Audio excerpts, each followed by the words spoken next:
Alright, just give me 1 sec. I got some stuff to do before we do anything.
Sorry, I have to like I don't like promoting the stream until I'm live. So like the first thing I gotta do when I go live is um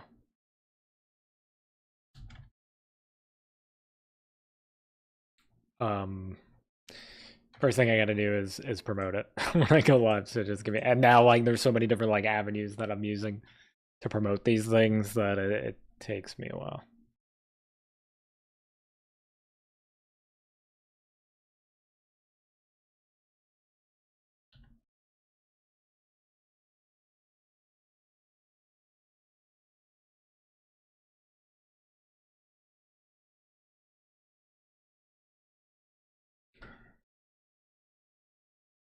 Someday I'll get a haircut.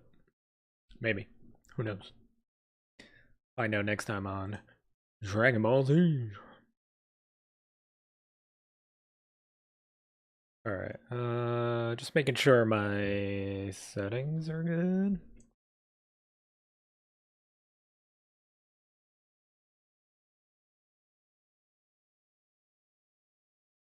Alright, so promoted it on the 2 Discords. I'm gonna make a community post.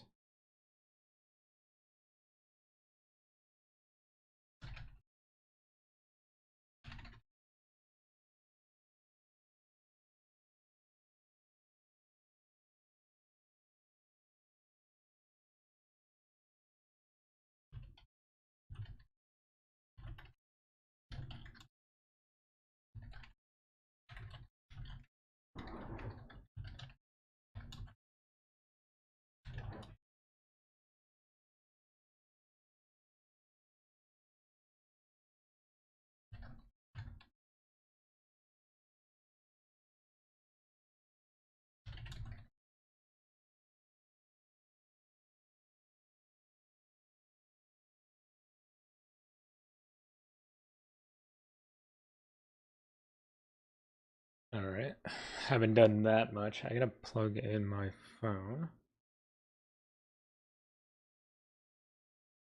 Yeah, I haven't been remembering to put it on the community post, but I guess I should be doing that too.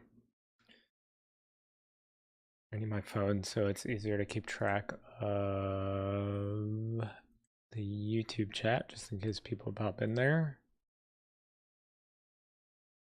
Hey, what's up, Innocent?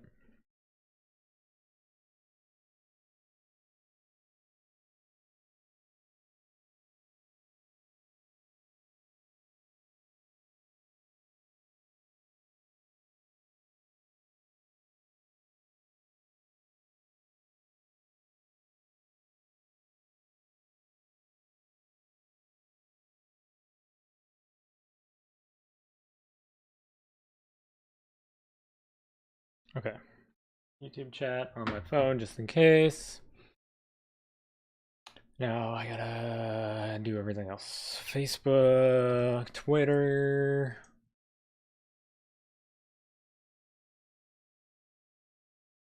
I did TikTok last time? I don't remember. Yeah, maybe I didn't do TikTok last time.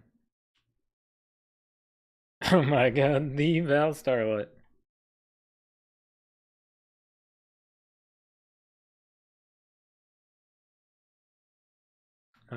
Twitter, Facebook. I do LinkedIn. I do it all. The lack of the success of our channel is not due to lack of effort, let me tell you. LinkedIn, Twitter, Facebook. Been using Threads a lot lately because it's good for writers. Everybody memes on Threads, but I don't really mind Threads. I actually kind of like Threads. Just don't remember if I did TikTok or not last week. Excuse me. Only one way to find out.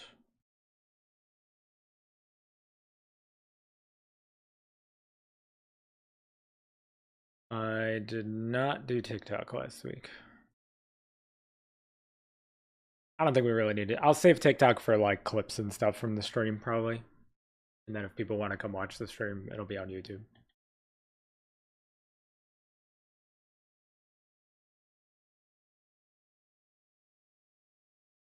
Might do Instagram though.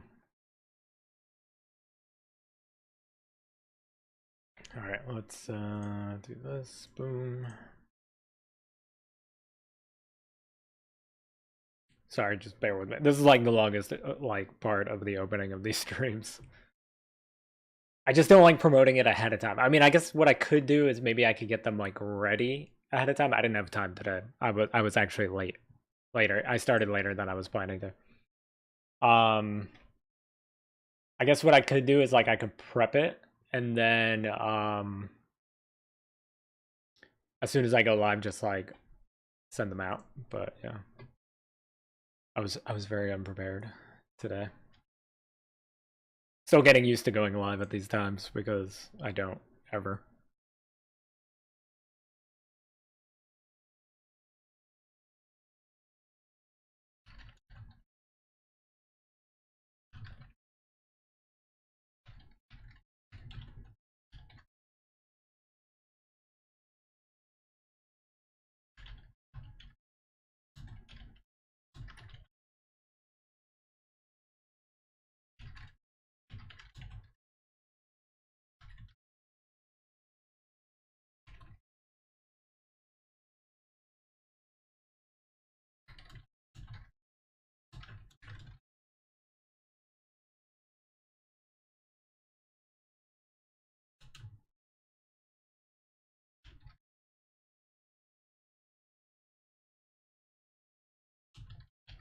I don't know what time it even is for Jake right now. So we gotta wait for Jake to get here too. But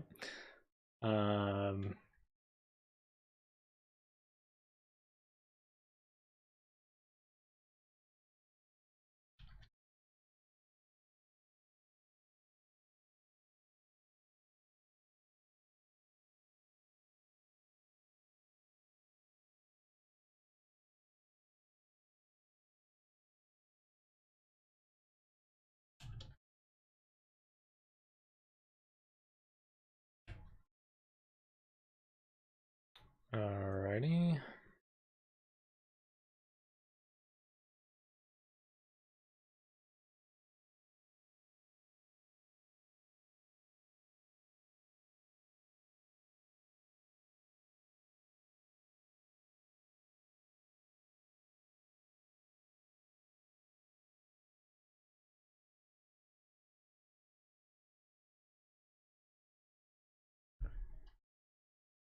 Facebook post took forever to actually post. Feels bad.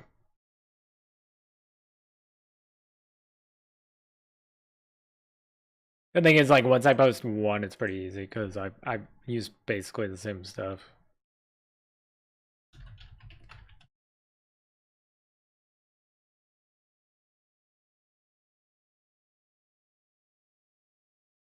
Like, whatever I post on the Facebook page, I basically just use for the LinkedIn page, and then I just modify it for the other platforms.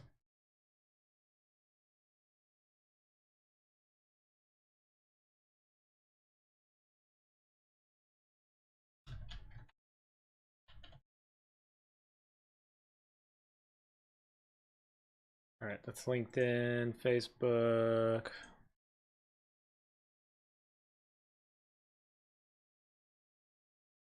Twitter.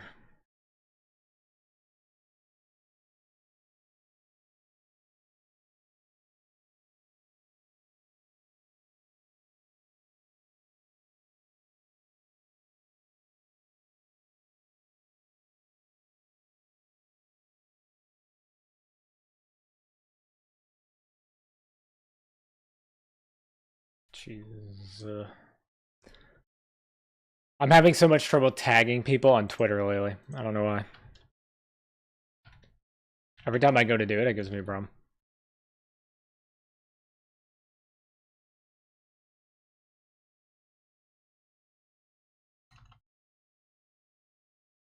Like, I basically have to tag Jake separately.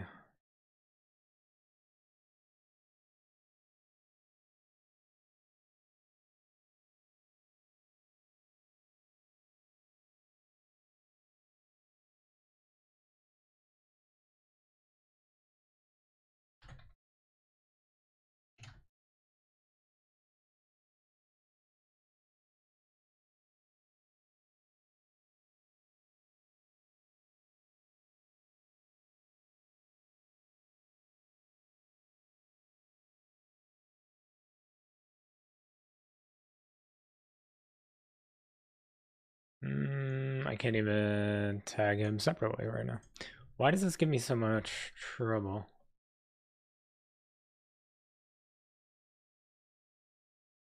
Every time. Okay, we got it. We in there.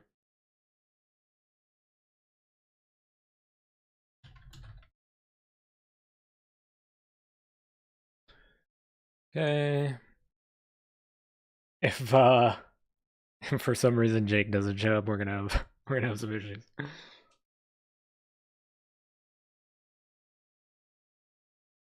We have plenty of stuff to keep us busy in the meantime, so it's not that big of a deal.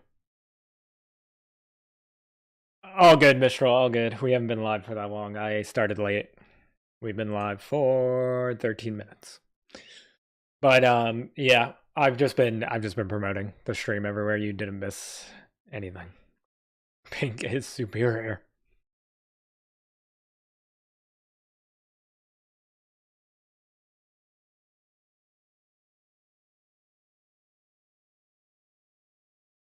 All right, that's Twitter. Let's do Threads.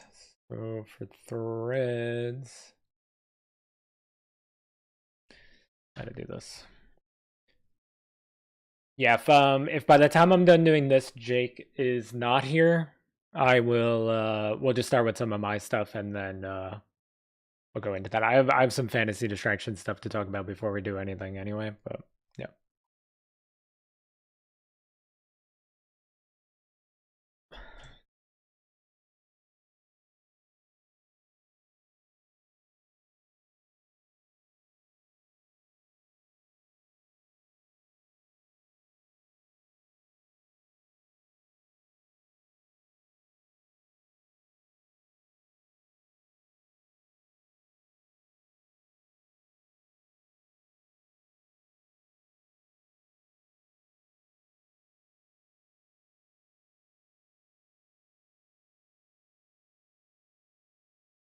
I was just listening to music and taking a break from reading, so perfect timing. Nice. Just keep poking Jake. I didn't even message him on Discord yet. I figured I would after I do all of this stuff that I'm doing.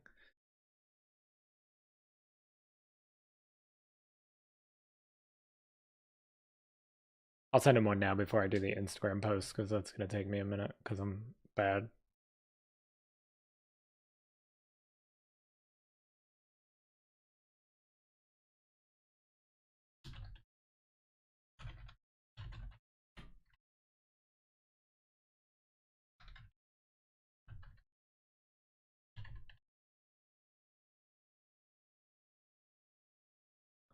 I don't. I mean, we're gonna end up listening to the episode, which is like 30 minutes anyway. Um. So I mean, technically, technically, once he's even in here, me and him are not even gonna be talking to each other for like 29 minutes. But yeah.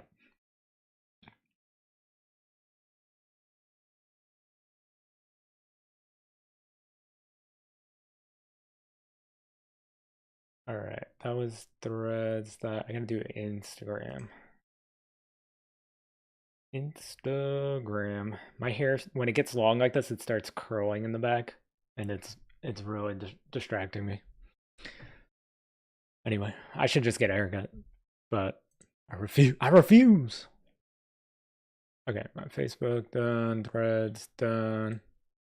Got the streams open myself in case I need to bounce back and forth. And Instagram. Easier to do on my phone, I think.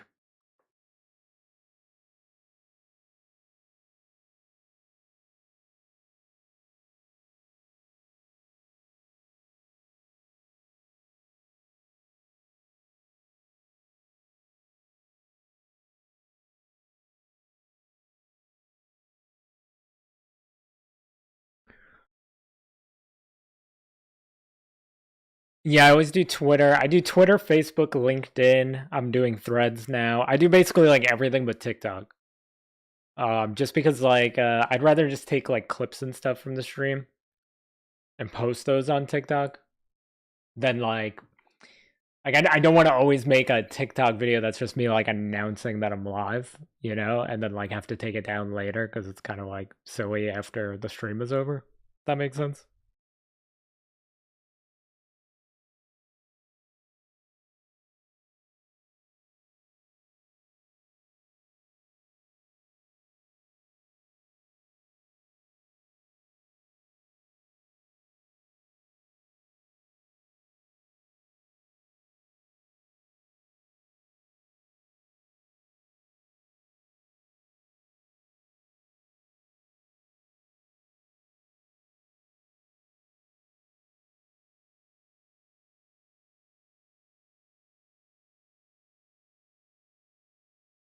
Yeah, so I do just about everything. I just added Threads, I think, when we streamed on Tuesday.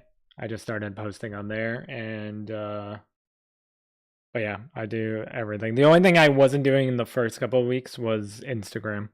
I really like fell off on Instagram. uh which I shouldn't have, because my reels uh that are usually just like I just take my TikTok videos and throw them on Instagram. They actually perform better on Instagram more than TikTok for the writing ones. Gaming ones are completely different. Gaming ones are like so easy to get views on TikTok compared to Instagram. All right, this is actually my second photo of the day on the Fantasy Distractions Instagram. This never happens.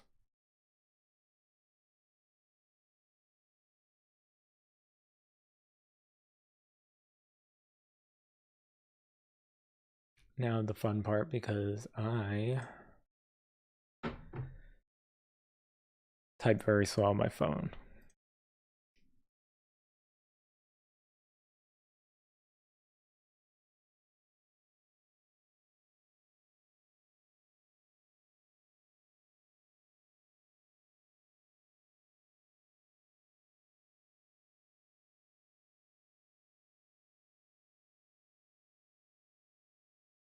Yeah, I've just noticed that like when I post, I gotta talk about my gaming YouTube channel too, and how annoying it is.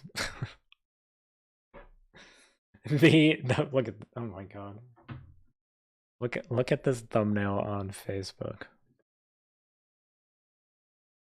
Hold on.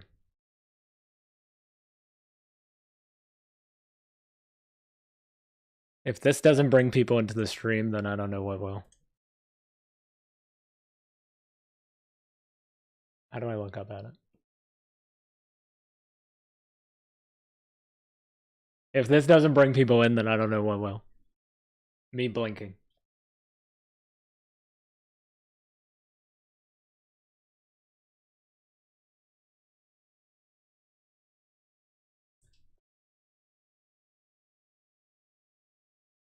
All right. Let me. I wonder if they'll let me tag Jake on Instagram.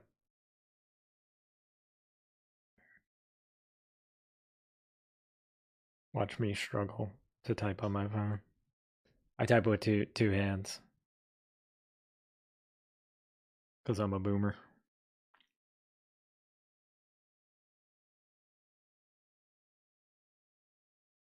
I also fat finger stuff a lot, so I gotta make sure I don't do any typos.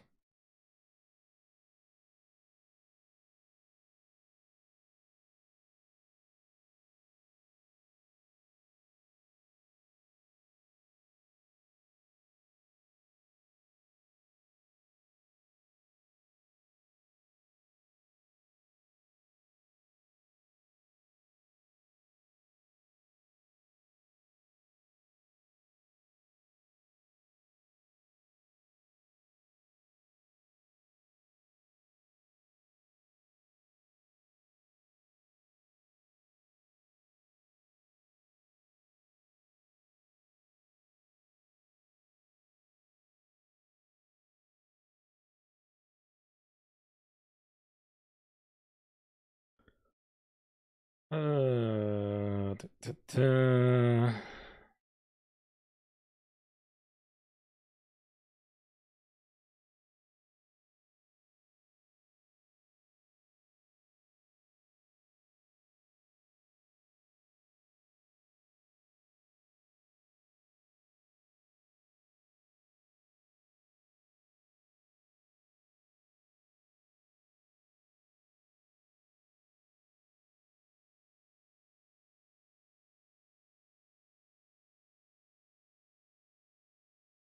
The struggle is real.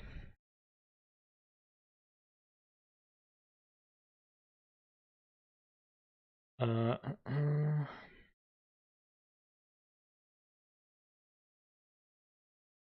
right? Like, there's no way they're not coming in when they see me blinking.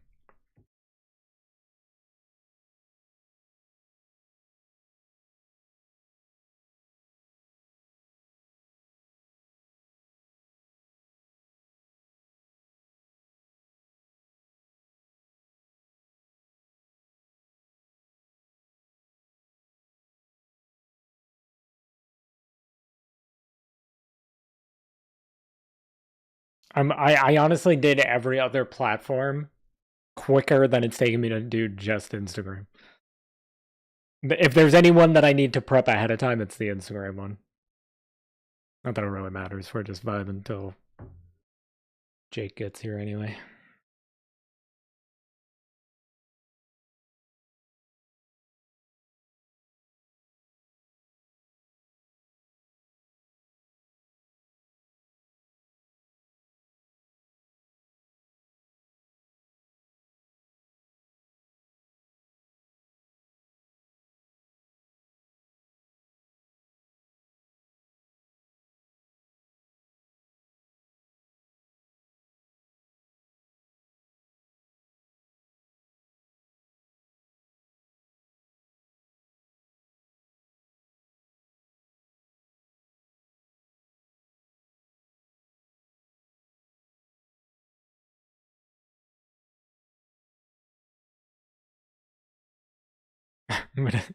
The picture that I'm posting is just the live thing that pops up on YouTube.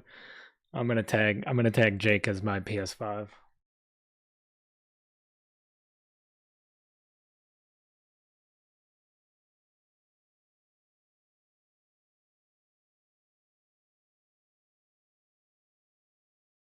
Do you normally stream Fridays or no? You take the whole weekend off, right? I'm supposed to stream Fridays. The thing is, like Friday streams, I've noticed like typically do horrible for me. So if there's any night I'm gonna take off, it's usually Friday. Um, Saturdays and Sundays are supposed to be days off. But lately I've been pushing it just because I'm playing Grand Blue Fantasy anyway. Maddie, what do you want me to drink? I literally have like 7 drinks. No, I have a Pepsi. All right, I'm being bad. I have what's left of my Dunkin' Donuts that I got this morning. It looks gross. And I have water. You guys have choices on the hydrate tonight. Water, ew. Wait, ew to water or ew to my Dunkin' Donuts drink?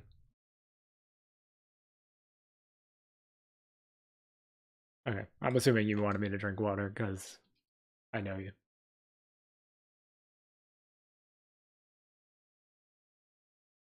Yeah, I know. It does. It's pretty gross. Very dehydrated. Okay, posted that. I gotta put it on my story.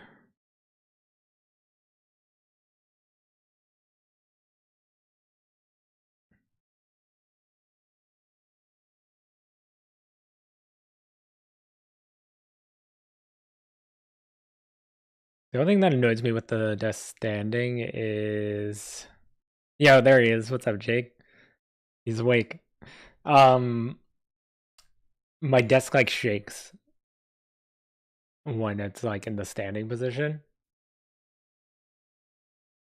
and it's like weird when I'm leaning on it like that. Like I'm leaning on the keyboard tray right now, and it's like it's weird.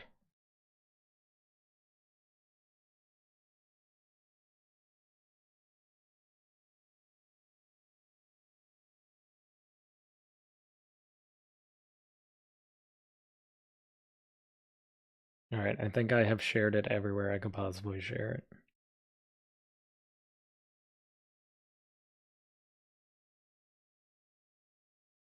All right, give me 1 second because I have the heat on down here, but it was like 50 degrees. It was just cold here in the basement. But it was like 50 degrees today, so I don't think I need it. I'm like sweating already. How come I can never find YouTube on my phone?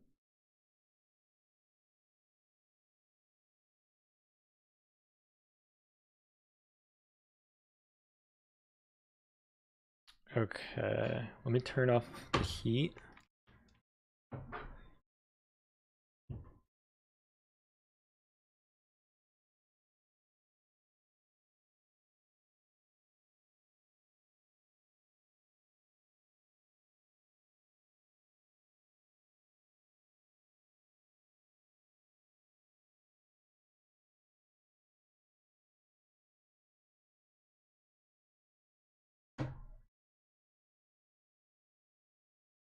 All right, it's cold and dark out. I'm not a fan. I want sunny. Yeah, it's been like below 40 the last couple of days, and then today was like 50 out of nowhere, which is good because I always go for a walk.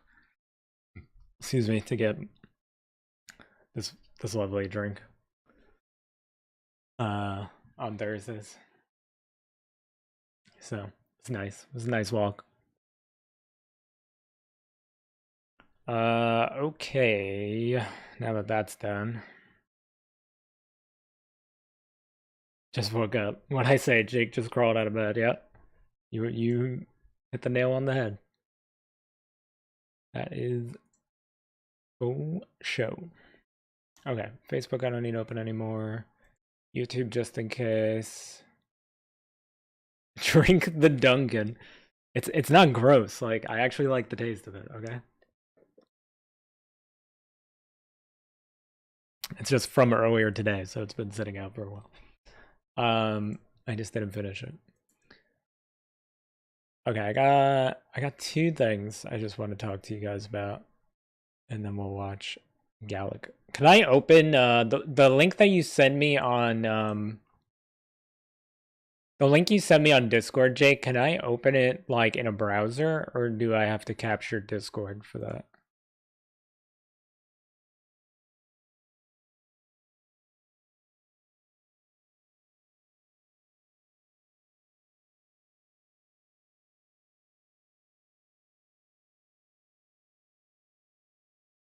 Just gotta make sure I'm not leaking anything here. He's leaking. He's leaking.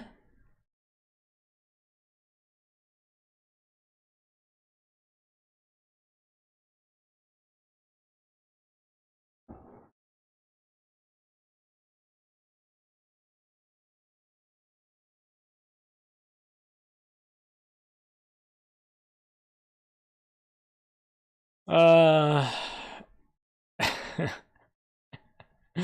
I haven't even crawled out of bed yet. I read the P comment before I read what I'm reading now. I haven't even crawled out of bed yet. Literally on my phone in bed still. Nice. I think if you want it in something other than Discord, you just have to quickly download it. Okay. I'll just share Discord, I guess. I mean, capture. All right, let's talk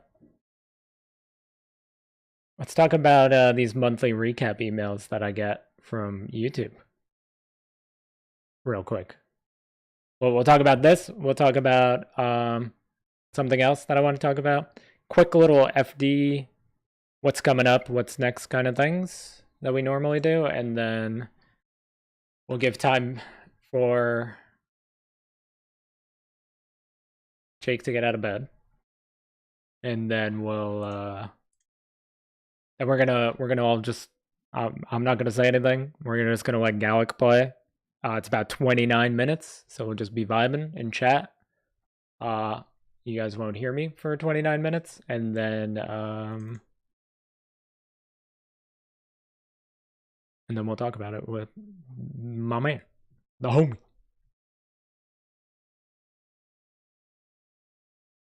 Not my homie, because that's Akatsu. Jake is my man.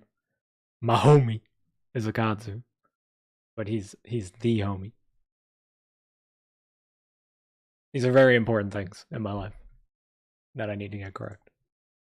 Okay, I swear it's not a virus. That's what they all say.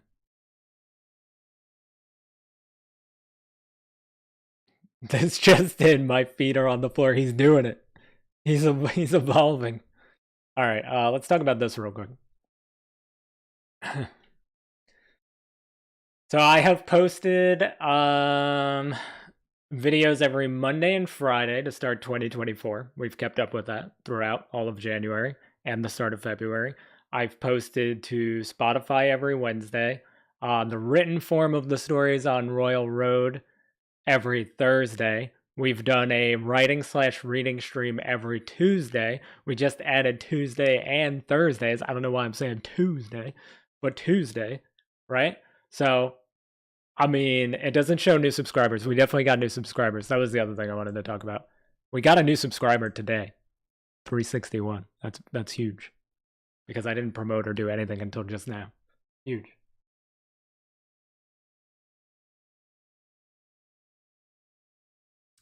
Right? So remember this. Can I be the creeper at the gas station? You can be whatever you want to be, Maddie. It's 2024. We did get new subscribers because we were at a as soon as I start the day that I started posting again to start the new year, we lost a subscriber. And then over the course of that week, we lost 4 subscribers. And then since then, we've gone back to the amount we had before we lost those 4 subscribers and gained 3 subscribers in like the last week.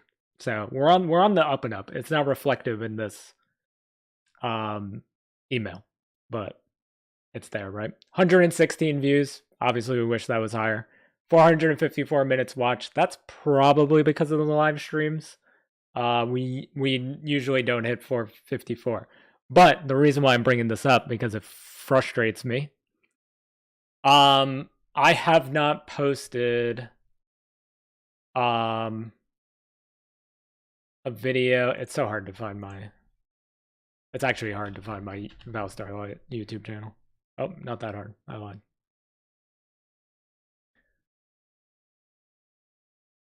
I have a Fortnite. The last video I posted was a Fortnite video. What the heck? 2 months ago. 2 months ago was my last post on the Val Starlight video game YouTube channel. 2 months. It'd still be fantasy distractions.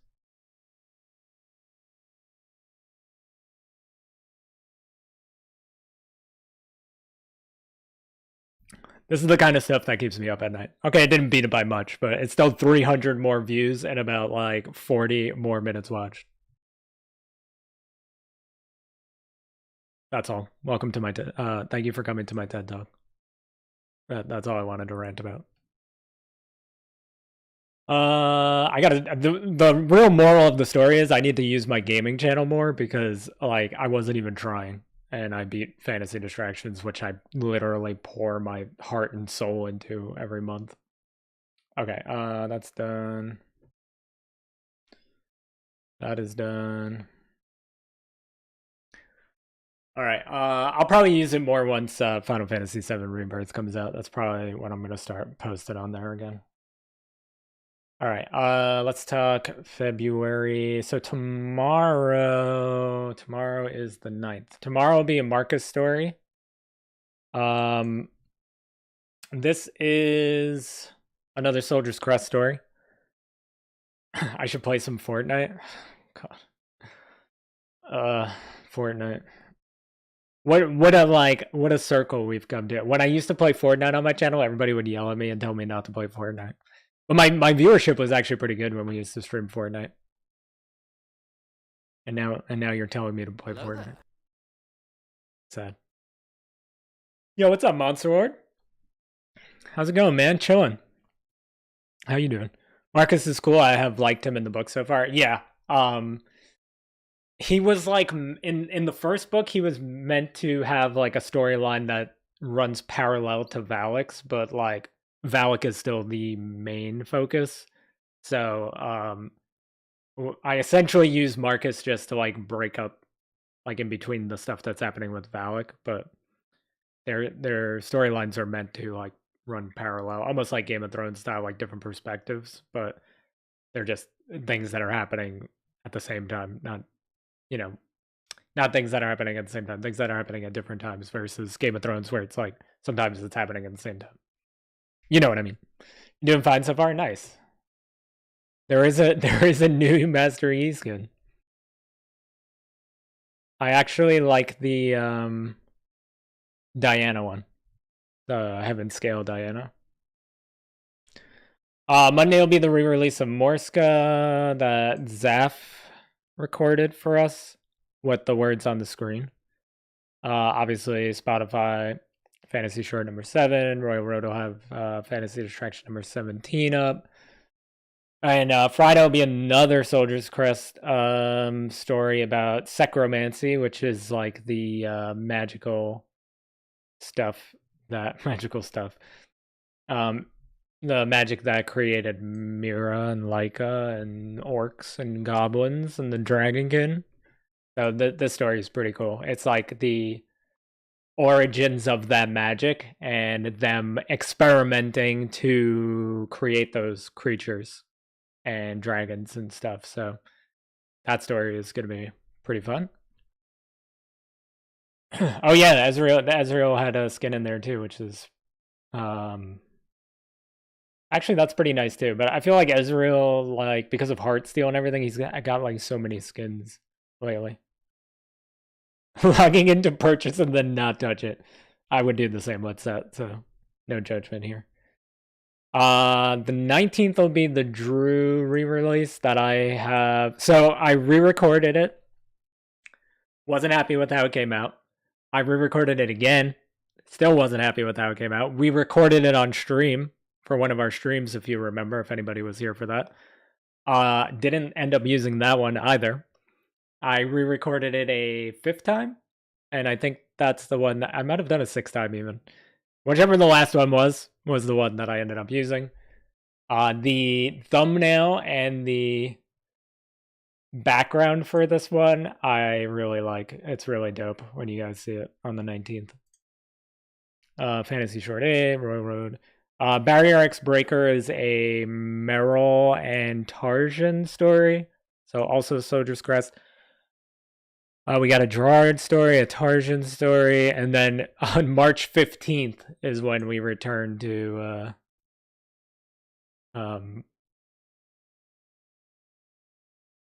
Fantasy Distractions, finally. The Ingvar re-release is April 8th, if you wanted to re-record that one. Jake, I know you mentioned something about re-recording it. You totally don't have to. I mean, I'm satisfied with the original, but if you're not and you want to re-record it, go for it. Anything not bold, I have not put together yet. So I am currently at February 26th. So I only really have to re-upload or prepare the re-release of Rima, and I'm already on March. So I'm not doing that bad, but the fact that I want to get everything uploaded before Final Fantasy VII Rebirth comes out, which is the 29th, I'm doing bad when you look at it that way. If you don't look at it that way, I'm doing great. But I have content that I gotta upload all the way to May, to my birthday. I gotta get cracking on that. The draft thing that I had to write yesterday sidetracked me a little bit, but hopefully this weekend I can do some work on that. All right. That's pretty much it. We're gonna listen to GALAK episode 1 draft thing. Oh yeah. Rima's. I need to do more with Rima. We're gonna have an entire arc. What I originally had planned was we were gonna do an entire arc for Isla, and we were gonna do an entire arc for Sabia. And the Rima stuff I had planned for Sabia was really good. So if this thing with the app works out, maybe we'll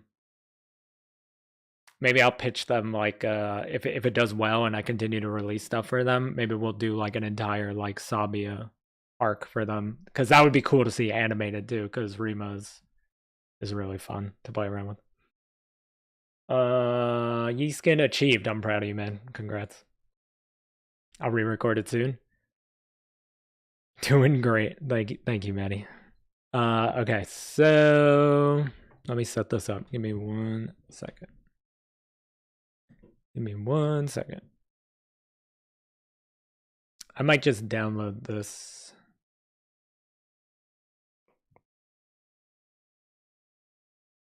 I'm downloading.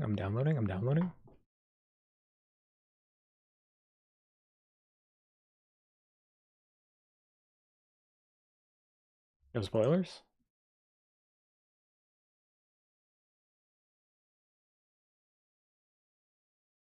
I just want to make sure it's playing correctly. Okay, we in there?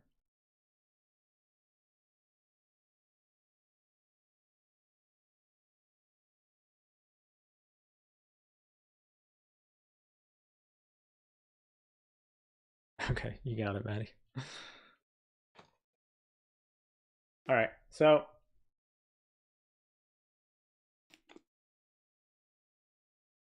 we're gonna listen to the episode. Like I said, it's 29 minutes long, so you guys are not gonna hear from me for 29 minutes. I mean, we'll talk in chat, obviously. I'll be listening to it too, even though I've listened to it already. You can't wait to access my PC. You're just gonna find nothing of use. And a lot of hentai, but nothing of use, of course.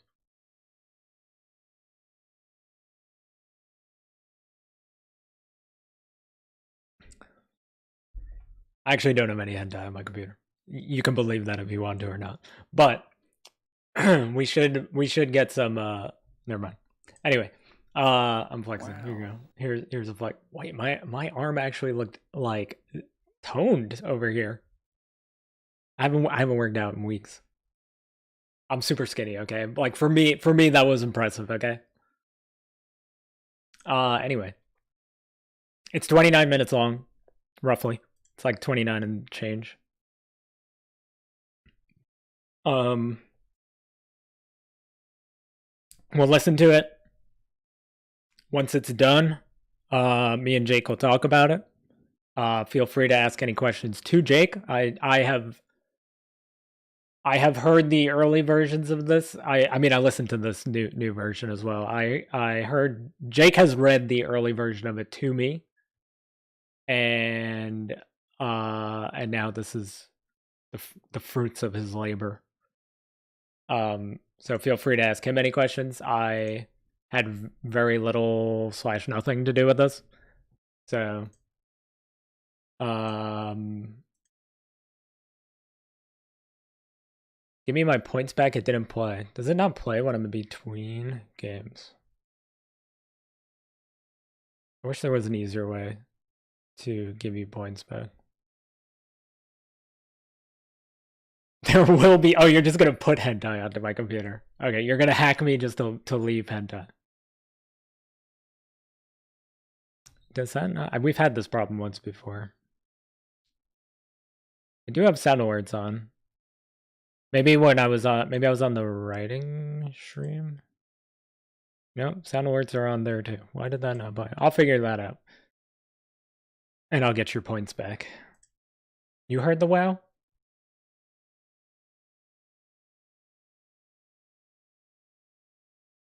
Is Jake hearing things? Am I not hearing things?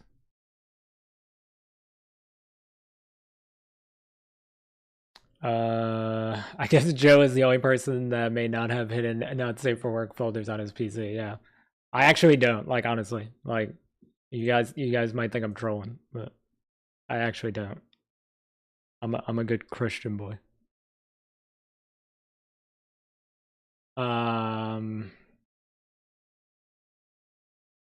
Oh, can you just refund it as a moderate? That's so much more helpful. I feel like I always have to jump through hoops to refund points.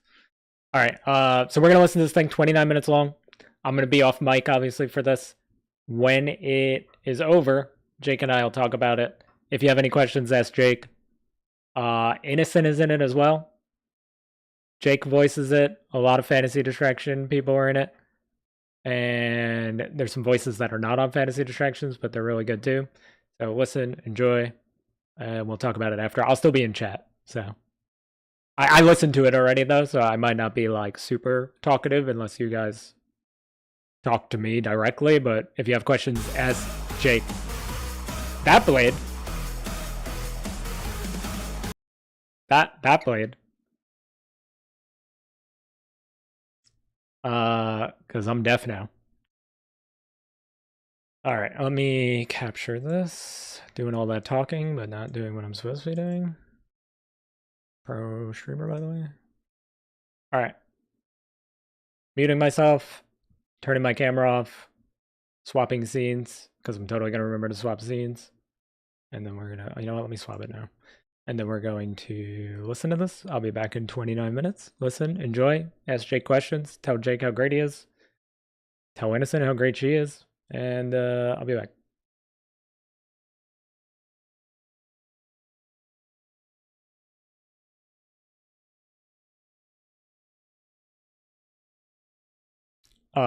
If it's not loud enough, you know what, I'm going to max out the volume. Let me know if it's too loud.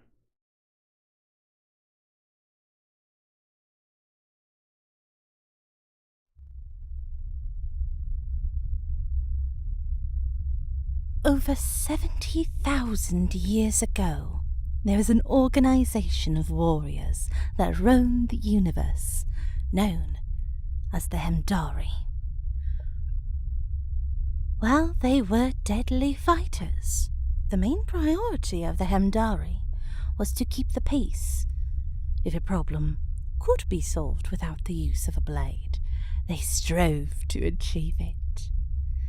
For a time, the universe lived in a golden age of peace. The Hemdari spread their influence far and wide, and their presence alone was enough to hinder most conflicts throughout the expanse of space. However, due to a tragic event, the Hemdari were almost entirely eradicated. Temples were destroyed.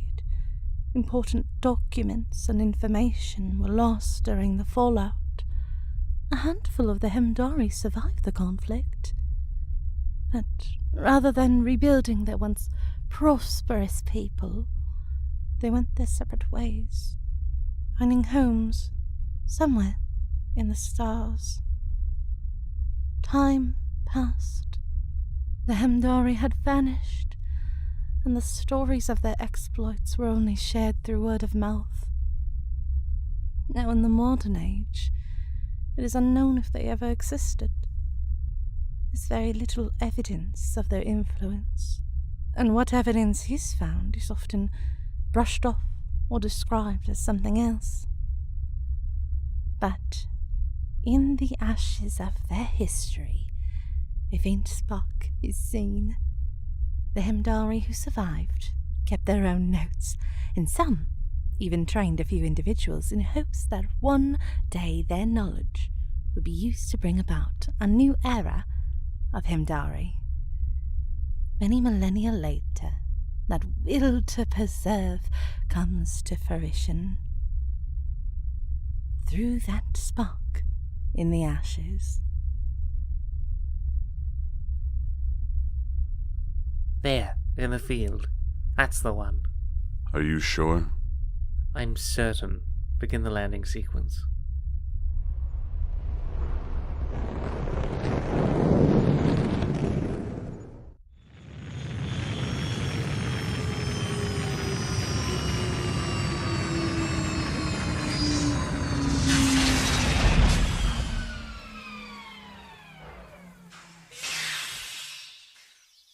Hello there. My name is Theron Ordo. It's a pleasure to meet you. Might I ask who you are? Why? I assure you, friend, we aren't here to do you any harm. Rain, Ganymede. It's nice to meet you, Rain. Do you have a parent or guardian that we could speak with? No. Oh, I'm sorry to hear that. Who are you people? Well, we are Heimdari. What is that? Have you never heard the legends? Heimdari are followers of Lady Mariah. Lady Mariah? Who's that? Oh, there's plenty to teach about who Lady Mariah is and what the Heimdari are. There's, of course... Regardless, we've come here to find you, Rain Ganymede. Why are you looking for me? Because Lady Mariah has sent us to find you. We are currently in the process of scouring the galaxy in search of potential students, guided by Lady Mariah's will. We were hoping to find out if you would answer her call and come with us to learn how to be a Heimdari. Before you go any further, Theron, it may be a good idea to let him know what he's in for, if he accepts. Right. If you come with us, you'll learn about the guidance of Lady Mariah, and be trained in the different ways of what it means to be Heimdari. To do this, you'll live with us in our temple, and earn the tutelage of a master. Of course, you won't be the only pupil. There'll be plenty of people to meet. So, will you consider coming with us? I don't have anything here. Great! If you'd like to come aboard, and we'll take you up to our transport ship and get you a place to clean up. Master Revik, take young Rain with you and get him situated, will you? Sure thing, Theron. How's it going, Rain? You could call me Jet. Hello, Jet. Right this way, kid.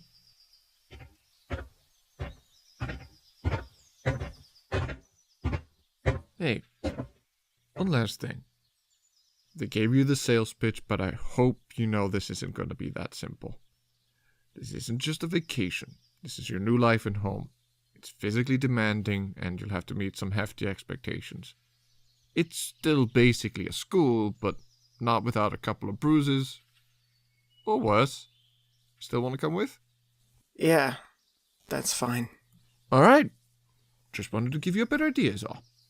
Glad to know you're still in. The others will come in soon, and we'll just have a few questions for you once you're all cleaned up, alright? For our records, and all that goobly-dock. Sure.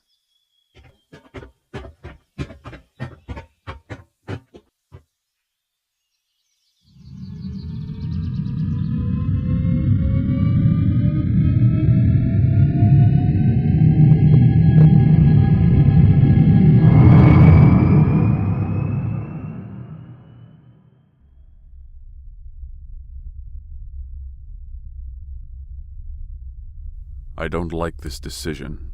Something about that boy seems off to me. Lady Mariah leads us to the ones she once taught. It's our job to listen to her and see that her plans are brought to fruition. I understand.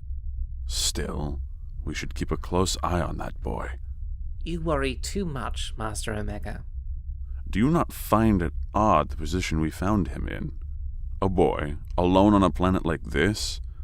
His constant nervous shifting, non-stop questioning. He came aboard with hardly a second thought. It simply doesn't sit right with me.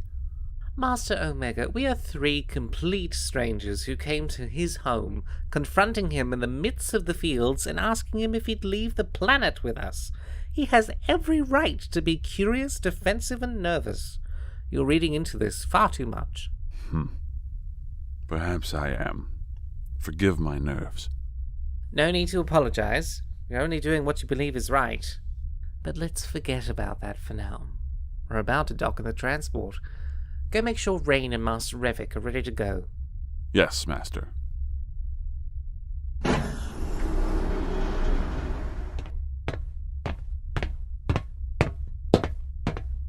As you can see over here, we have... how's it going, Ron? We're about to dock. We'll guide you to the showers, and you'll be given a set of clothes. Master Rivik will wait for you to finish, and once you are done, he'll have questions to ask you. Hey, geez, man. Give him a second to breathe, yeah? You don't have anything to worry about. I'll make sure he gets to where he needs to go. Good.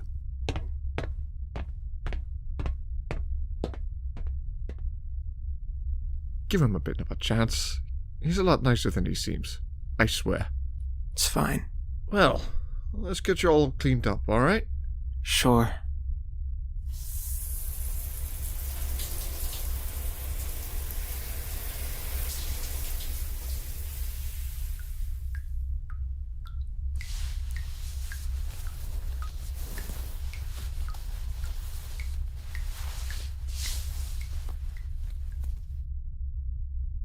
Alright, let's get started. Rain Ganymede, correct?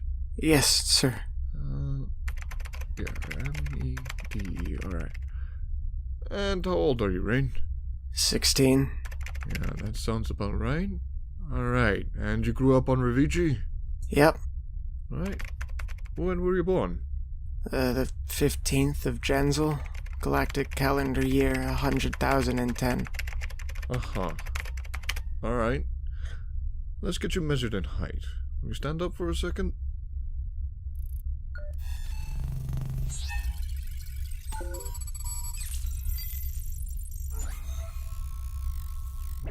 "5 feet and 10 inches tall, 177 centimeters. Okay. Anything else you feel like would be good for us to know? No. Alright. Then you're all set. I'll let you out of here. You can mingle amongst the others while we make our way to Leirelia. Hey, can I ask you something? Oh, yeah, of course. What do you need? Who's in charge? In charge?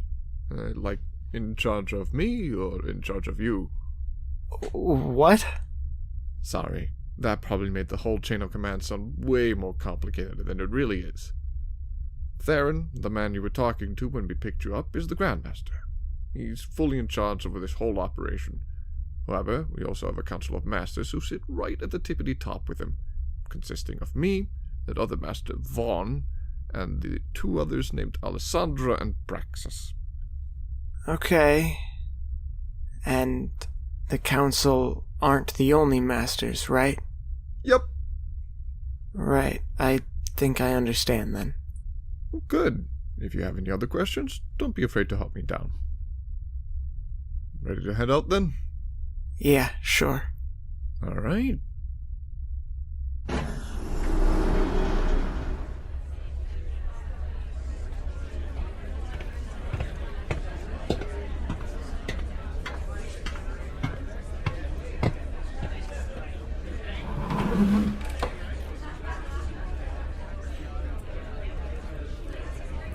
Excuse me. Are you sitting alone? Yeah. Do you mind if I take a seat with you? If you want. My name's Ariel, by the way. It's nice to meet you. Rain. Are you the reason we stopped in Revigi? I guess I am. I was one of the first picked up. I've been able to see quite a few planets on this trip. Do you know about the planet Euvalia? No. Well, that's where I'm from. It's a pretty simple planet. No real cities to speak of. It's mostly just small towns separated by which god is predominantly followed. Because of that, there tends to be conflict between towns pretty often, but nothing ever gets too serious. That sounds complicated. Do you worship any gods in Revigi? Never knew they existed until today. None of them? Nope.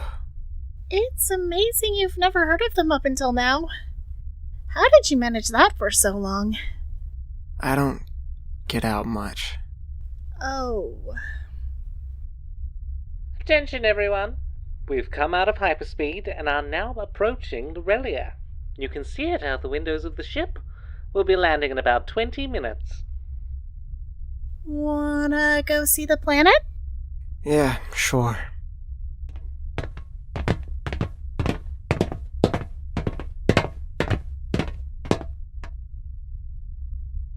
I'm so sick of waiting. It feels like months have passed since we left home. It would be good for you to learn patience, Soren. We'll be landing in due time. The more you think about it, the slower it will feel. Easy for you to say, Avix. You've been calm since the moment we got picked up. Maybe it appears that way. But I, too, am excited for what's to come. I didn't even know you could feel excitement. This may come as quite the shock, Soren, but I feel quite a lot of things. I can't keep looking at it. The more I see the planet, the faster I want to go. It may be best if we go sit back down, then. Perhaps we can find a way to get your mind off of it?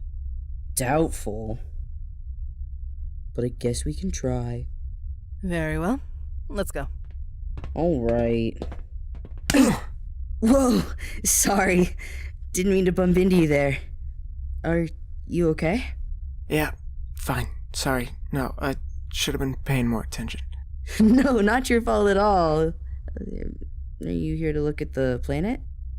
Oh, it's so pretty! It's like something right out of a storybook. It really does feel like fantasy. Oh, I'm Soren, by the way. Soren, why, though? Rain. Rain Ganymede. Nice to meet you, Rain. And you are? Ariel Wraith. Nice to meet you too, Ariel. This here is... I'm Avix Wytho. You guys are brothers? I know, it's hard to believe. I'm really handsome, and he's really not. But we are, in fact, related. Having someone close to you must be nice. Being surrounded by all these unfamiliar faces is a little nerve-wracking. Are you and Rain not friends or something? We just met. Cool. It's been nice having Avix this whole time, but so far it's prevented me from going to talk to other people. I told you many times you could go and talk with others if you wanted. And leave you all alone? I'm more than capable of taking care of myself. Besides, I should be the one worried about you. You're younger than me after all. Yeah.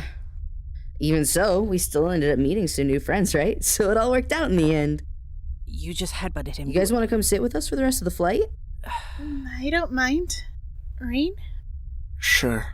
All right. Feel free to find us when you're done. I'm fine now. Don't feel like you need to rush yourself. No, it's fine. Are you sure? Yeah. If you insist. I'll be right behind you guys. I want to look a little longer.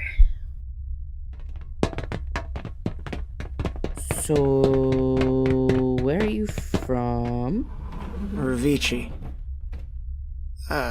You guys? We're from a planet on the Outer Rim called Drashan. Not exactly the same storybook planet you just saw out the window. Even so, we made the best of it. Sure was more exciting than Ravici, even if it was on the Outer Rim. It's a planet made up mostly of farmers. We've just got really rich soil. Drashan is pretty, backwater, for a lack of a better term. Being on the Outer Rim, it's full of lowlifes and thieves. It's a dangerous place and not very kind to someone trying to, grow up. It's a bit of a shithole. But a few good things do come out of it. Like me. Coming to a place like this must be a nice escape, then. You could say that. Hey, Ariel. What about you? Where are you from? Oh, I'm from a planet called Euvalia. What's it like? It's a nice place. There's quite a lot of diversity in there in many different ways. The people, cultures, and religions are also vast. No two towns will ever be the same. Sounds like a wonderful place to learn so many things. Oh, yeah, it is. We have many scholars from all over the galaxy who come to our planet to study many things. And in fact, I thought the Hamdari who came to find me were simply there to study. It was quite a shock when they revealed who they really were. Yeah, Avix and I were pretty surprised when they showed up at our front door. The Hamdari are rarely spoken of these days, but even the Outer Rim has heard tales of their legend. We were pretty excited, or well, I was really excited when we were asked to be trained as Hamdari. Avix probably felt a minuscule burst of serotonin. Again, I am capable of feeling excitement. What about you, Rain? You must have been pretty pumped when they showed up to talk to you, yeah? Not really. What? I've never heard of the Hamdari before today. Really? We just stopped at Ravici. That's where you were picked up from, right? Yeah, I guess I just wasn't on part of the planet that got much news. Didn't even know the gods existed until today either. Are you serious? So why did you decide to come? Did your parents want you to? No, not exactly. So what was it? I think he'd rather not say. Oh, come on. I'm on the edge of my seat here. I'm sure if Rain were comfortable, he would tell us. Just let him adjust, Soren. But... We're entering the atmosphere now. We will be setting down on the planet's surface in about 5 minutes. Well, you got my mind off of one thing, but now it's stuck on something else. Beggars can't be choosers, Soren. Beggars can't be choosers, Soren.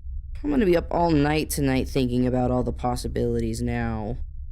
I highly doubt that.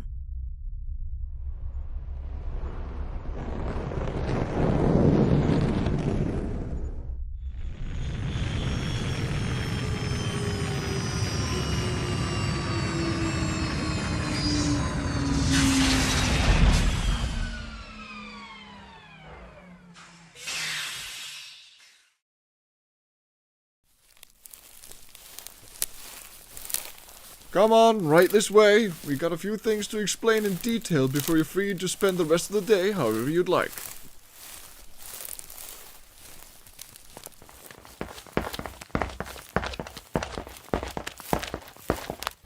Alright everyone, gather around. Grandmaster Theron has some stuff to let you in on. It shouldn't take too long, but he's going into a bit more detail about what's going on around here, alright? Please give him your undivided attention for just a few minutes. Thank you, Master Revik. I hope you all were comfortable during your trip.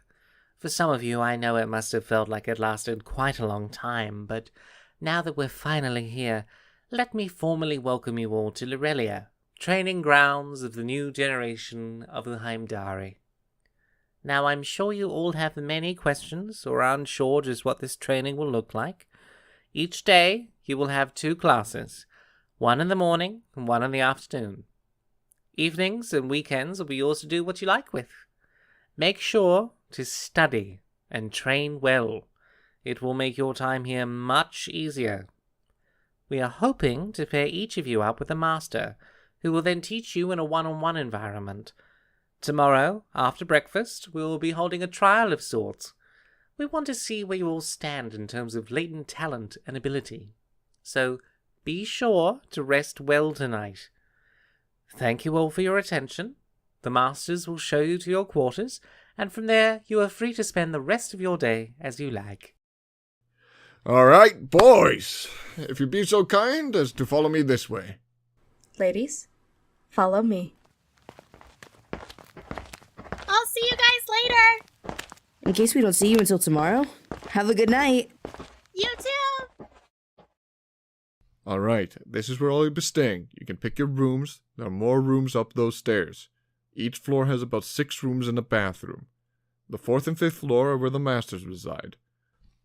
We'll have a curfew set for where you boys will have to be out of the girls' living area and vice versa. Otherwise, you're free to spend time with them, and they're free to spend time with you.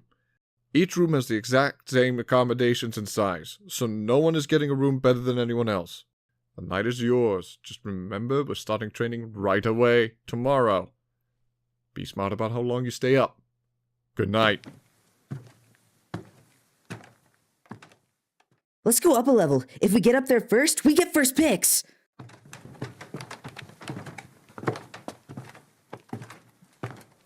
Right. I'd love to stay up and chat, but I'm tired and will be heading to bed. It was lovely meeting you, Rain. I look forward to learning with you in the coming future. Yeah, you too, Avix. Good night. You too, Soren. Man, you guys are going to bed already? We just got here. Don't you want to explore a little? We'll have plenty of time to see the temple later. It will be here tomorrow. Sorry, Soren. It's been a strange day. I just want to take some time to myself and think. All right. Well, I'll see you two tomorrow then. I'll do my best to sleep, but don't count on it. I'm sure you'll be fine, Soren. We'll see. Good night, guys. Good night. Night. Morning, everyone! Time to get up and get ready for the day. Make your way to the mess hall. Breakfast is served. If you miss out on breakfast, you won't have anything to eat until after the trial. So I'd recommend getting up.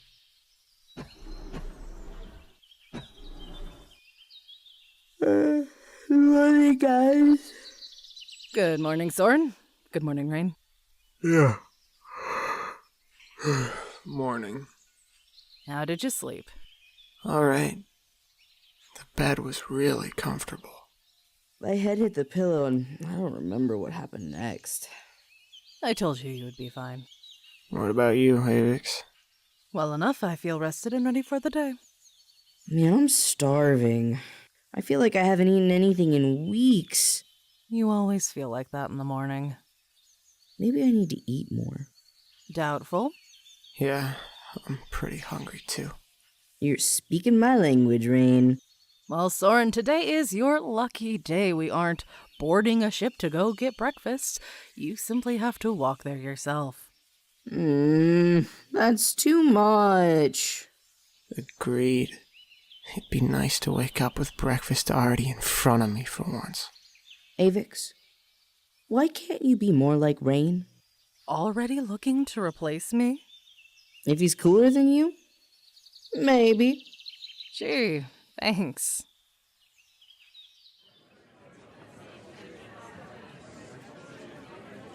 It smells pretty good. Either of you see Ariel yet? Yep, she's right over there. Cool. Let's get our food and sit down. I'm starving. We are fully aware that you are hungry, Soren. You don't have to keep saying it. Did I mention that I was starving yet? No, I don't believe you have. Well, it's a good thing we're here, 'cause I'm starving. Good morning, Ariel. Good morning, guys. How did you sleep? Like a baby. Well, that's good. This food looks great, by the way. Thank Mariah. I was kind of worried it'd be some kind of slop. Not gonna lie, I was kind of worried about that too. These people are trying to train us to be Hemdari. Why would they skimp out on our nutrition? That's way too big a word for how early it is. It's not that big of a word. Whoa, Rain, slow down, buddy. Can you even taste it? Yeah. Sorry. The food's just really good. Aren't you from a farming planet? I figured the food would be pretty great there. I mean, yeah, sure, but portions just weren't always in our favor. Better to sell most of what you grow rather than eat it. It's how you make a living. Damn, alright, don't let me stop you from chowing down. I'm about to join you. Although I don't see myself catching up with you at this rate. Don't hurt yourself eating, Soren. We still have a trial today. Sure, but I'm gonna need all the energy I can get to show the masters they should pick me. I think you have enough energy. You should spend some time meditating. It would do you wonders. Oh, good idea. I'll meditate too. I have some great meditation techniques I could show you. If we have time. It looks like the masters are already getting ready for something. What? We better sit down to eat. Then I guess we should all hurry up. I was hoping to ask you what you all thought you would be doing today, but I guess we won't have the time. No talk. Just eat. Good morning, everyone. I hope you had a nice rest for the night. We've got everything prepared for you already, so if you'd leave your trays on the tables, we have something to give each of you as a temporary training tool. Done. All right, let's go. This way, please. Slow to wake up, but once he does, he's on for the rest of the day. It's kind of impressive in a way. Yes, he does have a very contagious energy sometimes. Please line yourselves up. Each one of you is going to be given one of these. This is an Elven. A practice one, that is. The weapon of choice for any Heimdari. You will hold on to this while you train, and later you will construct your very own. Once you're given your Elven, make your way through the door here, and you will be pointed to your first trial by another master. I wish you all luck, and may Lady Mariah guide you. Damn, they're really starting us quick. That's a good way to draw out our natural ability. With no time to prepare, we must act on instinct alone. I have no idea what I'm doing. Trust in Lady Mariah, Rain. She'll guide you through it all. Good luck, you guys. Especially you, Avix. Knock 'em dead. And you as well, Soren. May Lady Mariah bless you during this test. She always does. Rain, Ariel, Avix, let's show the masters who they should be paying attention to.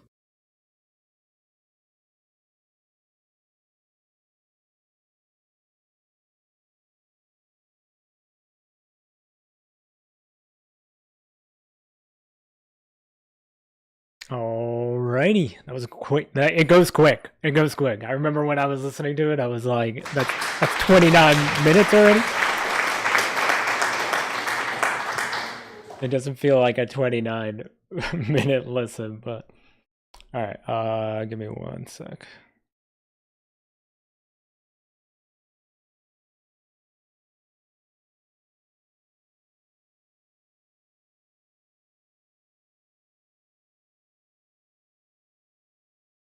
Okay. Yeah, it was awesome. Definitely let Jake know what you guys think. I'm gonna get him in here somehow. Hold on.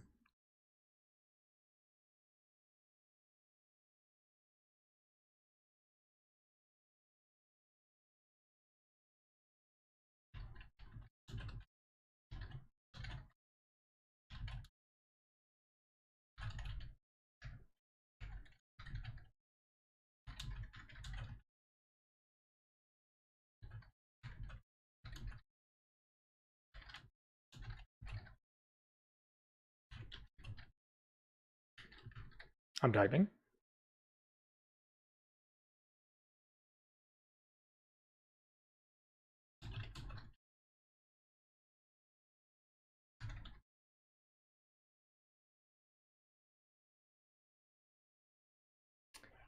Yeah, right? Like that, when I listened to it the first time, I remember being like, "Oh, that was 29 minutes already?" Because it flows so like naturally that you don't even realize the time is passing, which is a good thing because when there's multiple episodes and if they're all that length, you know.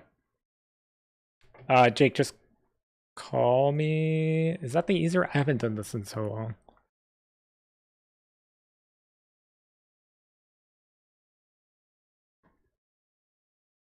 And then I'll share that screen. I'll leave my screen on. Shoot, it's capturing. It's capturing through my Elgato. It's not gonna actually turn my camera on because it's in OBS. Hello. Hello. There he is. Okay. Alright, give me 1 second. Hold on. You're not on stream yet. Isn't there a way I could make you like full screen? Or no? This might be the fullest. Yeah. Hold on. There's like a hide chat thing, and then you can even pop out the window if you really wanted to, and then just click on my face, and I'll be huge.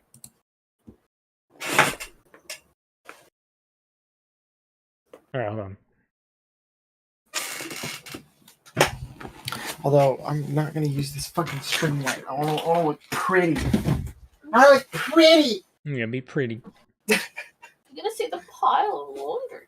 Oh no, laundry. Hold on. I'm like, I forgot how to Discord. It's all good. Discord. Yeah. And then I want to pop you out. How do I pop you out? Oh, I see. So if you just click on it. The button that says pop out. Got it. Yeah. Yep. The big red letters that say pop out. But I can't just make you full screen. You can click on me. Like click on the box that is my camera. All right, that's probably as full as it's gonna get.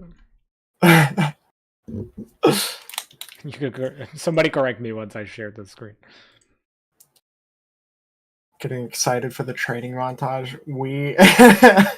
We have done something silly with episode 2 in that regard, because a lot of the feedback we have gotten is people being like, "What? I want to see the trials," you know. So, episode 2 starts like with an introduction to some new characters, and then you get to see the trials, but from their point of view, not Rain, Soren, Avix, and Ariel's. It's so stupid. Give me 1 second, chat. I'm having technical difficulties. Great.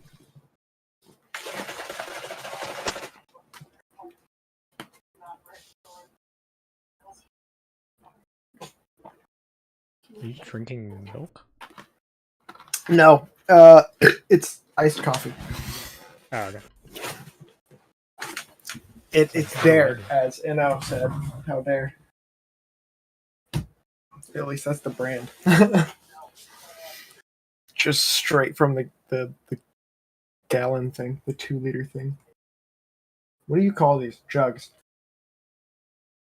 Okay, hold on. Drinking straight from the jugs.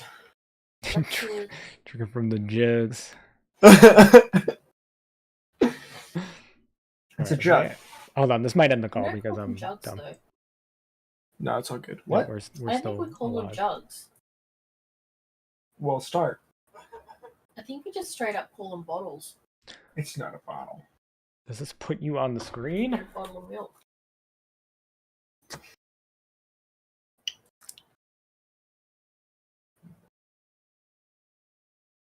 Sorry, hold on. No, you're good. Okay, you're on the screen, but it's not full screen. Oh my god. There I am. Look at me. Unfocus this person. That's one of the options. But when I tab out, it takes you away. I think you just can't have something be like full screened on top of it. Okay. Oh no, you're back. And then you're gone. Okay, hold on. Alright, I'm gonna leave you on for 1 second. I gotta step away for like a quick second. Okay. So ask Jake questions. Yeah, all good. Enjoy your pee break. Don't fill up your Dunkin' cup with your bathroom break.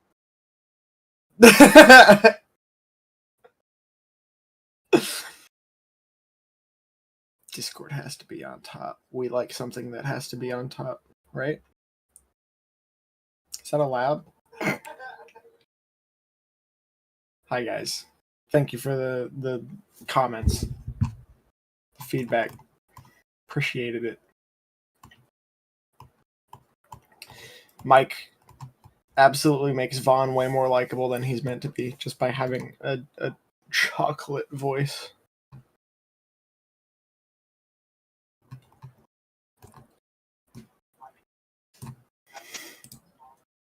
Like the process. Yeah.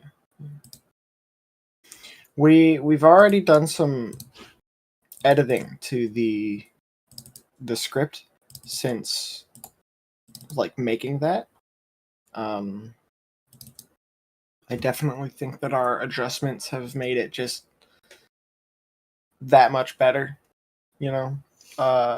Lady Mariah's opening monologue, I feel, is one of the hardest parts to get past, and if the very beginning of it is not easy to sit and just listen to, I feel like that's a problem. So we've shortened it,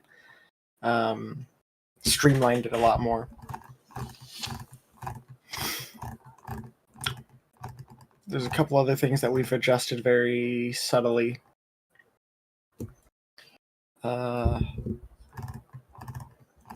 And Mistral, you were talking about the goddesses being interesting.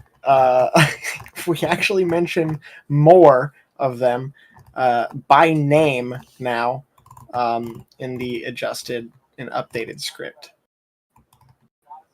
So Lady Mariah is the one that is pretty much talked about exclusively, obviously, as she is kind of like the primary goddess involved in this situation, this series.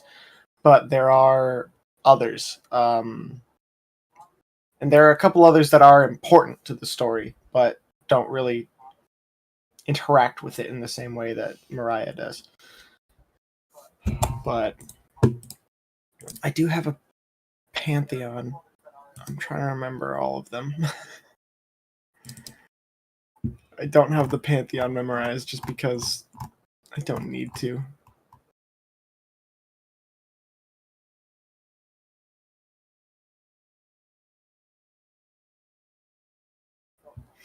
I lied. There's like 19 of them, not 16.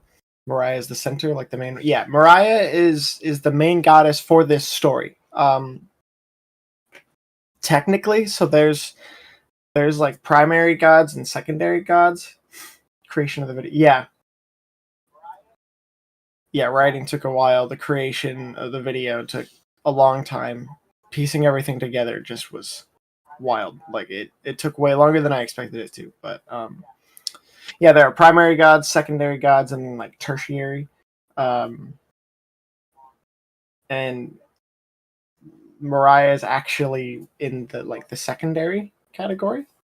There are only 3 like primary gods that sit at the tip top, or 4. There's 4 primary gods, but yeah, Mariah is considered a secondary god in the pantheon. So that's always fun.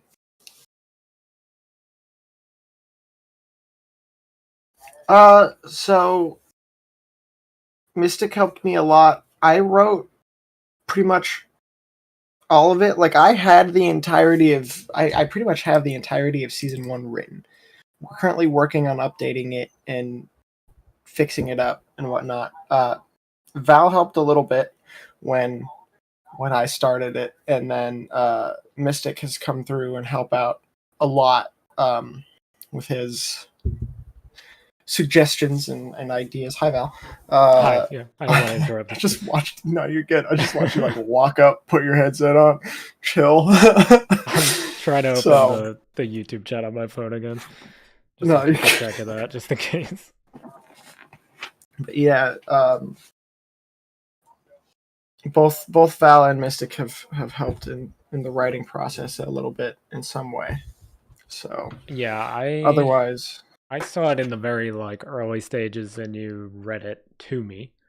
Yeah, and I read it over and stuff, but like just different than that. I'm sure it feels that way for you too, like where it was when you first showed it to me. Like I know like not much has changed from the last I saw of it, but like the original I know you've played around with a lot, so it must be nice seeing that like be performed now. You know what I mean?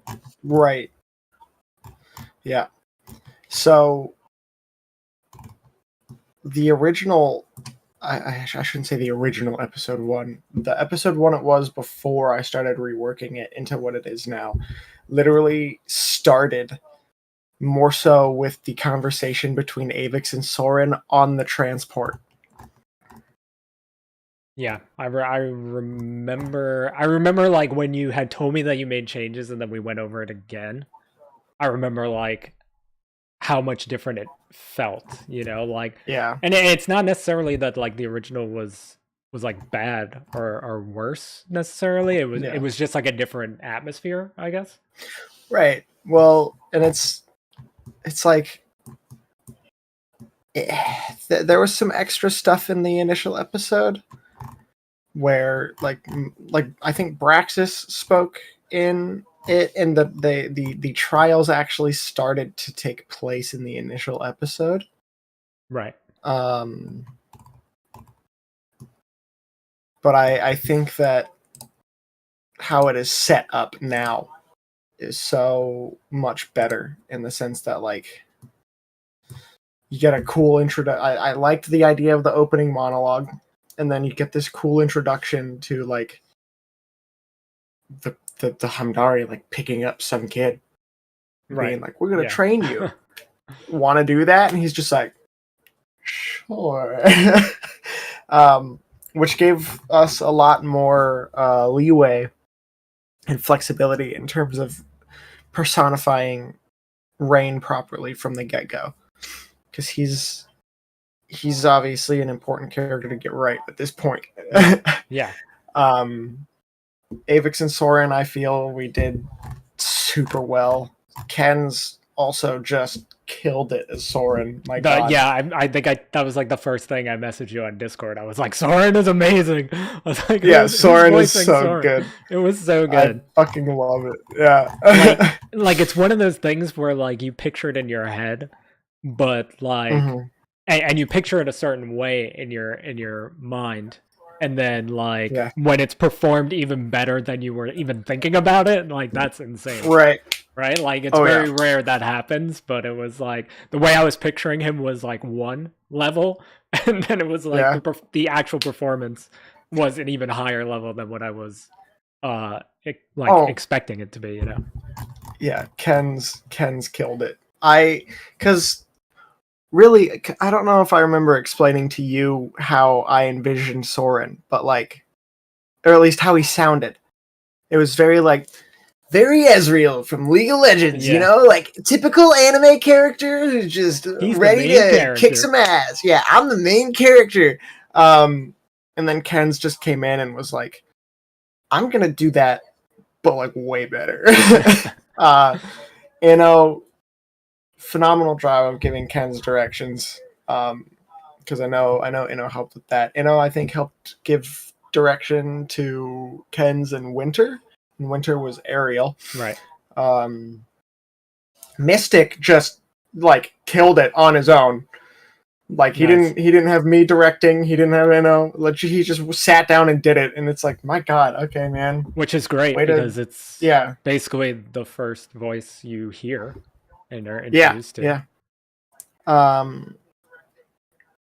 My recording session took like an hour, and I think there was about 29 to 35-ish minutes of it that was actually just the lines that I could use. The amount of times I had to give like the why take or like no. Those are sometimes the hardest ones for some reason. Because it's just one word, man. There's only so much you can do. And so there's I think there's 16 takes of my first opening, like, why? But yeah, no, it was a cool process. I just want to point out two quick things. One, my camera is to my right. You're on my screen in front of me. So if I'm not looking at you, I'm not looking at my camera. I'm looking at you. But I don't know. It's driving me crazy. It probably doesn't bother anyone that I've talked to like with Cam. But I was doing that. I had like an interview thing 2 days ago, and I kept thinking that like I wanted to look at the person's face, but I just kept looking at the camera so that it looked like I was at them. I'm just pointing that out. I'm gonna mess it up a million times. And the second thing is actually related to this. But for any of my viewers in chat that don't know Jake as well, he is a very character driven writer.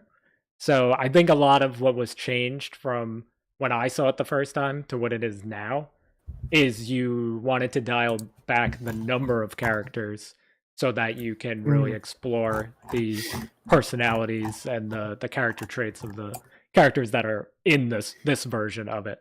because that's Right. your style, you know. Oh, absolutely, yeah. I think it. I don't even know what fully sparked the idea to have it go this way, because I think having it just start on the ship left the question of like, well, how do they get there? You know. Right. So there was that, as well as Rain's character has changed so much from when I started this story, like way back. When did I need to see when I What's up, Spartan? Spartan. He's like, look at those sexy men. The main idea for this story actually came in 2017. It's crazy that it's been that long. And yeah, well, me and some friends from like school were gonna work on it, and the thing is that it was a Star Wars story, because I went to go see Star Wars Episode 8 in theaters with my friend Andrew, and it's the one and only time I have left a movie theater genuinely angry. And it was like I was ranting about it, I was mad about it, before I was finally just like, I could write a better Star Wars story. And I was like, oh my god, why don't I just do that? Just do it. Yeah, and then it was a thing that I was working on with Andrew and our other friends. I think Rain, hilariously enough, while being the character that has changed the most, is the only character whose name has never changed. Interesting. I don't think I knew that, actually. Oh yeah, fair. I don't think you ever told me that, because the names that they are now are what I've always known them as. Actually, fair. I think Avix and Soren used to be named Arlo and Sora Sakura. Sora Sakura. Okay, I'm kind of happy you changed that one. And then Especially I was like, Sora maybe from Kingdom Hearts. Yeah, and I mean, he already embodies Sora from Kingdom Hearts enough. I didn't need it to be even more of a parallel, but like, yeah, that used to be their names, and then it was initially, worked on with me and some friends, and we were gonna like do like a crappy like live action filmed from the phone kind of thing. Toy lightsabers. Yeah, toy lightsabers that we were gonna edit the actual lightsaber stuff onto, because there's literally a whole video editing program that's just about editing lightsabers. Of course. Yeah. And it's free, which was great. But then we kind of just stopped. And I ended up, I think, messaging my friend Andrew, because he was the one who had helped me start making it. I was like, hey, like a year or two later, I was like, hey, you remember that Star Wars thing we were working on? Do you care if I just take that and like make it something? He was like, nah, go for it. I was like, cool. And that's when I started making it into an audio play. And that's also around the time that I met like the boys and Inno. Yeah. And I got done with season 1. It was 7 episodes long. And it's horrible. It's so bad, dude. Rain during that was way more like energetic and cheerful in a sense, but it was uncanny, because he was really like gung-ho with his friends, like, yeah, we got this, and then someone would make him angry and he's like, I'm gonna kill you. One extreme to the other. Right, yeah, which could have worked, but I definitely think that as time has gone on, he went from being this weird, just straight up villain to something. Like, he just existed as a character. Soren and Rain were the two that had the most character, and Soren and Avix were the ones who had the most character, and then Rain was like their friend. And then now it's like, I think my favorite note I have gotten about Rain from this is someone was just like, Rain makes me super uncomfortable. It's like, yeah, good. Yeah. Early Rain had, yeah, pretty much. I wrote you in a book. Damn Spartan. Yeah, I do like, now that I've heard it, I mean, I I think I still have access to the files. Actually, it shared to me on Google Probably. Docs, but obviously I haven't read them in a long time because Right. the last time you and I looked at them together had to be like a year or two ago at this point, which is crazy to think about too. Yeah. But yeah, just like hearing it performed now, it's like I can tell the evolution process, you know, especially because I know your writing and how important character is to you, you know? Like Yeah. it feels so good, you know, like to hear it. You know, like Soren especially. Soren was the one that stood out because like Soren's the easiest one I think to picture in your head because he's the like Mhm. typical anime, you know, main character. Yeah. Yeah. But like exceeded expectations, just Oh exceeded yeah. expectations.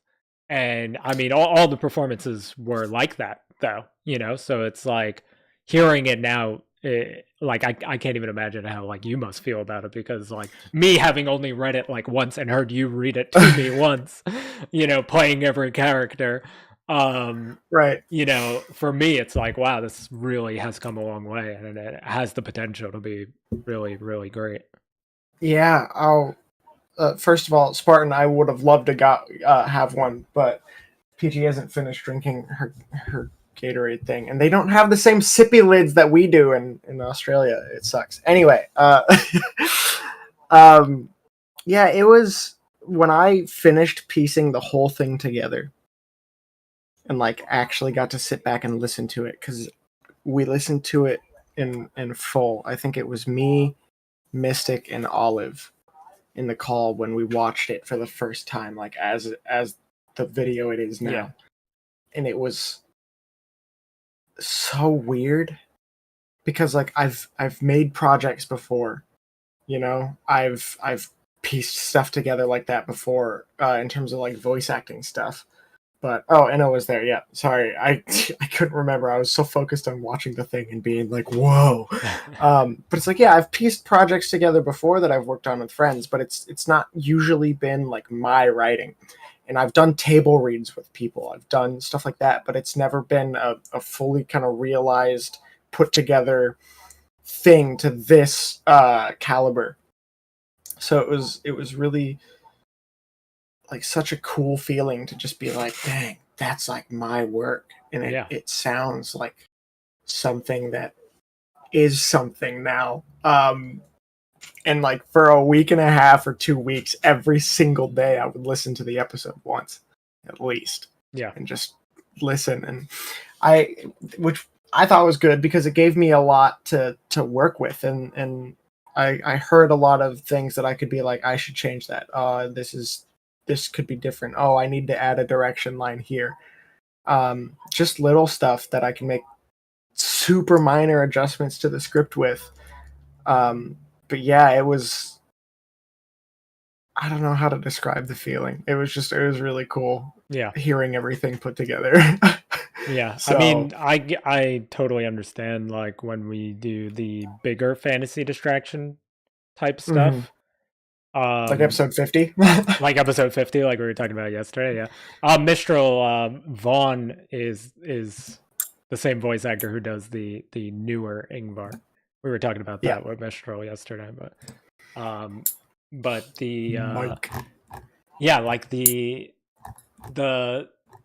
feeling of just having like your writing acted out like that, and you know, like people becoming those characters like in your head, it just feels really, really good. And like I notice it most with the bigger projects. Like obviously like the standalone episodes, I feel it that way too.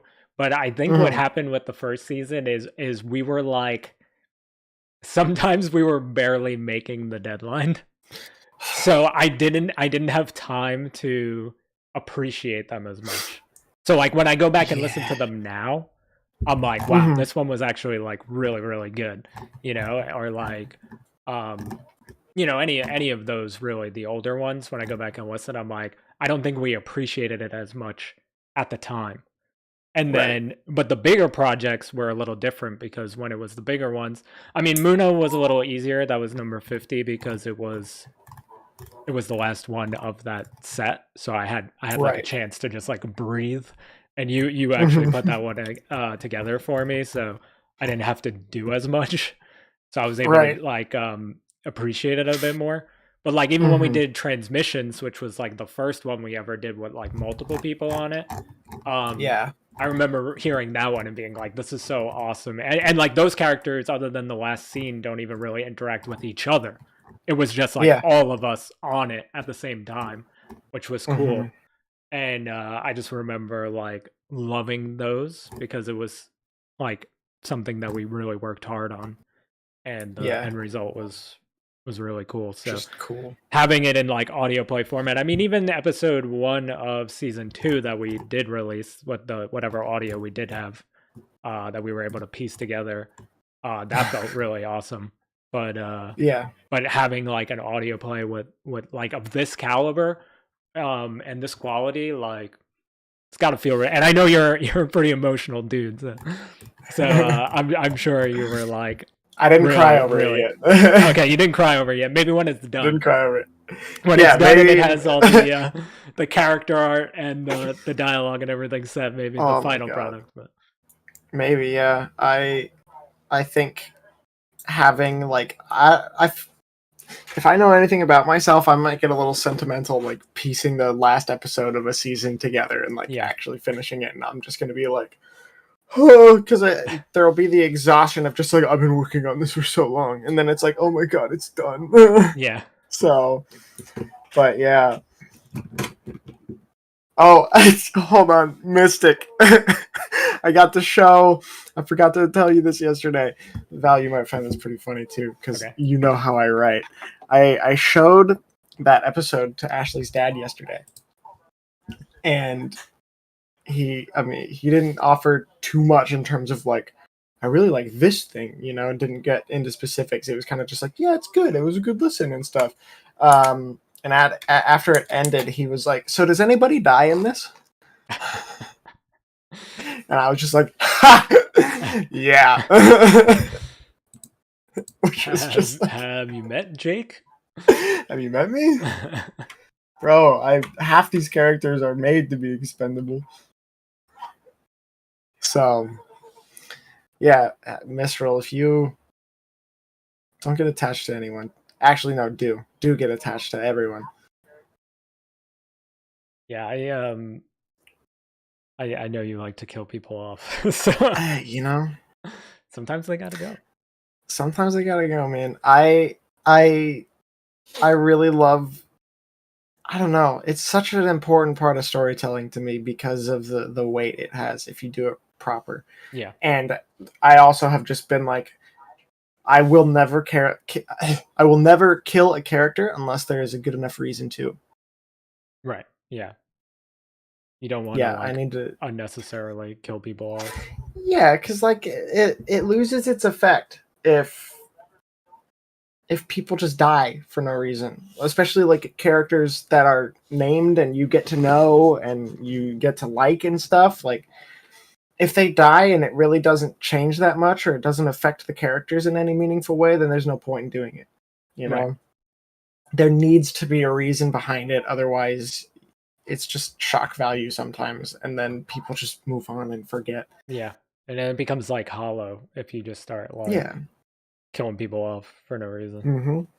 So when a character dies, if it's like a main character that you're introduced to and you're supposed to like and get to know very well, then it needs to mean something. It needs to have weight. It needs to send ripples through the story, you know? People need to remember it. So yeah. But can't wait to start getting into that. I feel like season 1 is gonna be such a like, man, if the story gets finished and is all out, people are gonna go back to season 1 and just be like, man. Sorry. People are just gonna be like, man, the good old days. Yeah. Things were simple back then. No, for sure. Everyone was alive. It's gonna be interesting. It's definitely gonna be interesting. It's a lot of work to put together this type of stuff. So, I think it's also good that you're kind of taking your time with it, though, as opposed to like Trying to put what an we did episode for out every fantasy Monday. distractions, basically. Yeah. You've learned from my mistakes, at least. So. Oh well, you know, Yeah. I remember watching you on stream, and then being like, "Oh crap, I have lines to record. Be Yeah. right back."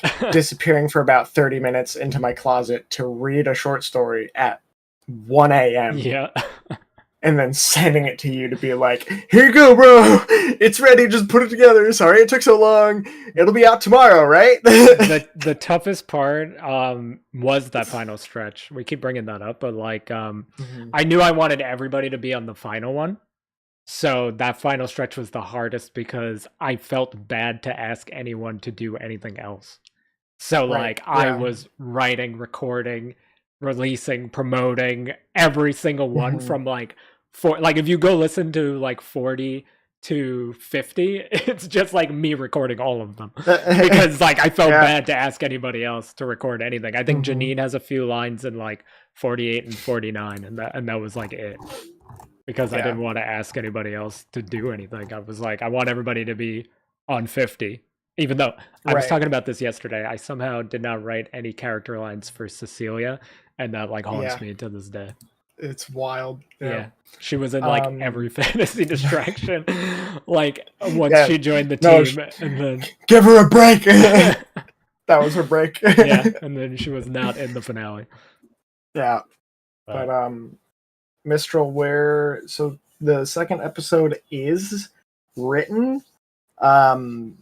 We're editing it at the current moment, but it is like the beginning to end is all there. We just are adjusting lines subtly and making sure everything is flowing proper and whatnot. Because technically, I have every episode of season 1 written. But we are changing stuff from what I had. So the hope is that as we continue, since the opening part obviously is pretty different now from what it was before, we're getting it to a point where we'll have to do less new writing, and we can just kind of copy paste what I already have with adjustments. And then immediately get to work on season 2, which we have a much better setup for at this point already. So, and what's also good is if it's still written that way, it's all in script format already, which is nice. Yeah. You know, like I know a lot of the fantasy distraction stuff, like the ones that we mostly worked on together, like a lot of the Aradia stuff. Like I'm used to just writing them as is, so I'll like put them down, and then we have to like convert them into like this is Janine's lines, this is Sass's lines, this is Innocent's lines, you know. So like it's good that you have it written that way already because it's a lot easier. I mean, you went into it knowing it was going to be an audio play, so that obviously makes it a lot easier to approach it that way. But I think that's going to help you a ton as far as putting it together, sending it to people to record lines, you know, having it in the script format. One of the things I would really love to do, if we can get it to work, obviously, and with whoever the final cast ends up being and how we're all over the place, it would be difficult, I think. But we did come together for a table read first. Nice. I would love to not only just have a table read, but also get to a point where we can all get into a call together. Everyone just starts recording and we read it that way and we record it that way so we can bounce off of each other and kind of be like, try that line this way or whatever. And people can just say, hey, this doesn't feel right. Can I try to change the line to this or something? And it's like, yeah, absolutely. I'd love to have it like a group recording session. And then like outside of that, just extra takes, just in case. Because in the moment, I definitely feel like in the moment I wouldn't be as heavy on directing just because my brain would be like, we're doing it. But well, you're also in it, so you know, you're focusing on your parts, your lines, how you're gonna you know, deliver them. So it's hard for you to be to wear like that many hats or whatever, like while in Yeah. the moment, you know. Mm-hmm. Yeah, and I mean, in terms of playing off of each other as well, Mystic definitely helped a lot with my recording session because he was there and offered feedback, and if I was like, I like some of these, do you have any extra notes? He could help with that, and with Rain especially having a lot of just like, yeah, lines that were just one word. Yeah. It's like he would read me into it, so he'd read the line before it, and then I could just kind of sit there, listen, and get into the vibe of the character and try to respond in the best, most convincing way with just one word. And even that, like, I did not follow my script to a T.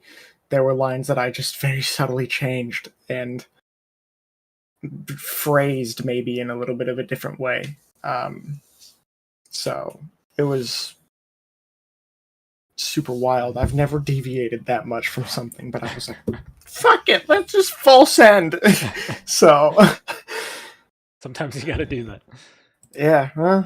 Building off the inspiration comment too, if Mystic is the main one editing with you and also there for the sessions or there, you know, for your sessions specifically as well, I mean that's huge for you guys as far as if you need to make changes to the script or if you're feeling something or not feeling something, you know, because like if he's the main one that you're like bouncing ideas off of or working with, I think that's going to go a long way for you guys as far as future episodes as well, because you'll always be kind of experiencing the same stuff at the same time and able to like Right. call back to those moments like, hey, this worked, this didn't really work for me, you know, and vice versa, and you guys can kind of piece things together a Right. little easier that way.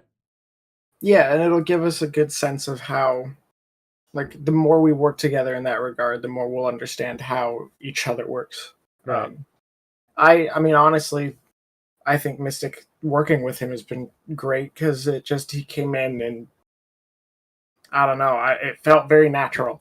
Yeah. And I mean, he has experience in script writing, just in general.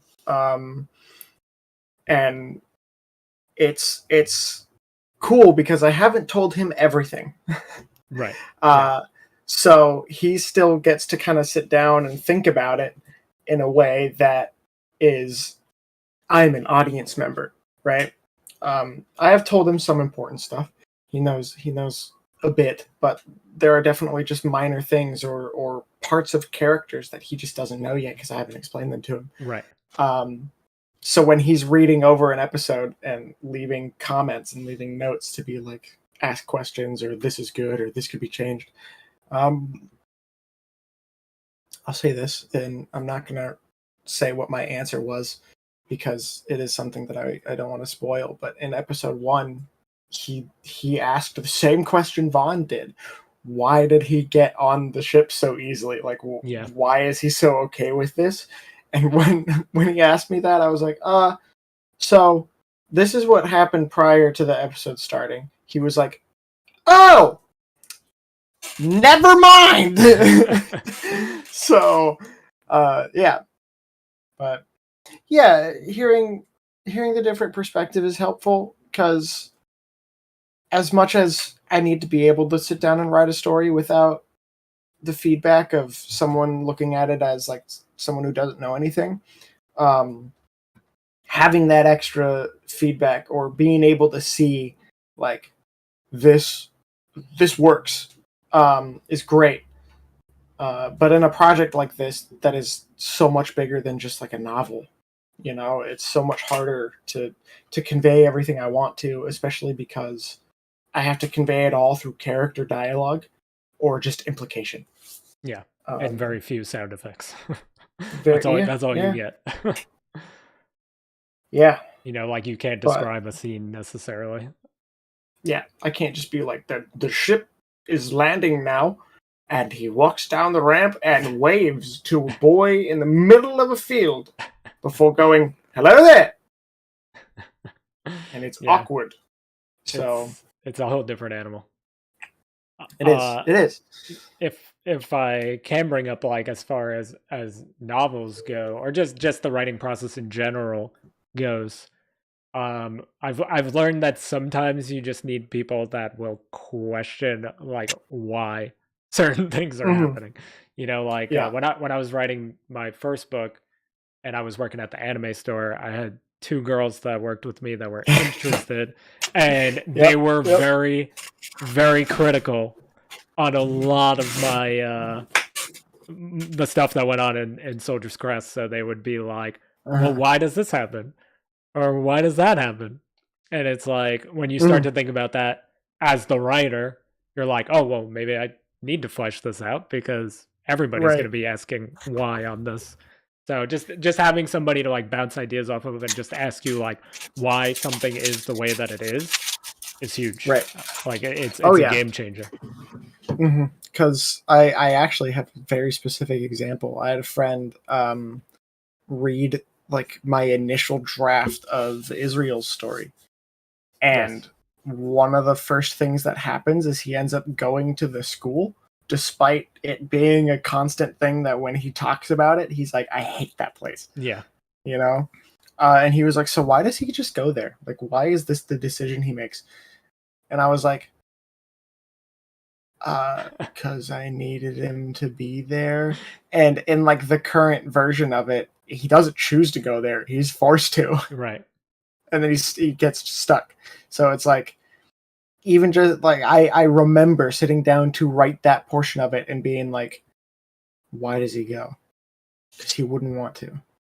Right. There has And to I be a thought reason. directly to, yeah, I thought immediately of my friend asking me that. He's like, why is he doing this? And I was like, okay, Yeah. I need to either give What him a doesn't work reason to as be there. well as why? Yeah. Yeah, yeah, yeah. Mystic absolutely helped a lot with like, does this line even need to be here? One of the things he even brought up to me after we'd finished recording and putting everything together and showing people, because obviously him and I are listening and trying to figure out our own notes and stuff like that. But one of the things was like, does Ariel really need to talk about Evalia twice? Is it that important? And it's like, no, Yeah. no, it's not at all. Like, so she doesn't talk about Evalia in the current script now until all of them are talking about where they're from. Instead, we took the time with Ariel and Rain's first conversation to just kind of imply more about the universe. You know, when she's all like, I was one of the first picked up, so I've been able to see quite a few planets on this trip. She like says it as trying to like a conversation hook, right? And Rain's just sitting there like, okay, cool, you know? Yeah. So he doesn't respond, and then rather than being like, do you know about the planet Evalia? She's all like, so when did you first come to know Lady Mariah? You know, because a big part of her character is that she is just a very devout follower of Lady Mariah. So she's very excited about Lady Mariah. So of course she's going to be like, when did you come to worship Lady Mariah? And he's just like, today. She's like, did you worship a different god before her? And his response is, there are others. So she's like, yeah, and then like lists like 5 or 6 of them. Before she's cut off by Theron. What was good too about it, that I didn't even realize until like now we're talking about it, with an audio play, especially like the first episode, outside of the intro, which is necessary, obviously. There wasn't like a lot of like long-winded speaking. You know, it was a lot of like characters talking with very few lines kind of bouncing off of each other and establishing their characters. And then that way that opens the door for like when you get to the more dramatic stuff, the bigger moments, like once I mean, you know I'm a fan of like monologues and stuff, but once we get to those moments, it'll hit harder because there aren't those many moments early on. Right. Oh yeah. And I think that was a big part of it is right now the longest lines are really given to like explanations of things. Right. Yeah. So like Which in the is initial necessary, draft I obviously. have, yeah, in the initial draft I have for the third episode, Vaughn has just like paragraph, you know, because he's just explaining what the Eldvert is Right. to them, and that's what it is they're in a class, as Theron said, they have 2 classes every day, and this is just one of them where they're talking about the Eldvert, what it is, why it's important, and how they can be different. So really currently all the quote unquote monologues, if you could even call them that, are just the masters lore dumping on the students. Which is cool because like it fits into the actual story. You know, like right, they're yeah. learning about it, but the readers or the listener in this case is also learning about it. Mm-hmm. Yeah, a lot of the notes we got to go off of what Mystic is saying here. Also, yes, show don't tell, super important, really difficult with audio plays because sometimes you kind of just have to tell. Yeah. But it is absolutely like it's very important to focus on the lines that are essential to continuing something or giving the information you need. But also, you know, the conversational tone. When we were showing people, a lot of the notes we did get was like, once characters just started talking to each other, like I think they would say like after Rain was done talking to Jet and went down to talk with like Ariel, and then they met Soren and Avix, and like that moment onward they were like was just so good. Yeah. All the characters talking together and just being people. They were like they was good. And they wanted more of it, and it's like, yeah, I would. Well, you know, hopefully we'll keep that going, and like the and cafeteria episodes coming scenes forward too. Yeah, very easy to like I love the drive cafeteria some, scene. yeah, characterization there. Yeah. Oh yeah, and that was a big part too. There's even just like singular words that could be different. That would completely change the meaning of some of their lines. Like there's one specific line I can think of in episode 1 that if you actually listen to what is said, it's kind of like, why did he say it like that? Yeah. But it'll become important later in that regard. Is it all right, once boys? You know more? Yeah, all right, boys. That's the line, and you're gonna realize something about Vaughn later. It's gonna come back later, or not Vaughn, Jet. Yeah, but yeah, Mystic also very, very interested in like things that I just don't watch.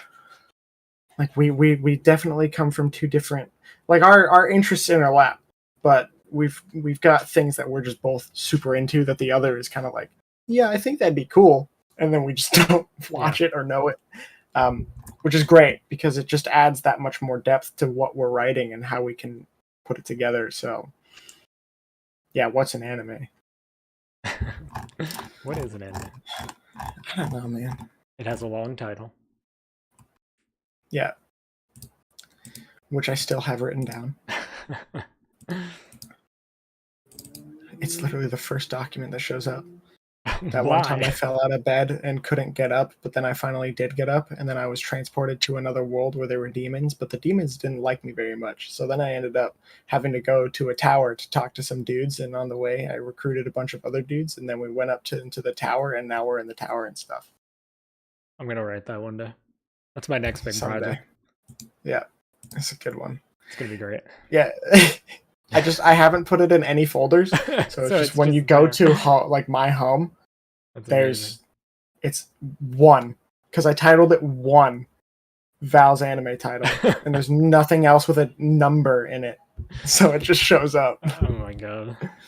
Yeah, it's great. I had a D&D character idea because there was a game that I was going to be in where we had to choose like a real world job to like be part of our character, and I was going to be a manga artist, and that was his manga. I'll allow it. That's amazing. Yeah. Did you talk to my dad asking if it was going to be an anime? He did ask if there was going to be animations, and he was like, it'd be cool as like an anime, and he was like he was making sound effects and stuff. It was really funny. That's amazing. But yeah, I would love to see it animated. I think that'd be super cool. And if if we were able to put the story together and like finish it, it'd be awesome to see it gain enough traction that I could like send it to like Netflix or Amazon or whatever and be like, hey, here's this thing, here's the audience that we've already started building for it. We've got voice actors. If you've got an animation team that would help us put this together, that'd be super cool. How can we work on it, and just having the series done and out with an audience would already be the proof of concept that they need to see if it would be worth it, Right. So it's definitely the way to go. I still really badly want like a Japanese intro, not Japanese, anime intro with like like a minute long whatever.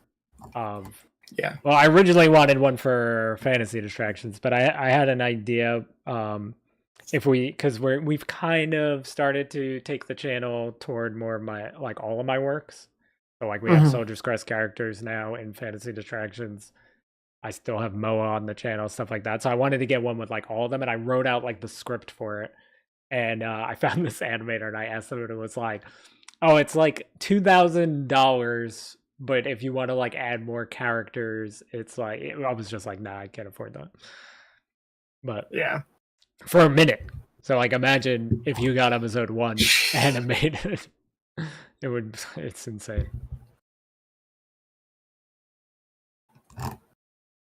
Ooh. That's funny. And Pichu was like, "It's the same thing, Dad." Yeah, it was funny. The full orchestral soundtrack, that'd be cool. I do want to get music for it too at some point, but that just depends. Because at the moment, we really don't have a need for music unless it's just ambient kind of chilling. Yeah, so, I think like the like in the opening with the ambient noise in the background was really solid. Yeah, I might even change the ambient noise because I realize it's the same noise being played during the like when they're on the transport ship, when in reality like it's just kind of space. Yeah, and then when you get to when they get to Theron and Vaughn, they're not in the transport ship. They're like hovering over the planet, like flying over it, and able to see people. It's not like, oh, we're in orbit. It's like we're in the atmosphere, Definitely one of the things to tweak, but yeah, the part when they're picking up rain, I thought it helped for sure. yeah. There was a lot of just little ambient stuff that I wanted to try and add.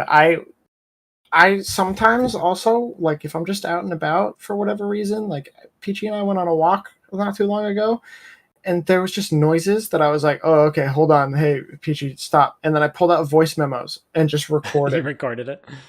Yeah. Smart. I've got... I grabbed... like 10 recordings just on a walk. Like giant spiders just eating houses? Yeah. Nice. Because it's like, well, for the some of it was for GALAK, some of it is for the thing that's going to follow up GALAK. So since we already have ideas for that. I think you should just have more chewing noises for the entire episode.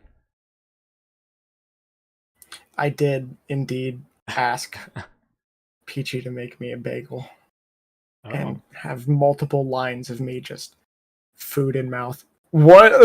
Bagels is a good choice. I feel like Wait, you don't want more chewing noises, Mystic? He hates chewing noises, I know, dude. that's I why felt said so that. bad having him in. Felt so bad having him in the call while I'm just like chewing a nomming on a bagel. Yeah, I'm like I shoved like as much of it into my mouth as I could, and then was just like, huh? They did come out good though. I know Mystic made a comment about how good they did sound though. Like it annoyed him how good it sounded. That was before while it was on. Oh god, I gotta scroll up and look now. Yeah, it was a while ago. I braced myself as I listened to ravenous bageling. That might be one of the greatest lines that's ever been said in my chat. It's a personal pet peeve of mine to hear people chewing. I hate how good the food eating noises are. Yeah. Braced myself. Yeah, ravenous bageling. What a way to say it. That's really funny though. Yeah, I was like, hey Mystic, I'm gonna actually like eat food and it's gonna be awful. Like, are you sure you want to listen? He's like, nah, just go for it. I was like, okay. And then Eno was just like, why did you actually eat something? I was like, I wanted it to sound right. She was like, you could have just like put your hoodie sleeve in your mouth or something, right? Because I'm sure that's what Ken's did. Because if you're just kind of like, like it has a very similar effect, but it's just, I was like, it's not the same.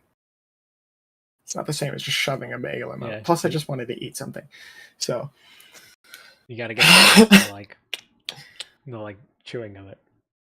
Yeah. Mm-hmm. Also, one thing that going back to like hearing it come together, there were scenes that I absolutely meant to be funny. I was not expecting to laugh at them as much as I did when I heard them. Yeah. Like, one, Ken's phenomenal job as Soren. So obviously, if you pull that off well with him being a very comedic character, it was great. But there was some stuff that I was just like, this is way funnier than I expected it to be, just hearing it being said. Oh wait, Peachy has pictures of you doing it? I gotta see those. Yeah, she has pictures of me just like sitting down, like with my phone out or something. Or yeah, it's pretty good. Heard some voice actor use an apple or a pencil. Yeah, I mean, it really just depends, because especially with anime, right? There are some times that you have to make noises that you're just like, what is this noise? What is this noise? And one that I can think of is I was helping redub a scene from Attack on Titan, and everything was done. We just needed a couple extras because there was just soldiers that like got hit, so we needed like grunts or noises of these soldiers like getting whatever. And the director asked me like, hey, can you play, like, do the noise for this soldier here in this scene at this time? It's this one. And I watched it, and the soldier I had to voice gets like, he like stands up in the middle of this battlefield where like people are dying and getting eaten by titans and stuff. He like looks around all dazed for a sec before a horse comes up and just bucks him straight into the air. And I was like, what noise does that make? What is that? And I had to sit at I was in my closet where I recorded, just like watching it, being like, what? I didn't work on the actual Attack on Titan. I worked on like a fan dub of it. I should preface.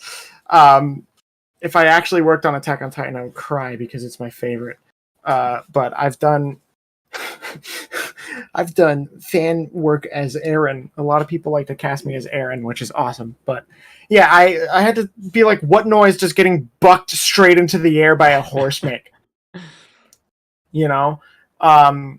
And in that regard, with Aaron, in terms of putting stuff in your mouth to whatever, like when he's like biting his thumb and like screaming, I left bite marks on my thumb that lasted for like a day during a recording session once.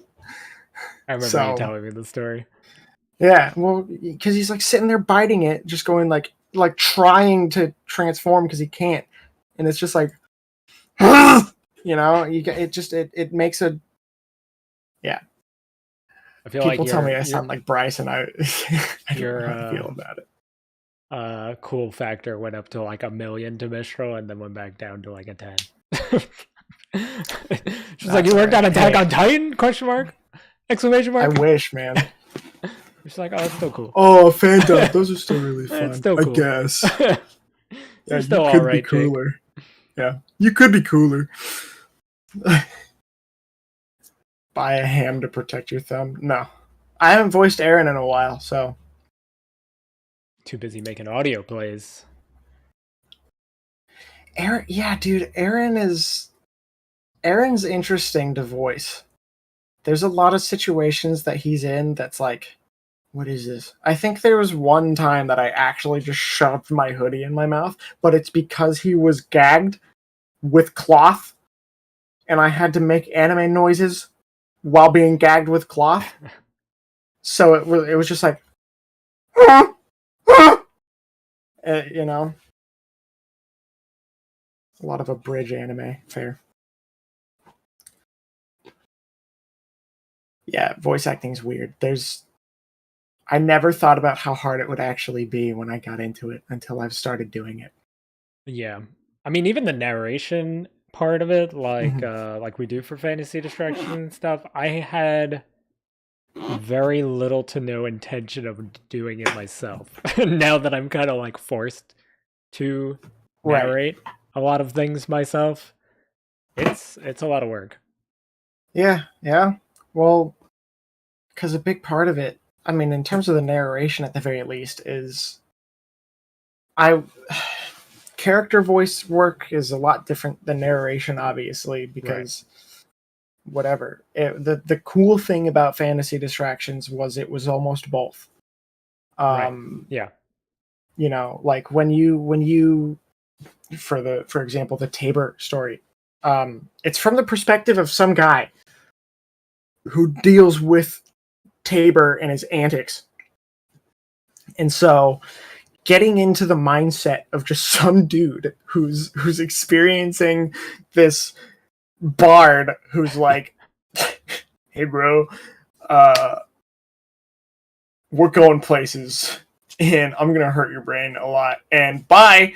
um it's like, what kind of person is he? And even then it was just a matter of how would he tell this story. Like, if he were going to tell it in this way, obviously no one's going to be like telling a story in that wording, but it's like, Right. if he was telling someone a story like this, how would he tell it? Like, what would he say? And so getting into that thought process of, there was a bar that I used to go to called Cookie's Secret. The inflection in that regard Yeah. just becomes more important. And with narration, just in general, inflection on certain things is important because, there are things that are more important to focus on.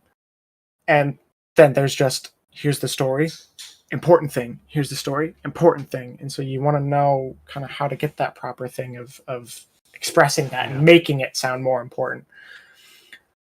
Thank you. It's I love acting just in general. I acted in high school all the time, like not all of the plays, but I did all the musicals. I did a bunch of the plays. D&D especially is great. I have noticed sometimes there was a time I was playing a character who was just like in the thick of it. He was not okay. And for the most part, when you play D&D, there's usually some like side comment stuff happening. People will make jokes and like we'll be like, ha ha ha, all right, and then we'll continue on with what we were doing. I got so into this character that all my friends were like making jokes at a certain point, and I was just sitting there like zoned out, like listening to everything, but I just sat there, wasn't cracking a smile or anything, which I normally would, but it was just like, and then I realized it afterwards. It's like, oh my god. They're like, yeah, Jake, you good, man? I saw you going through it, and I was like, no, I was just really in character, I guess. You were method acting. I was method acting. Yeah, well, so one of the best lines ever in any fantasy distractions is still, you lied. Oh well, no, that one yes, but I stand there in awe. I stand there in awe. Yeah, I gotta hook back up my my Steam Stream Deck because Deck. I have that. I have You Lied. I have all that stuff at the touch of a button. That I would. Oh yeah. Use. There is an Ariel line that very much gives me the like, you lied vibes. They're like, sounds like a wonderful place to go and learn many things. And then she just very loud like, oh yeah, it is.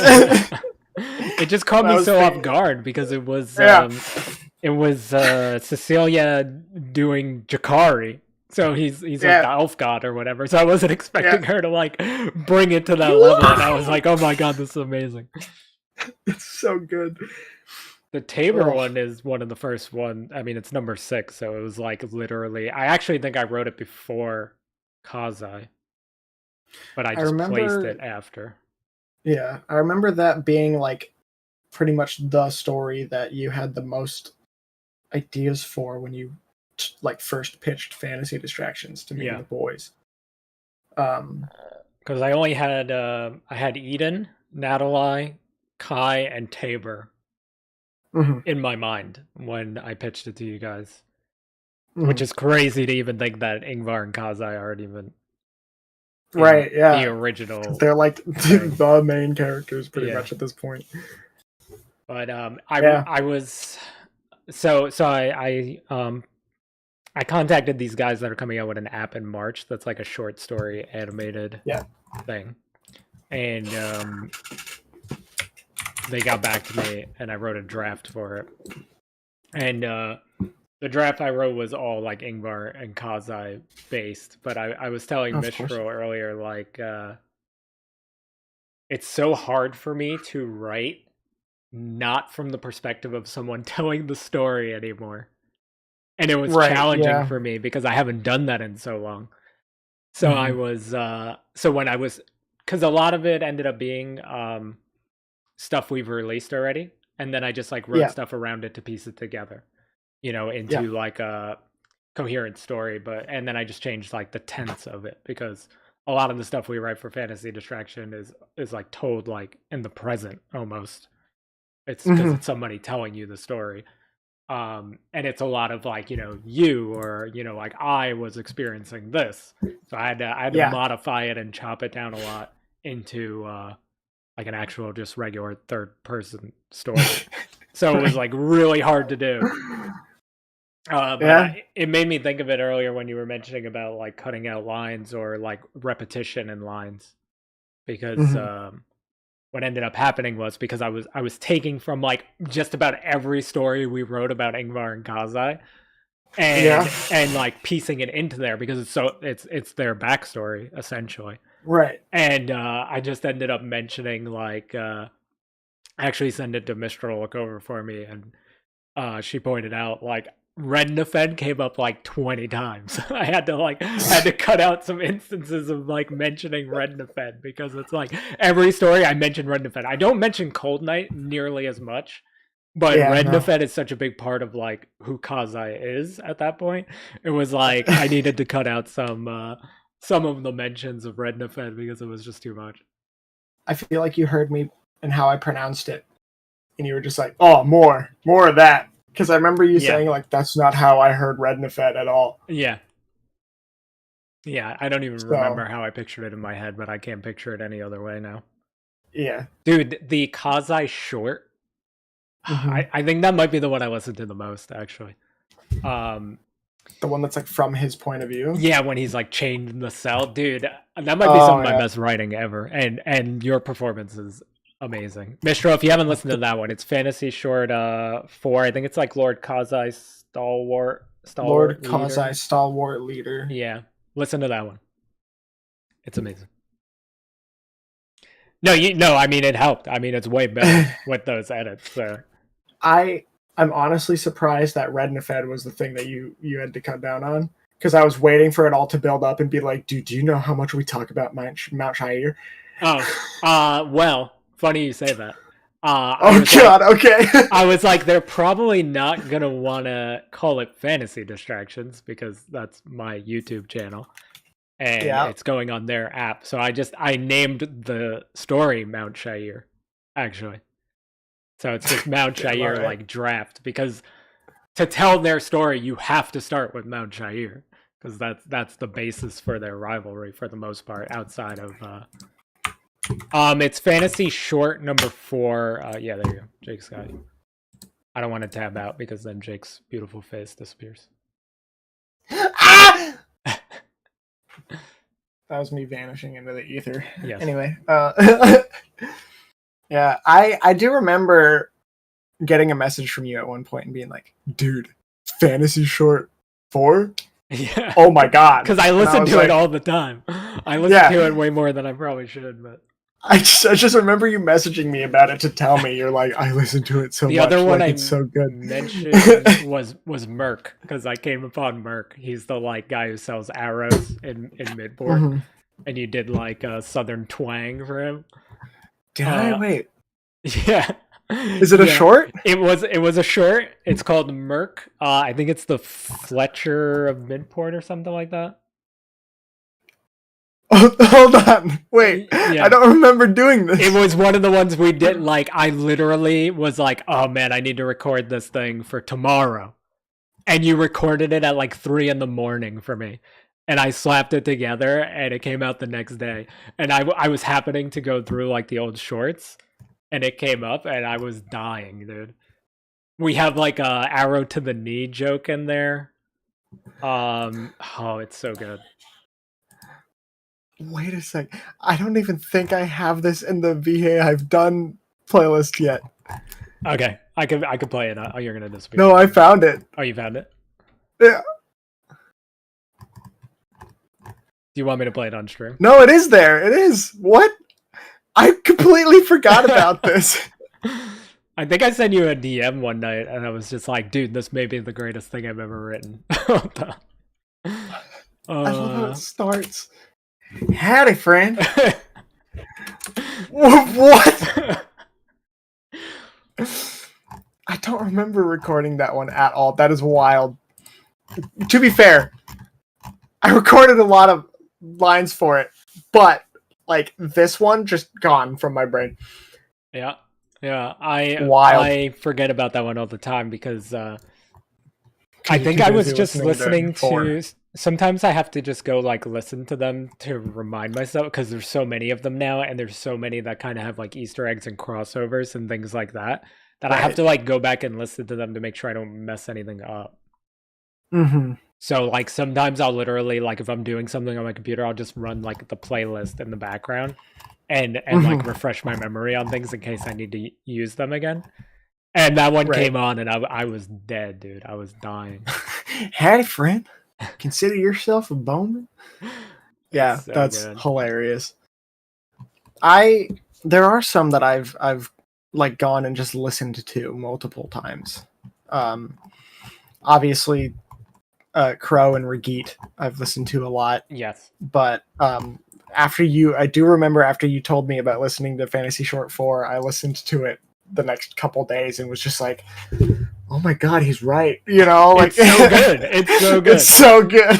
Like, dude, I couldn't use anything from it though. Like, I mean, some concepts from it I was able to use, but that was one I couldn't use because it's just all from his perspective, you know? Right. But like, oh my god, I'm gonna use it at some point if they take me on for that project, because right. The end is so strong. Like, it's so good where he's just like, you know, I will banish the monster from Obsidian, or I forget the exact words, but it's so good. Yeah. I liked playing Kazai like so much. He was such an interesting character to get to know, and I know like his voice has changed in my head, because from that one I'm kind of just giving a more gruff almost style of my own voice, where when I played him in 50, like, I kind of had him up here and I wanted to give him a very noble, I'm calm, collected, and smarter than you kind of sound. But it's like he was such a wild character to talk to you about, because there's just, you know, we've set it up in world that people perceive them as this way, you know, and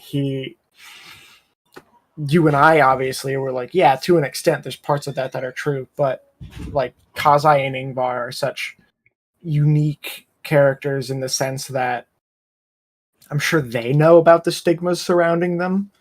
They're just like, and larger probably than life. just, yeah, they're larger than life individuals, and just I imagine Kazai just doesn't care, and Ingvar's just kind of like, they call me the God King, woo, you know.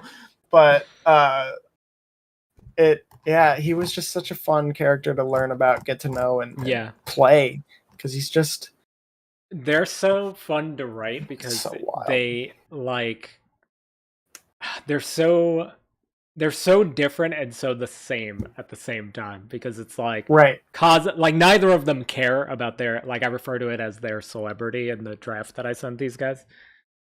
They both don't really like care about that. Like Kazai just cares about the future of Fenrir, his people, you know, being the best ruler that he can be. He doesn't care if they like look up to him in that way or like hold him on this pedestal. For Ingvar only cares about killing Kazai. He literally doesn't care about being king. He doesn't care that he has to like rule this country after. He literally just wants to kill Kazai. So like obviously Dita's there to like reel him in a little bit. And give him different perspective, which makes him grow as a character a lot. But at the same time, like, he just doesn't care. He just wants to kill Kazai. So he could literally care about anybody, like, he could care less. But it's good old Ingvar. It's what makes them so fun to write, because then on the like future of Fenrir and all that type of aspect, they're like completely different, and how they fight is different. How they approach fights is different. But they do have like some funny similarities that make them. Oh yeah, like they would be so better off if they worked together instead of trying to kill each other. Yeah, they're Naruto and Sasuke. Right, and getting back to what you said about voicing him, I also think it depends on who he's talking to. You know, like I feel talking to Ingvar, he would have that like higher, like I'm more noble and honorable than that. Yeah. You know, like. Kind of approach to talking to Ingvar, you know, because he thinks, you know, he kind of just thinks Ingvar is like a dumb barbarian. Yeah, you know, like, and Ingvar on the other hand is, you know, starting to realize, like, especially because we wrote that in a sense that it takes place during the war that has already started. You know, in that sense, it's like Ingvar is starting to realize, like, oh, I've outsmarted him a couple of times. You know, or like, you know, maybe I'm not as dumb as he thinks I am, and and now he's like calling him out on it because he knows it's gonna like get under his skin. Like, oh, but aren't you embarrassed? Yeah, aren't you? You're embarrassed? Supposed to be the smart one, right? Yeah, yeah. They're so just polar opposites. Yeah. And the thing is, too, Mike and I, when we recorded any of those lines, including the ones for Jack in the beginning, and then Ren, Ingvar and then Ingvar and Kazai at the end, we were in a call together the whole time recording. Yeah, like we just went back and forth, which it is smooth. I think it is like one of the smoothest things we've uploaded. That interaction between them. I listened to it again yesterday when we were talking about it, and it's funny the things that I pick out for my own performances, but like the part that I was just like, oh, I forgot about that was literally the scream at the end when they clash. I heard that scream of mine and I was like, oh, it's so visceral. And then I like rewound it and listened again and I was like, oh, so good. Yeah, I've listened to that scream so many times. Mishra, we actually used to do these streams all the time. But we did. But we haven't done them as much for lately. I mean, Jake is on a completely different like time zone from me now, so it's a little trickier. But yeah, we used to. Do it is currently 2:20 p.m. for me right now. Yeah, so there you go. So it is 10:20 p.m. for me. Hey, nice. What were you gonna say, Jake? I'm sorry, I cut you off.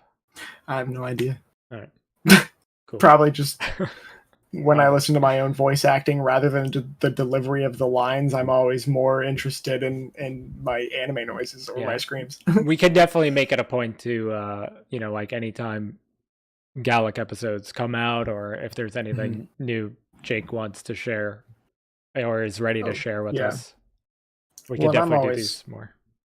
Always down to come on when you're doing fantasy distraction stuff too, because as we were talking earlier with GALAK, like having that other perspective can always be good. So yeah, I mean, if you were interested in having me on, of course, my man,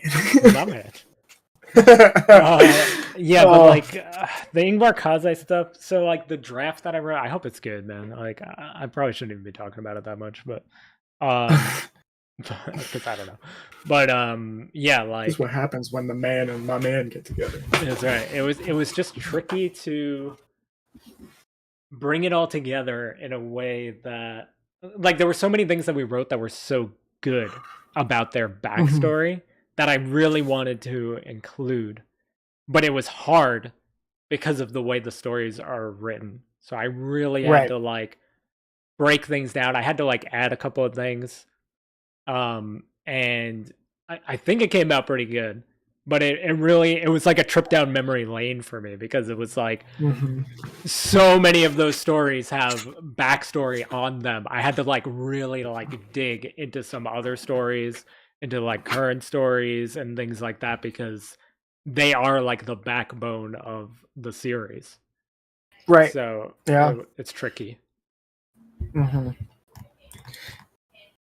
That was it's so weird to me too, because maybe this is just because I worked on it with you and I knew a lot of the plans and all this stuff. But like, as much as Fantasy Distractions was like so good at just, oh, we talked about this thing and there's this character. What if we make a fantasy distraction on them? Which just made it like a content farm.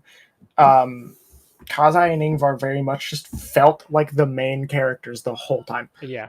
To me. Which is funny because they're not supposed to be. But they just kind of became it. Yeah. Well, you know. I think, I mean, honestly, something that I would love to do with GALAK later is something that I think I'd be interested in seeing if you would try and do it or want to do it with Fantasy Distractions. But if, like, I finish GALAK as the audio play and people really like it, like, I know audio plays aren't everyone's thing. I would love to then turn it into, like, books. Just write the novel. Write GALAK the novel. Yeah. You know, so I think, like, Kazai versus Ingvar, the novel, would be super cool, super good. Which is crazy because, I mean, you know, it was supposed to be an ebook. Like I took an ebook I started writing that the season 2 episode 1 that we released that had all of our voices on it. My sister even did a line for that. I needed an extra line. My sister is actually in that. I was like, Stacy, say this, and she was like, okay, and then I just put it in there. That is like the opening of the ebook, essentially. Like Jack and Anna in Vorpal during a Morska festival, and then Ingvar and Kazai show up and recruit people. Like that's kind of like how the ebook was meant to start. And then all the craziness that happens after that was going to be season 2, if we went through with it, was going to be the whole book. You know, so it's like I could very easily write a novel about them now because we've fleshed them out so much since then. Because that was just a concept. Like I think I had like 10 or 15 pages of the ebook done, and we made that the Fantasy Distraction universe. So we could definitely do it now that we've fleshed them out so much since then. Here's a fun question for you. Who's like your absolute favorite character to write for in Fantasy Distractions? That's a hard question. I was actually thinking about that the other day, so it's funny that you bring that up because there's so many good ones that have like emotional baggage. Like Jack is really fun to write for. Like anything Jack and Aradia related is really, really fun. But I think like if I boiled it down to Ingvar is probably my favorite to write, just because I probably spent the most time with him, even though I think he has less stories than Kazai. He's just referenced in more stories than Kazai. He has a more active role in the world, I feel, than Kazai does. Like he just is actively going out there being like, pay attention to me. Yeah. So yeah. Well, Mistral Aradio was my favorite character to write for. So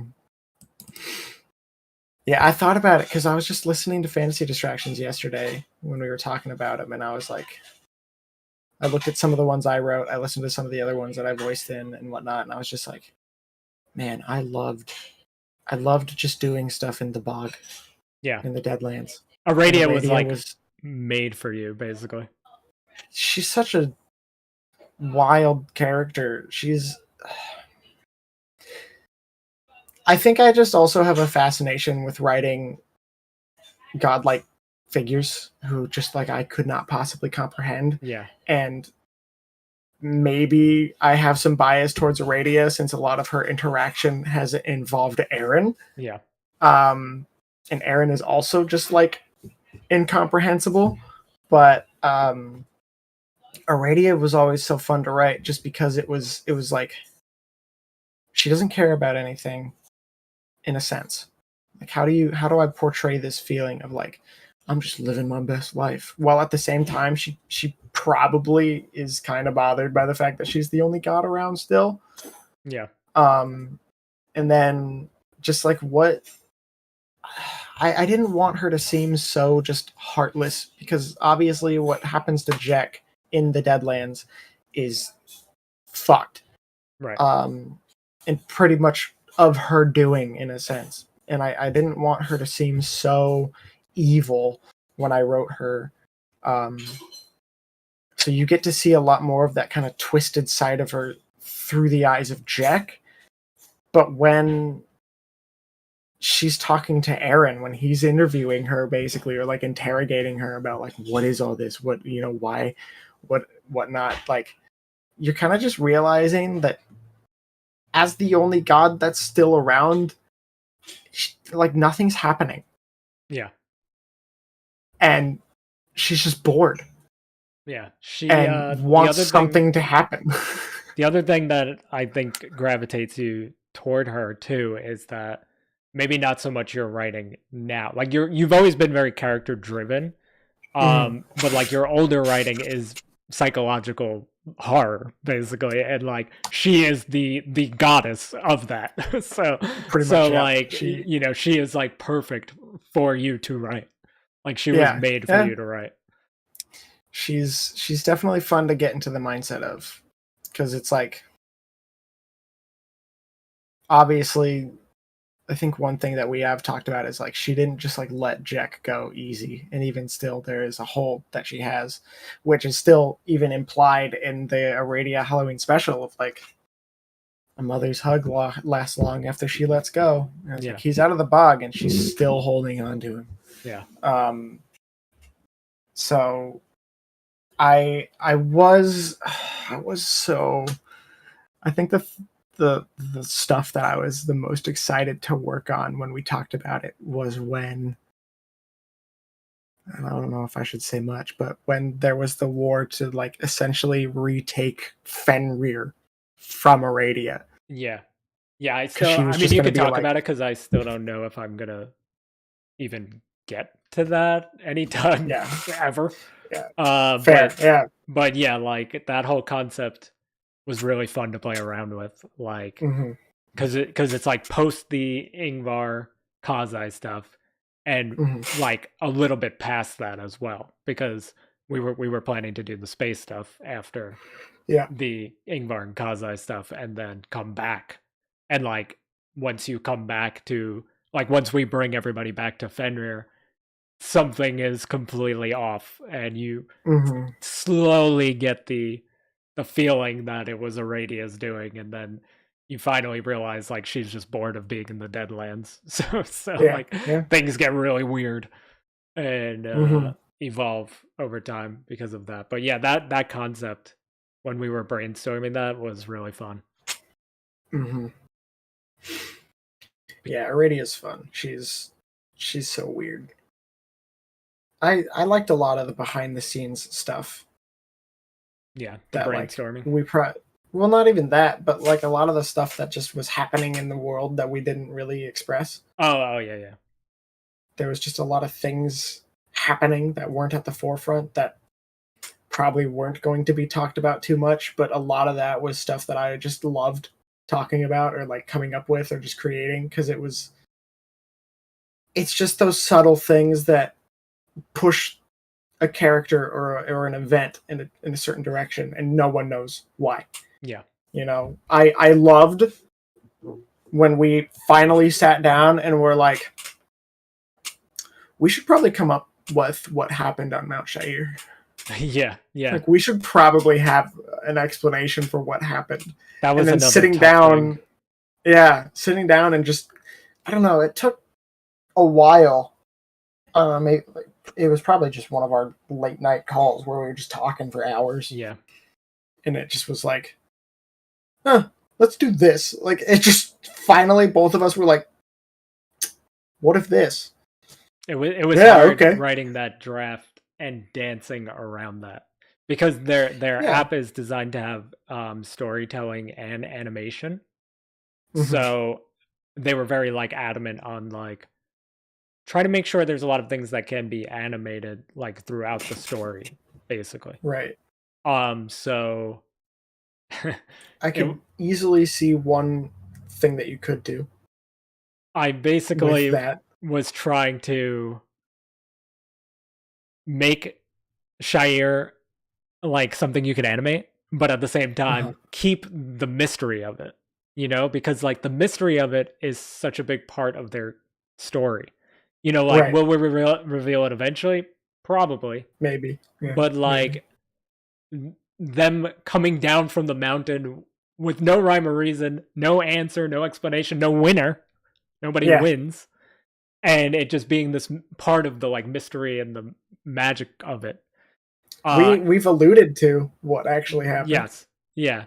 That's really fun alluding to that too.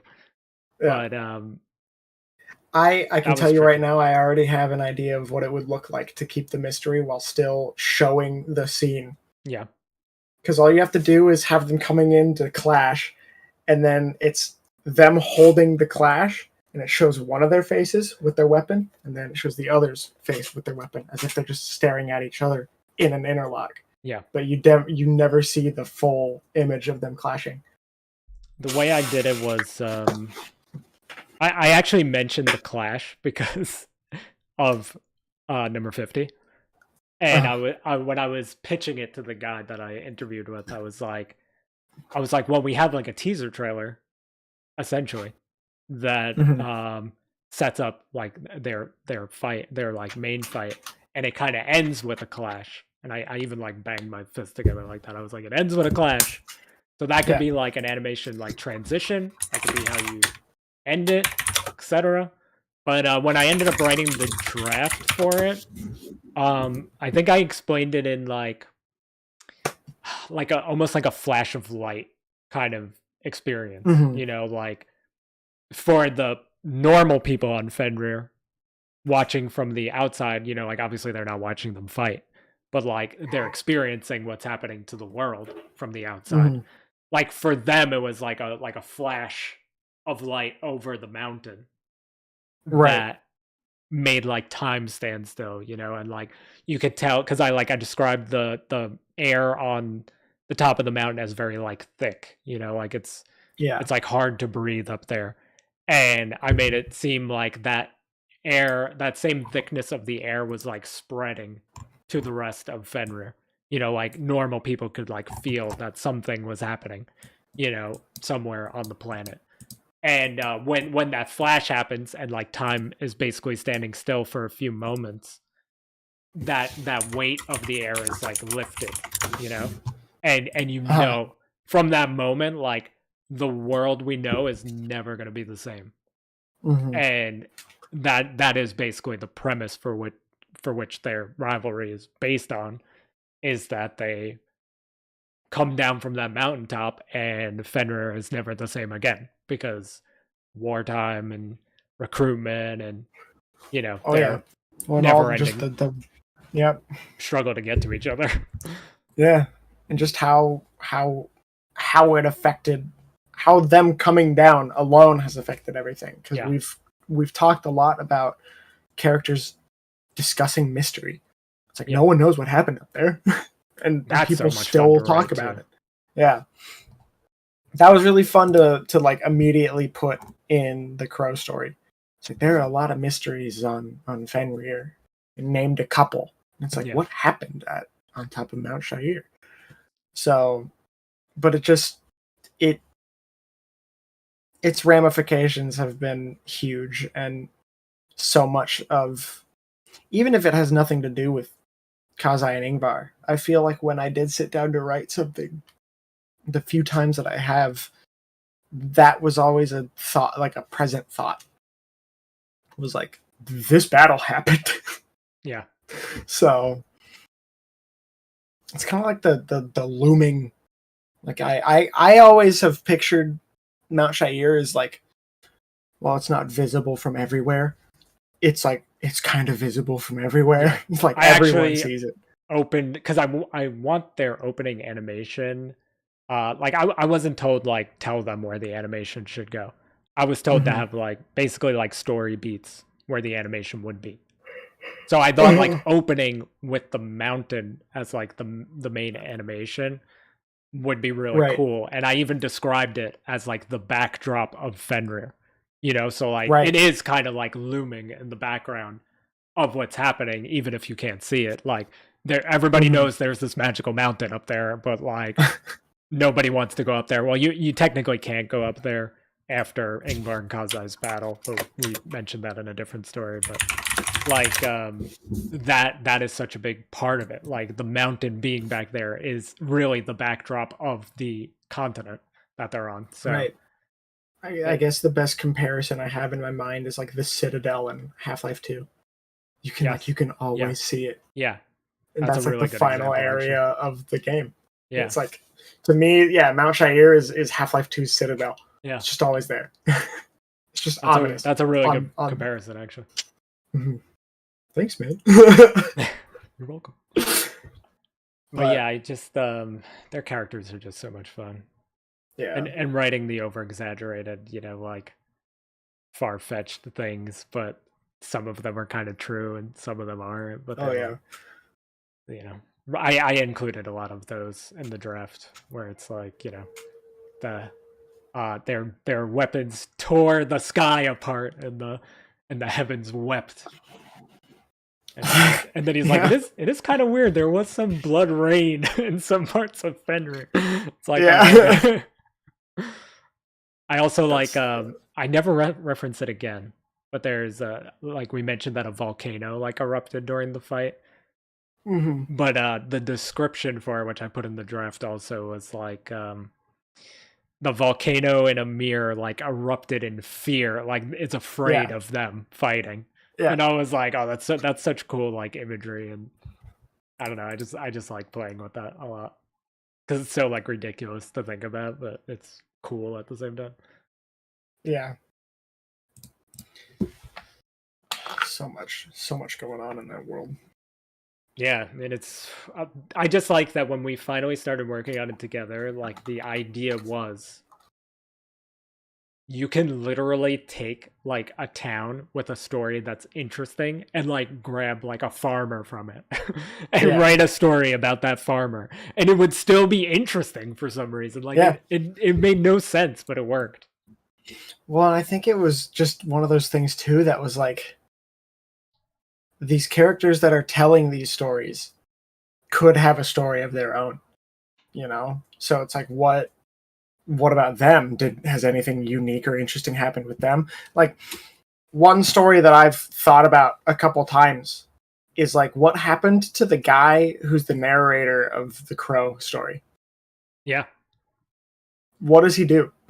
Because there's, to me, with how it ends, like what he talks about and how that story wraps up, I feel like almost like if I had to write a story about him, he would become this like almost like wanderer who's like, let me tell you of the new god, and just what was that gonna do? How does that affect the world? Who actually listens to him and believes him versus who thinks he's some maniac? Yeah. And then that then could even tie into this forgotten god of Rask, and like, how does that come into play? And are there people that are now almost creating a new pantheon involving Ingvar and Rask and Crow and like whatnot? It's like, Yeah. It just spirals once you think about like the right person.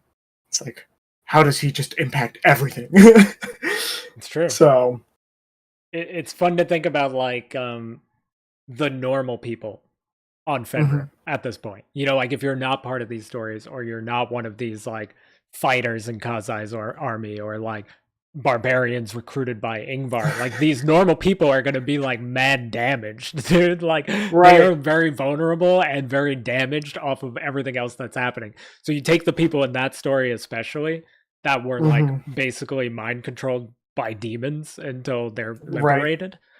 You know, like they're gonna be pretty messed up going forward, you know, and like the stories they tell, like if those start to become rumors in a world where all the gods and goddesses used to live on the same world as them, and now they're missing, they're gone. Yeah, it's like it's gonna be easy to believe in. Hey, this guy showed up and liberated you from demons. He's got to be a god or an angel or something. So it's so interesting. And that's kind of the same thing with Rask. Now that you brought Rask up, like Rask is in Isla, which is the northern continent. So like those people know the gods and goddesses are missing on the main continent. So now this new god shows up and they're like, well, he's here. They're not. I guess we're worshiping this guy now. and like, but there's so much mess. Like the few little special episodes that I released like not that long ago that take place on Isla are like messed up. Like they're so messed up because everybody is so like we have our own god, and he's like warming up the continent that has been covered in snow and ice our entire lives. And like at the same time, you know, there's messed up stuff happening, but everybody's kind of got like a blind eye to it because of this new god that showed up. So it's like there's so much you could do with it because it's a whole new continent. So it's like it's so crazy the amount of stuff we could do. Yeah, I mean that was one of the things that I remember being so fun was like Fenrir, like the continent of Fenrir was so like that's not the whole world. Yeah, there's so much more world. Didn't even like touch on Sabia like at all. Yeah. So it's like that storyline's crazy too. But oh my god, I had something. It's gone. I was blank. No, you're good. No, you're good because we were talking about the same thing. It's just like I was like, okay, I'll pocket that and save it for later. Aaron. What else did we talk about? Sabia. I don't think this is it, but it is another interesting thing, especially with if people started to worship Crow, like he kind of just shows up and leaves. So it's like, you know, I think that would almost make it more mystical to them as like he showed himself to us once and then they're gone. Yeah. They're watching, but they got to be watching out for us. Because I always have envisioned almost like that the town of Venzer creating maybe not a statue necessarily directly of Crow, but of Aaron and Crow or something like that. It becomes this thing of like they freed us, give sacrifice to them, and Aaron's probably just kind of like, "Hey, Aradia, no, people don't worship you. Never mind. This is weird." Yeah, it's it would be interesting to see two specific aspects of what happens to that town afterwards. There's probably going to be a lot of people that are like not afraid anymore because they know these people are watching over them. And then there might be people who have something bad happen to them and they don't come back to save them. And then they're like, you know, like, why aren't they saving me now? You know, like they saved me then. Why aren't they interfering now? I remembered for a second. God damn it! It's got to be Crow related then, because it's Bog related. It's what related? It's Bog related. It has something to do with the Bog and the Deadlands. The daughters. No, oh my god. Tesfia. It'll come back to me. I'm sure it'll come back to me. It's not a character. It's like a what if, I think. Did you specifically choose that shirt for today? No, I kind of just grabbed it. But The one you god know, we're not talking about. the one god we're not talking about, Morska. Yeah. I have messed up plans for her too. That's good. That I never told I'm you all about. for the messed up stuff. Yeah. But I'm so upset that it came back to me and now it's gone again. If it comes back and I'm talking, just interrupt me. Okay. But yeah, it is. I think that is something that is unique about how we have everything set up. Is like there's so much that you can just be like, what happened to this afterwards? Because we've already explored things that have happened after events. So Yeah. it's like it's clear that things are still happening. You know, Venzer to me is so funny because it was just like I made it for that story and that was it. Yeah. You know, and it could branch so many more stories. It's so wild how it works. Mm-hmm. Well, and I think that's a big part of fantasy distractions is there's so much being planted. It's like we're literally kind of just in a field throwing seeds. Yeah. And just watching which ones grow and then being like, okay, cultivate that more. Which is funny because the gods and goddesses are born from seeds planted in the 4 parts of the main continent. Mm-hmm. Yeah, fair. But the Enroar stuff is crazy, man. Like some of the newer Enroar stuff, I don't know if you've listened to the one for the t-shirt, but like the concepts I came up with for Enroar, I love. I want to explore those so much more. Like, so like the gods and goddesses are all born from these like seeds, but they're more like cocoons, you know, like the god or goddess that created everything on this planet planted these seeds, and then they grow into, you know, like Morska grows out of hers ends up in the water, of course, so she like sprouts out of it kind of like a flower, and then all the like fish that she like subconsciously makes in the process are like swimming around her and stuff. And but with Enroar it was like I fucking remembered. Okay, go. Venzer is the fucking lavender town of fantasy distractions. You go there and it's just, something's just off. Like after Crow and Aaron show up, music's creepy. The music's creepy. The people are kind of weird, and you're just like, what the fuck? Brain just was like, this is the town you go to in like a JRPG that's just uncomfortable the whole time. Yeah. Okay. Anyway, finally got it. Continue. I mean, it is kind of close to the Deadlands, so there would be a lot of people who don't even know it exists until it's like liberated, and then they'd be like, "Was this town always here?" I mean, we kind of do that too with the story that's told from the perspective of the goddess or god that created the planet. We tell it in a way that it's like if she gets bored, she could just create more continents. So like that's why there's like random things popping up that people like the pirates go to sail and they were like, was this continent always here? Like we should go check it out for like treasure and stuff. And then it's like empty. And they're like, well, maybe we should like settle here, you know? So like it's designed in that way. So we have infinite resources. I think one of the it's such a line that like you wouldn't understand unless you've listened to a specific episode. But in the Regit story, when Aaron actually goes to Aradia's home, it's like she has this tiny little home tucked away in the back of the Deadlands that the record keepers didn't even know existed. Yeah. Like they're scared to go there, which is the craziest part of the record keepers. Yeah. Which is so fun that like I think that's one of the things that also fascinates me about the bog. It's like this thing on the world that the person who made it and those who are supposed to keep track of everything are just like, no. Yeah, we're good. I won't do it. We're good. Like I did a short. All this stuff is happening. Yeah, I did a short from the perspective of a record keeper that got assigned there, and he gets stuck there, and they won't even pull him out. So it's like they're that afraid of going in there that they're like, oh, he can't get out on his own? Okay, well, I guess he's stuck there. We're not going to get him. it's yeah.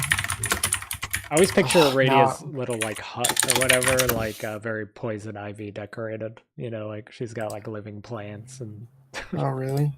That's I how kind of would- just picture Hagrid's hut, honestly. That works too, I guess. Very, That works too. very like just cozy.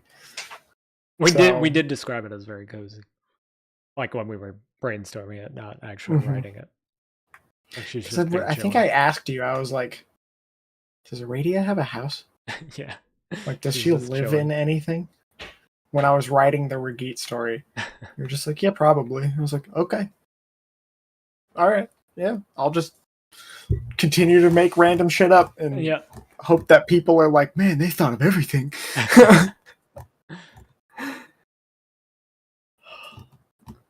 There's so much, man. I need to just hopefully no one from work is watching this right now. Oh, no. Our love plants. Yeah, it's like we'll just do poison ivy decorations in Hagrid's hut. There you go. Perfect. There you go. Thank you, Mistral, for the help. Chilling, You've smoking that. you've developed Good. fantasy distractions now. When I'm at work, I only work like 4-hour shifts Okay. most of the time, which is super nice. But at like 9, so I'll go in at 7:30, and then the store closes at 9, and then I work till 11:30. So I've got like plenty of time to just kind of be chilling. And with what I do, I just do online shopping. So I'm just moving through the store, Right. grabbing stuff, putting it in totes.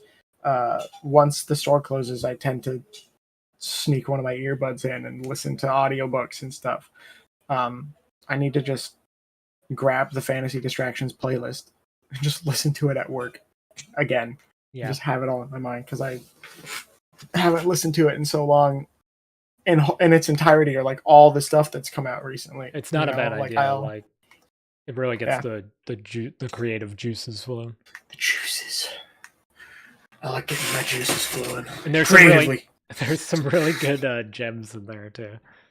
Yeah. Like the I'm Merc pretty one. sure that of the 50 fantasy distractions we've released, I don't know if I've listened to all of them.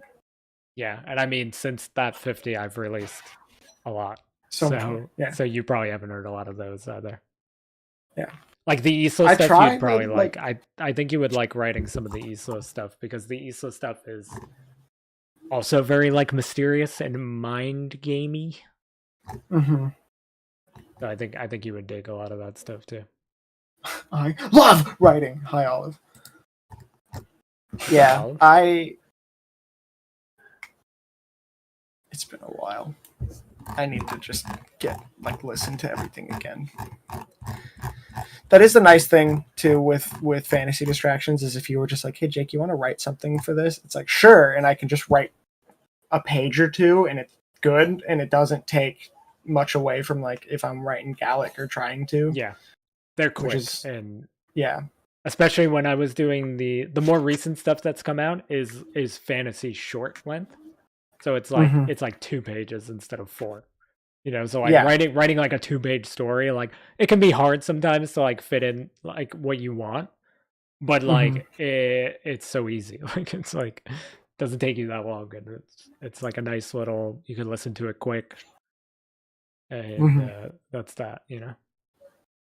Yeah, since we're talking about stuff, I might actually write more about stuff from Venzer. Just be like, hey Val, I would love that. Yeah, like a month from now, I'll come to you with like 10 stories. It's like here's this. I gotta adjust my desk so I can sit because I've been standing for 3 hours.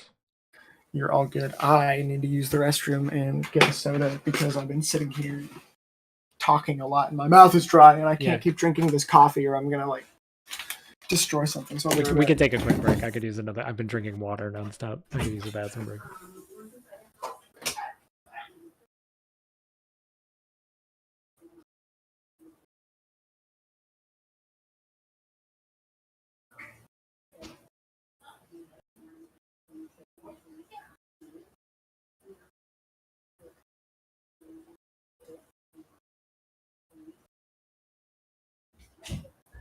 All right, chat. I will be right back. I'm just gonna use the bathroom real quick. If you guys have any questions for me or Jake, or any fantasy distraction questions, GALAK questions, feel free to ask them. We'll answer them when we get back. I'll be right back.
Mistral, it's not break time. You get back here right now. I'm kidding. Enjoy your food. You can't even see me on the screen. Oh, well, that's all right. Hi, guys. I'm back. Immediately, I might actually start writing a fantasy distraction after this, just because I feel like it. Don't tell Val. But, yeah, I have ideas. I'm getting ideas again. It'll be fun to write something like that again. Why not? But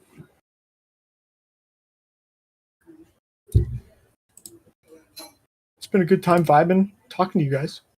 It's been a while since I've hung out with Val. We used to just like chat for hours and hours. I'm back. About really nothing at all. Oh, hi. What are you talking about? Definitely not you. How do I make it where you don't disappear when I tab out? Because so long as like if you're on, you have one monitor. Yeah. So long as nothing is like full screened on top of Discord, like it essentially can't be intruded on, which is really dumb. But like if you were gonna put a browser over it, you can't just click the fucking full screen thing at the top. It needs to just sit over it. Mm-hmm. You know what I mean? It's weird. I'm gonna see. The only thing I have like full screen, I guess maybe my browser and. You know what you should do next time? There's a stream that is just you and me chatting. What's that? So just like get Discord pulled up on your TV behind you there, and then have your camera pointed at the TV like you did when you were playing games. So it's like the back of your head and then the screen, and it's just my face on there and you sitting in the chair. That's actually a good idea.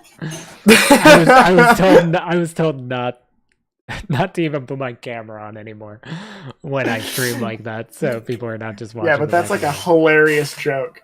It would be pretty funny. I'm just interviewing the Pizza King about whatever, and it's just us, and like instead of, you know, a camera pointed at you and the capture of me, it's just one camera capturing the TV that I'm on and you in the chair. That's actually incredible.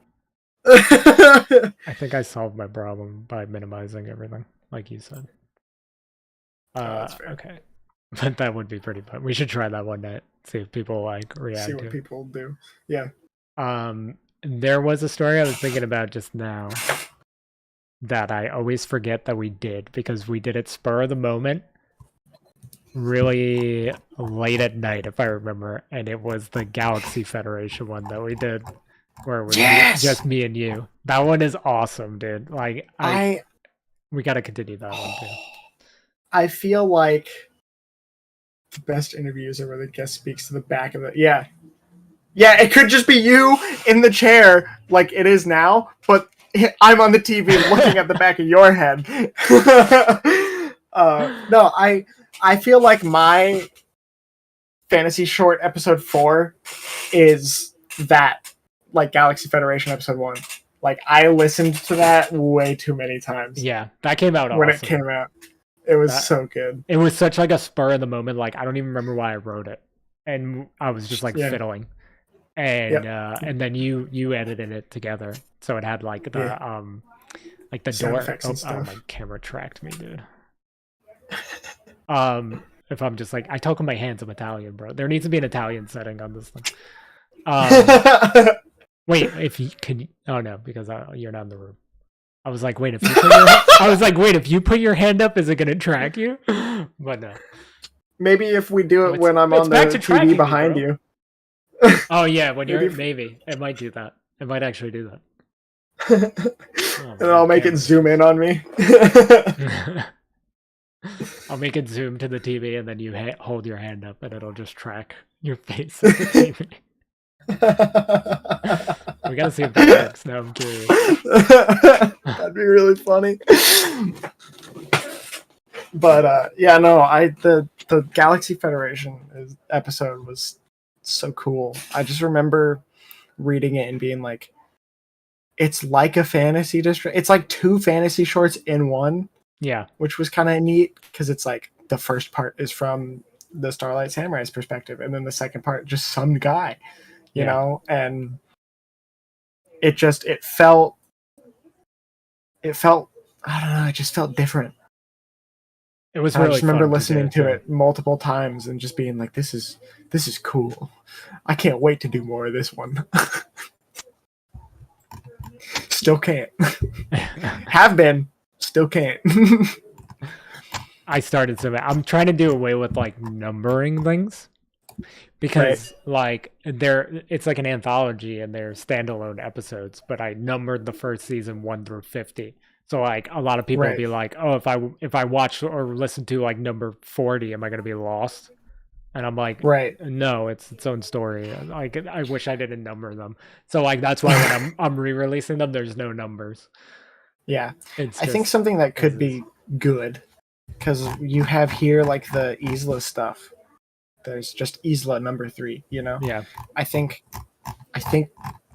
just turning certain aspects of the world into like, here's just 5 episodes about this. Yeah, work well. Well, that was kind of the point with Isla, and I did the Dry Trek Arena stuff. Like I have Dry Trek Arena episode 1, 2, and 3.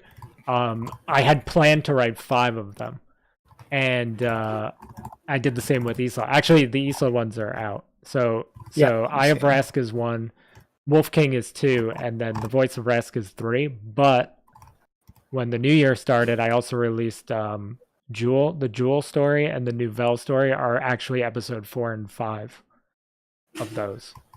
But they stand on their own. Like, you wouldn't know that unless I told you. But like they're not like confusing if you don't know that. It's just if you wanted more of that, I slapped them into a playlist. That's all, just like Isla stuff. Oh yeah, playlists of course also are gonna help a lot. Like if someone just comes in, it's like, here's our playlist of things. I need to organize that better. Like Sabia stuff, like the Dry Trek Arena stuff has its own playlist, but like the Rima stories are not in there, but they're technically Sabia stories. Right. But it's like if Dry Trek Arena is its own mini thing, it should also have its own stuff. Yeah. Like you could easily separate things by like, there's so many playlists you really could make if you wanted. It's like Fenrir, like continent of Fenrir, continent of this, this area, like this town. You could really get into it if you wanted, but Aradia could have her own playlist. Ingvar could have his own playlist. I mean, you could literally much. break this down to a if you really degree. wanted. There's a lot, yeah. But I mean, I feel like at some point, if we really wanted, and it was feasible for us, just creating a almost website for it. Yeah, I literally have written down on the notebook in front of me to make a website. So it's crossed my mind recently. Actually, it's funny you bring it up. Yeah. So, do it in like a Wikipedia style where a character, like when their name comes up, there's like a thing for it, and if you click on it, it'll take you to their like thing, and then every episode they're in, and then every episode they're mentioned in. Rather than just like, here's our sources and what it's from. It's like, no, here's all the shit. Yeah. Here's the videos. This is how you find it. Yeah. That's not a bad idea. It's a lot of work for you. Yeah, sometimes I have good ideas. I'm gonna wait and see what happens with this app, because what might end up happening is like, if they want me to continue these storylines on their app, I might use Fantasy Distractions for something else. Like, I might just continue Soldier's Crest stuff, or I might do something new entirely. Does that mean that if I write any Fantasy Distractions, I just have to give them to you, and then you'll give it to them, kind of thing? Basically, yeah. I'm gonna see what they want, because, like, first of all, they gotta like the draft that I sent them. But, right. Like, they might just really like the Kazai and Ingvar stuff and just want me to continue their story. You know? Right. Like, they might not want me to bounce around so much. Which could be fine. Which is, like, I mean, I'm waiting for them to basically tell me, like, okay, like, stop releasing Fantasy Distractions about these characters, you know? We want to release the stuff about them, and then if they mention that, then I'll start thinking about where I want to take this channel, because I do want to continue it, and I like the concept of it. It's just the characters might change, because I'll be exploring those characters somewhere else. Mm-hmm. So that wouldn't be I mean, you could still obviously use the same planet. It's just a matter of who gets used. Like, I could just put all the Sabia stuff on here. The only issue would be, like, if things overlap. Yeah. But yeah, it's curious to see what happens there, but it's not like I don't have ideas. Like, I could continue Moa, I could continue a Soldier's Crest. Like, I have options if that's the way it goes down. So we'll see what happens. Might have to work on some Fantasy Distractions later, though. So you know. Yeah, I mean, dude, I'm open to it. When the mood strikes us. Yes. I already have a fun idea for a mini-series involving Benzer. You were welcome to it, because so the outline I was showing earlier, I have everything scheduled up to like February 23rd. But I want to have everything scheduled up to May 19th.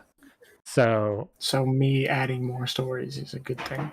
If you add stories, I could either put them after the stuff I already... Because everything is done except the one I got to write for the 19th. Okay. Because the concept was, after I get Final Fantasy VII Rebirth out of my system, assuming like nothing happens with this app or the channel or Twitch or whatever, I was going to go back to work. So I wanted to make sure the channel can run on its own for like a month or two, without me having to do anything.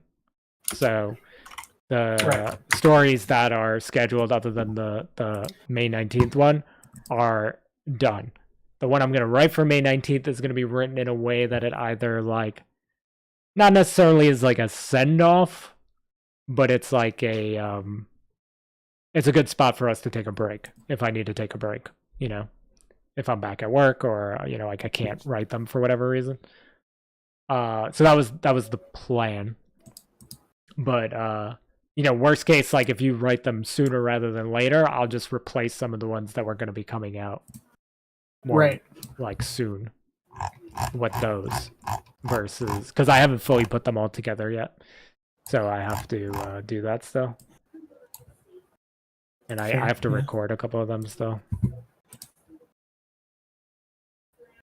and then the ones that Fair. are re-releases with the word scrolling are like they're done already. Yeah, those are easy enough to I do. don't have to do those; they're done. Yeah. But yeah, so it's yeah, whatever you want to do, we'll make it work. I'm always down for stuff like that. Fair enough. I have some ideas.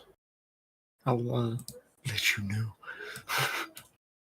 But some of these I definitely gotta record still.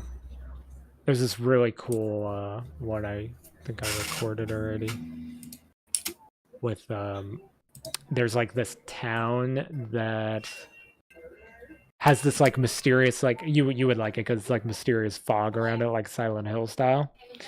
Mhm. And there's this guy and his friends, and they're like constantly like joking about like running in there and like as a joke, haha, and then like Yeah. running out, you know, or like pushing one of them in there, you know, like, oh, like if you do that, I'm gonna like push you into this down, whatever. Right. And then they decide to go in there, but the character that's telling the story, he thinks that his friends have pushed him in there because he doesn't see them anymore. Mhm. And he's talking about like the fog and the mist, and he can't tell if it's like a curse put on the town by Morska, which would be weird because she's not like an evil goddess, or Mhm. by Aradia. And then he starts seeing like these monsters that like are a mix of both. So it's like they're like fishy looking, but they're abominations like Aradia made them. And Right. so he starts seeing all these monsters, and I don't reveal this in the story, but like for me, like I was picturing like it's probably cursed by Tasfia because she's the most Right. like both of them. You know, she's literally Morska's child with her powers, but she's in the Yeah. Deadlands with Aradia. So Mhm. so like I thought like her putting the curse on, that's why they're like a mix. And then Mhm. and then I don't reveal her by name, but if you've ever listened to the Sade story, she goes into a town that's been like haunted by monsters, and she kills those monsters. And Right. the main character is like saved by Sade at the end of the story. So it's actually supposed to be like Sade's story is happening parallel to this guy's story. Right. But I put like this you know, really dramatic ending on it, which is really cool. Let me see if I can find it. But yeah, like, you know, little stuff like that, like those type of Easter eggs, and like if you were paying attention, it's like, oh, like wait, he's literally being saved by Sade and her story that came out like a year ago. Mhm. Mystic, you bastard! Just What get did an he say? email. The Mystic Scythe, Google Docs, Episode 2. New activity found in document. Monsterwood said if your FD stories continue on that app you're talking of, you could use your channel to release stories that don't have a continuation, basically standing. Yeah, that's kind of what I'm like planning to do. Because I could very easily like, okay, I'm very attached to like Ingvar, Kazai, Aradia, like some of these characters, obviously, but it's not like I wouldn't be writing them anymore. I'd be writing those for the app. But I could very easily like start over with similar concepts and make like a whole new kind of like world like that. That's how we've designed this whole channel. You know, like it's designed in a way where the goddess who made this planet has already made other planets that we've visited in fantasy distractions. So like all I would have to do is expand more on those stories and just kind of like forget about Fenrir on this channel for a while. Yeah. You know, so it's definitely doable. It's just like, how are we going to do it exactly? Yeah. It'll be weird if things need to just like change. Yeah, but it's definitely doable. Mhm. Especially because lately we've done so much Soldier's Crest stuff. So it's like Right. I've already kind of started doing other stories that I've created on the channel. So it wouldn't be as hard of a transition at the moment because of that. Yeah. I found the story. The end of it is so good.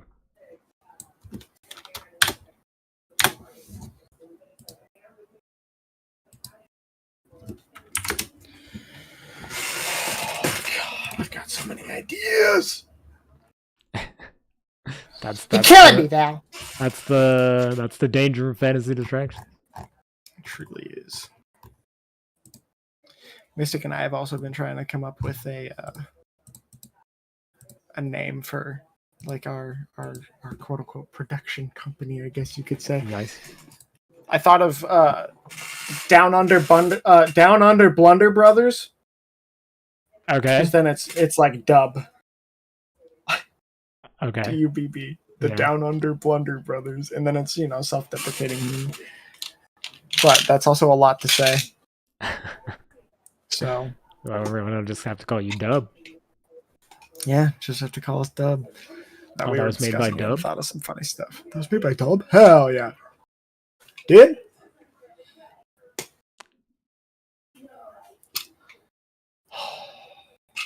There's just so much stuff, dude. I have so much stuff written that we didn't even use. Yeah. I mean, not to mention the 20 episodes of season 2 that I wrote. But the I was like, I'm gonna do 365 short stories in 365 days. That's easy. And then I wrote 80 of them in like a month. So I have all of those that I'm using some of them now, but I have so much content. It's insane. Fair. Yeah. Yeah, I already have I have an idea for how to start a Venzer story. I guess it depends on how dark I want Venzer to get. Well, I do give you kind of the freedom on the horror-esque stories. Yeah, the Deadlands stuff. Yeah, I mean, you're free to go as dark as you feel like it. Fair enough. I just like working on the Deadlands. It's Yeah. so much fun. Then I get to write Aradia, who is my favorite. You know what, Mistral, just for you, I'm committing. I will commit to a 5-episode thing on Venzer and the Deadlands.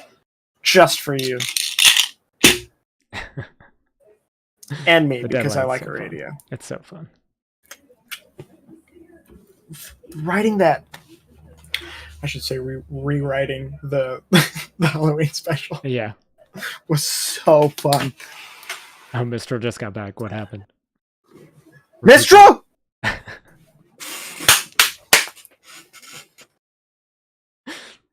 I'm committing to writing a 5-story series for Fantasy Distractions involving the Deadlands and Aradia. I'll do it. Just for you. And me, because I want to write more Aradia. But just for you. Sorry. I like that when she came back, you amped up the Mistral! Mistral! Do I have any non-released Aradia stuff? I don't think so. But I kind of just left that to you guys. You and Snidgy True. did one. That was it. Snidgy had a cool one. I have a Tasvia story coming out. That's about as close as I get. Yeah, fair. I definitely feel I'll say one thing about working on Fantasy Distractions that was sometimes weird to me was like I felt like I was waiting for you to be like, do you want to write this story? When I probably could have just been writing stuff. Yeah. It's alright. So, but, hey, if it's one of those things that I'm like, I want to write, I'm not really feeling GALAK right now. Fuck it. I'll just write this. Especially if I'm listening to Fantasy Distractions at work, that'll... Yeah. Like, I can just come home, pump one out. everything should be in playlists. They're not all in the big play. The big playlist is like season 1, like 1 through 50, and then the shorts. So it's like 75 short stories. Because I But think the I'd newer rather stuff just that came listen. out is not on there, I don't think. That's fine. So I'll you'd have to find like a way. find that. Yeah. Well, there's Fantasy Distractions 2024. Yeah, that's the stuff that I've released since the new year started. And then Yeah. let me look at the playlist. Got the Isla stories, Galaxy Federation stories, the one shots, so that's like the t-shirt stuff. Soldier's Crest stuff. Yeah, if you feel like continuing the Galaxy Federation stuff, down for it. That was supposed to be a 5-part series too. And I have some written that I had scheduled to come out for this year. So, I mean, we could revisit the ones that I wrote and play around with it, but they weren't on like they weren't on the scale that one's on. So like it's a little more it's not as like cool as that one. Right, fair. I don't know how to like say it. It's more like traditional fantasy distractions. Yeah. Which is fine. I think that traditional will work. I honestly, I know I had a lot of just random suggestions and stuff about things, but I do think that I tried to over adjust how we made content when we really could have kept the traditional fantasy distraction style, but transitioned more into what you're already doing of we'll make small, like here's 5 episodes written in the fantasy distraction style about this one thing, and it would have been perfect because it would have been something people can come back to. I just look at it as we had a really good first season. Like me and you had some like crazy moments due to deadlines, but like it was a miracle we got it done. But like releasing them and like the quality of them, I'm pretty happy with when I go back and listen to them. The problem was we just bit off more than we could chew going into the second part of it. You know, because we tried to do the audio play thing, but it slowed us down. And what we should have done, looking back on it, is we should have continued to release them how we were releasing them for like one more season while we worked on the audio play. That's what we should have done. But I think everybody was also like kind of burned out at that point. It felt like, I don't know, like I think everybody was just like over it at that point. As fun as it was, I will say, you know, and there was plenty of times where I didn't have to think about it, so I can only imagine how you felt. I felt that the first 50 fantasy distractions was just a hectic process. Yeah.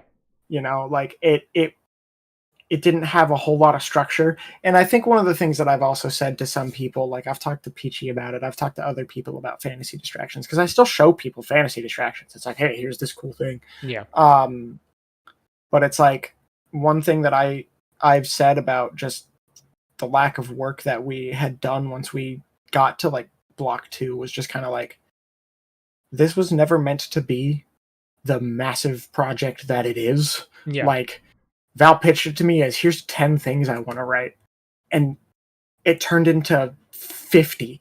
And we put out 1 a week without missing. Yeah. You know, like it became a project that we were expecting to like, I bought this Lego set that says it has 50 pieces. Oh, there was 2 extra zeros on that. Oops. You know, like, and we just, it was a scramble to get things to work. And I think a big part of it too was we were focused on trying to make it grow and trying to make it appealing to someone. And to me, that's where the whole concept of like, we need to create continuity because we want people to come back for a reason. You know, if they hear this story about Jack and they want to know more about Jack, we need to give them more of that. Which becomes so difficult once you introduce so many of these characters, because now there's a shit ton. It's like, who do we focus on? Right.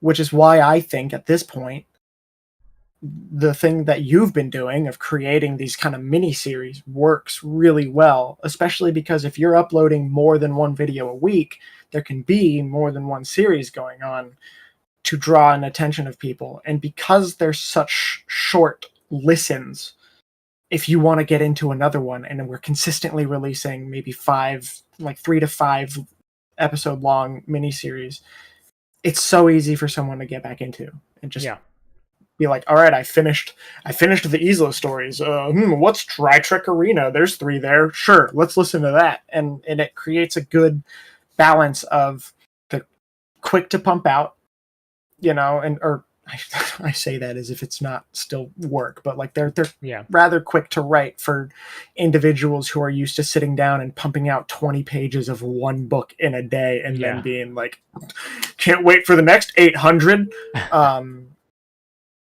But they're relatively easy to make.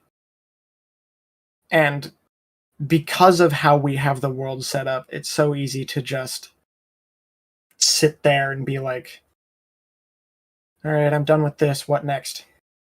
Yeah. Well, there's that guy. He's pretty cool. Nab. I'm going to write this thing now. We could, I just had an idea with that. We could structure it in a way where it's like, it keeps like the heart and soul of it on just like that more concise scale. So like, in other words, like we do like a 5-part, I'm just going to use Ingvar and Kazi as an example because we've been talking about them a lot tonight. We do like a 5-part Ingvar series, like whatever, either his origins, his, preparation for the war, however we want to do it, right? But there's going to be a lot of mention of Kazi in an Ingvar miniseries. And then the next miniseries or miniseries down the line would be like a 5-part Kazi miniseries and vice versa. So like you do like a 5-part Aradia series or or a character connected to Aradia, like a Jek or anybody from Venzor. And then now you have, okay, well, maybe we should do a 5-part on this character and then, take it from there. That it could be a new way to approach it. The audio play thing, I mean, I never planned to go that route. You suggested audio play to me, so I wrote audio play length content. I think I was just really pumped about an audio play. And I was just, I really wanted to make one. That did sideline us quite a bit, but But I should have also asked for more help, maybe. Cade, my bad. I'm sorry. Y'all have a nice day, man. But I mean, I've tried to make the best of it and make it work since. But I mean, if you're willing to come back on board a little bit in between GALAK, I will gladly do miniseries. I would be down for miniseries. I think, like I said, I want to see how this app thing plays out first before I make any drastic changes. Yeah, just commitments and stuff. Yeah, I would say I think the best way to approach a miniseries concept is rather than have it be a miniseries on a character, have it be a miniseries on a specific event, right? So like I'm planning is like having a miniseries set surrounding Venzor, and then any of the bigger stuff like the war. You know, that needs to be more than just a miniseries so that you can really focus on it. Maybe there's like the Onyx side part here and the Obsidian side here, but them running side by side as something bigger is more important for something that is so drastically affecting the world. Yeah. Because that also then allows for new miniseries. Right. You know, I remember us talking about having an episode focused on the victory that like Onyx obtained over somewhere, and then like right after that episode we would show the town that they borderline destroyed and how that affected the people there. And you know, it's like it's supposed to be this great victory, and then the very next thing we put out is like, here's all these people suffering. Yeah, like that. You know? I remember this conversation very specifically because I wanted there to be an element of strategy to their victories. So like, I think you suggested like cutting off like food supply or something like that. And it's like burning. Yeah, like obviously that's going to heavily affect the people still in that town. So yeah, then we were like, oh, we should do like stories about the people that are being affected by that very like bad thing that happened during the war, instead of just being like, oh, this is a bad thing that happened in this town, and now let's just go back to what Kaza is doing. Right. Yeah, I think that could be really interesting too. I still like that idea a lot. Yeah, I think the miniseries concept is a good idea, because it is one of those things that if we're releasing more than one at a time, it still keeps that initial concept of like, you can tune into any fantasy distraction Yeah. and get something out of it, while also at the exact same time creating something for someone to come back for. So, but that also, of course, is just, it means that there's a little more work happening because there's more than just one episode per week. Yeah. And I think that was, we needed that first 50 weeks to like happen the way they did, I think. Yeah, I agree. Because I feel like that was such a huge learning process for both of us. It really was, because I mean, like, it's a lot to undertake. Like, even though the stories are short, it's just like the weeks creep up on you, man. It's like you think you're ahead. I mean, there were moments in time where I was. The only reason fantasy shorts happened is because I was ahead. Because I was like, I could tag on another one as long as they're like maybe 2 pages shorter. And then all of a sudden I'm writing 25 of those and I'm trying to release 2 a week, and I'm just like scrambling. And all of a sudden it's Sunday night again. And I don't have anything recorded. Right, yeah. I mean, I still think, no matter what happened, I think those first 50 weeks were eye-opening. You know, it was us realizing the scope of what was happening, as well as us realizing what happens if we're not prepared. But at the same time, I think about those 50 weeks and I'm like, damn, dude, we still pulled it off. And we still released some bangers. You know, somehow it's like somehow 50 weeks went by and we released one thing for each of those weeks. And then at a certain point, started releasing 2 at a time. And it is a miracle we did what we did. So I definitely think that with a little more going on, it can easily help, you know. And hell, Mystic's a writer.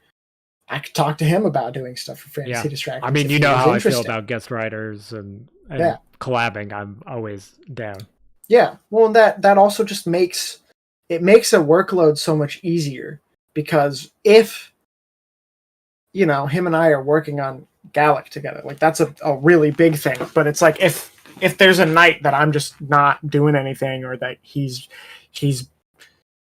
bored and wants something to do and he's got the inspiration to write, you know, it's really one of those things that we can just sit down and make something.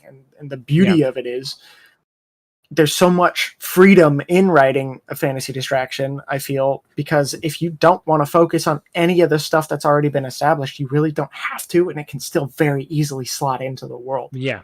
And which we makes also it easy for a guest writer. We also had the you know, concept and idea that I mean, isn't really stated anywhere, but it's also like, you know, if somebody screws up like a pronunciation or like something like that, it's like, oh, well, that's just the way this person says it in the story. Yeah. Because it's a completely different person telling the story. Well, so it's like, you know, there's pieces of like the puzzle like that too, where it's like, because it's like Han Solo or Han Solo. Exactly. Yeah. It's like, you know, I always liked that concept of it too, where it's like, well, I mean, this guy telling the story might just say it different, you know, like, people mess up words in real life all the time. Yeah. But, I mean, there's no like examples I can think about that, but I just like that was like our thought process with it was like, oh, well, people in this town might just pronounce it differently.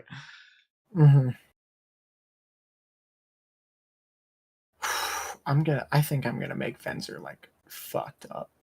Yeah, you could go super dark. I mean, I did a poll on Threads that only one person voted on, and it was, what genre should we do more in fantasy distractions? And they voted for horror, 100%. Okay, one person. We gotta make that guy proud. I guess, man. Yeah. Whoever you are, I'm coming. Yeah, for I'll me, do if it. I had to like choose one area to keep going with, it's probably Sabia. Just because I haven't done a lot in there yet, but I have so many ideas for it. Mm-hmm. Isla is really Fair. fun. Like the stuff I planted the seeds for in Isla is it's insane. Yeah. But I'll probably listen to those tonight. Yeah, you might want to voice. Yo, what's up, Akatsu? My homie. My man. The Nouvelle one, when you get to Nouvelle, it's like the 5th one technically in that series. You might want to put that in the voice playlist. Yeah. Oh, is it not in the 20? It should be. Oh, it's not in the Isla playlist, probably. It's not in the Isla stuff. Yeah. I gotta fix those playlists. I'll do that. I see the jewel. Where the hell is Nouvelle? Oh, that one. Apparently, I've listened to it. Oh, okay. Well, but I don't remember. So I'll listen to it again. A character I think you might like to voice. He's very like he rhymes a lot. He speaks in like poems basically, but he's very Sheergorath from Oblivion. Yeah, that's exactly how I pictured him sounding. Actually, no, he's actually supposed to be. Well, you never played Final Fantasy VII. I forget. I've never played Final Fantasy in general. All right, stream's over. Thanks for watching, guys. Sorry. I guess Mistral, I would have loved to continue writing for you, but I just ended my friendship with Val in that one sentence. Yeah, we had a good run. No, but there's a character named Genesis in the Crisis Core that he was kind of like based on. Okay. I appreciate the work, Akatsu. Thank you, man. But yeah, I owned Final Fantasy X on PS2. If that makes anything better, like I've owned a Final Fantasy game. That's not too bad. At least I remember the cover art. I kept telling myself I should play it, and never did. That's all right. That's fair.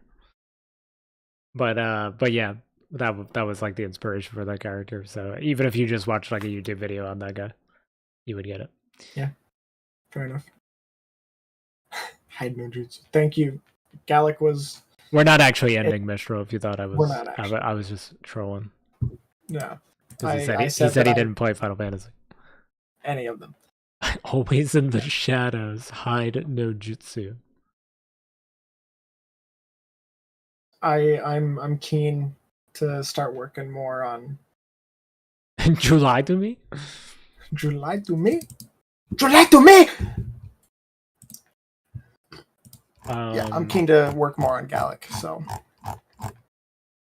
I do have some stuff I could show you because I used Midjourney to create like images of the characters from GALAK. If you would be interested in seeing those, just because I don't know, like I feel like there is a bit of a idea of what they look like. I've learned that Innocent completely imagines these characters looking nothing like they actually do. The only character that looks like I envision is Rain. Like that's the only one that she got like mostly right. So I am trying to keep AI art off the channel. Otherwise, I'd be done. Okay. Yeah. Fair. I've gotten feedback, so. I'm trying to keep it off the channel. I mean, if you wanted to show me in DMs at some point, just so I have a general idea what they look like, but I mean, I did a drawing of Kita yesterday. That you can show. So I can show that. Let me just share screens so that way you can just really quick click over to it. But here's Kita. She's not in the first episode, but here's Kita, my favorite character in the whole series. Kita's amazing too. Who's gonna? Yeah. Do you have an idea of who's gonna voice her yet? Not yet, no. Because Winter and Ino are not voicing the characters that they are in the actual, like what they did. Right. You know. I envision one of them probably playing Kita, but we'll see. Yeah, her character is awesome. She's so great. The Kita, art is I'm really better cool than too. you, Bliff. Thanks, man. But Yeah, there's Kita, I guess. Very cool. So, yeah, man, thanks. Anyway, I excited definitely for... I mean I would love to have you back on working on stuff for fantasy distractions, but like since stuff is so like up in the air with the app thing right now, definitely make GALAK a priority. Don't be like, oh, I gotta Yeah. give these to Val so you can no like. Well, if anything, just having them written so I can be like, hey, here's this stuff. Yeah. Let me know when you want it. Yeah. So, I because I've don't- already got a document open and ready to go. Yeah, I don't for want when you to I'm- like you know, cut into any time designated Yeah. for that either, you know. Look, man, I already have. We can blame Mystic for this. If you're still in the chat, Mystic, fuck you. I've already not wasted. I've spent 172.5 hours not working on GALAK, playing Mass Effect instead. So That's fair. yeah, I mean, well, that's a good time sink though. I love Mass Effect. Look, yeah, I've finished the first and second game twice now. I mean, it's space related. That's the thing, is you're just doing homework. That's what it was meant to be, because I was telling Mystic, like, I have this idea for essentially a sequel series to the GALAK series, because that's always been something in the works. I've told you about that. Yeah. But it was very bare bones, and I was like, I don't even know how that story would go or like what it would be and stuff. But I thought about it now, like more, and was like, I would love to introduce this concept and this kind of thing going on. And Mystic was like, have you ever played Mass Effect before? And I was like, I played the first one for maybe an hour. I got to the first place that you can walk around and like sell stuff. I looked at my inventory and was like, what the hell is even all of this? And then I quit because I didn't, it was like, it felt like too much. And he was like, oh, you should play it. I think that would really help with this like new concept you're coming up with and like what you would want to do with it. And I was like, oh, okay, sure. And it was like on sale, like the Mass Effect trilogy, like Legendary Edition trilogy was like on sale. So I just bought it and started playing it. Oh my gosh, so good. I didn't hate the ending of Mass Effect 3. I didn't really mind it either, to be honest. I know there was like a crazy amount of backlash. The Legendary Edition also expands the endings a little bit, because apparently the original one was kind of abrupt in some of the endings. But I do know people were like, it just boils down to like pick one of 3 options, and ultimately the same outcome occurs. It just depends on how, right? Yeah. And as I was getting ready to play Mass Effect 3, like that's the one thing that I knew about. One of the couple things I knew about Mass Effect was that. And I told Mystic, because he was like, let yourself experience it, you know? And I was like, yeah, but I feel like it's the perfect way to end a trilogy that are all about the choices you make and how that affects the world. The last decision you have to make is an ultimatum. Yeah. Which is, to me, like... Yeah, it did not bother me nearly as much as it bothered everybody else. More GALAK. More GALAK. I'm working on it, I swear. Yeah, that you got something really good going there, man. I appreciate it, man. I can't wait to see more. I'm excited. Me too, dude. Get working on it. I have some good stuff. Hey, you know, I saw Mistral talking about shipping earlier. I hope you are ready for GALAK, because there will be plenty of opportunity for shipping. There's already, with the first like proof of concept episode, there's already been a ship that has developed among the cast a little bit, like one that just sprouted. So just because of a 2 lines that were delivered in a specific way, making it sound like ooh. Yeah. When Soren and Rain bumped into each other, and he was all like, "No, not your fault at all. Are you here to look at the planet?" It's kind of like, why is he talking to Rain like that? Like, why is he all like shy and like, you know? So it's kind of just been this thing of like Soren really likes Rain, just from day one. He's like, oh my god, this guy. So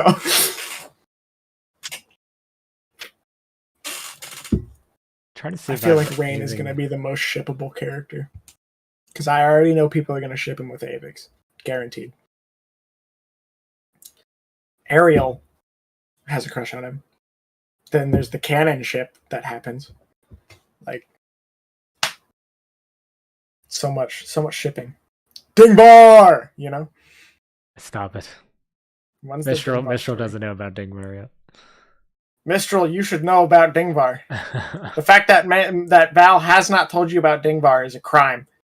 He thinks me not playing Final Fantasy is an issue when he's over here talking about fantasy distractions to you, and he hasn't told you about Dingvar. What was the? I was writing one of them live when You were guys writing did that to me. The Dito story. Writing the Dita story. And then I don't even know if it was me or someone else who said something about like Dita and Ingvar. But I'm pretty sure I don't want to take credit for coming up with Dingvar, but I feel like I absolutely did. But I think you did. I'm 100% sure it was you that said it. Dingvar! Yeah. And then everybody doubled down. Where's the first one with Dita in it? Hold on. I don't know, but Dingvar was really good. Ship Dita and Ingvar, because I think if we ship hard enough and we believe in our heart of hearts that Val will believe in us, Dingvar will become canon. And if not Dingvar, then it's just going to be Ingvar and Kazai. Yeah, of course. We need to get all the Naruto and Sasuke lovers to get into fantasy distractions just so we can piss them off again. 25. Fantasy Distractions 25 is the Dita one. Oh boy. 10 episodes after the Ingvar story. Dingvar! She's the really smart advisor, and he's the big barbarian brute. Yeah. And she's all like, you need to calm down. And he's like, if anyone else said that to me, I'd crush their skull with my leg. And then she's like, yeah, whatever.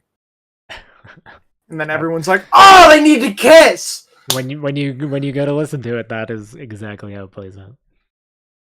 Yeah. I wrote it. I would know. You did not write that I didn't one. write it. You were in Discord with me, I think, when I was writing it though. I was definitely. That was one of the few that I wrote on stream. I wrote a very few of them live, and then I realized when I was writing them live, they came out like not as good. So I It's stopped. just the pressure of having people watch you write it. Yeah, Dita's not the Dita story is not bad.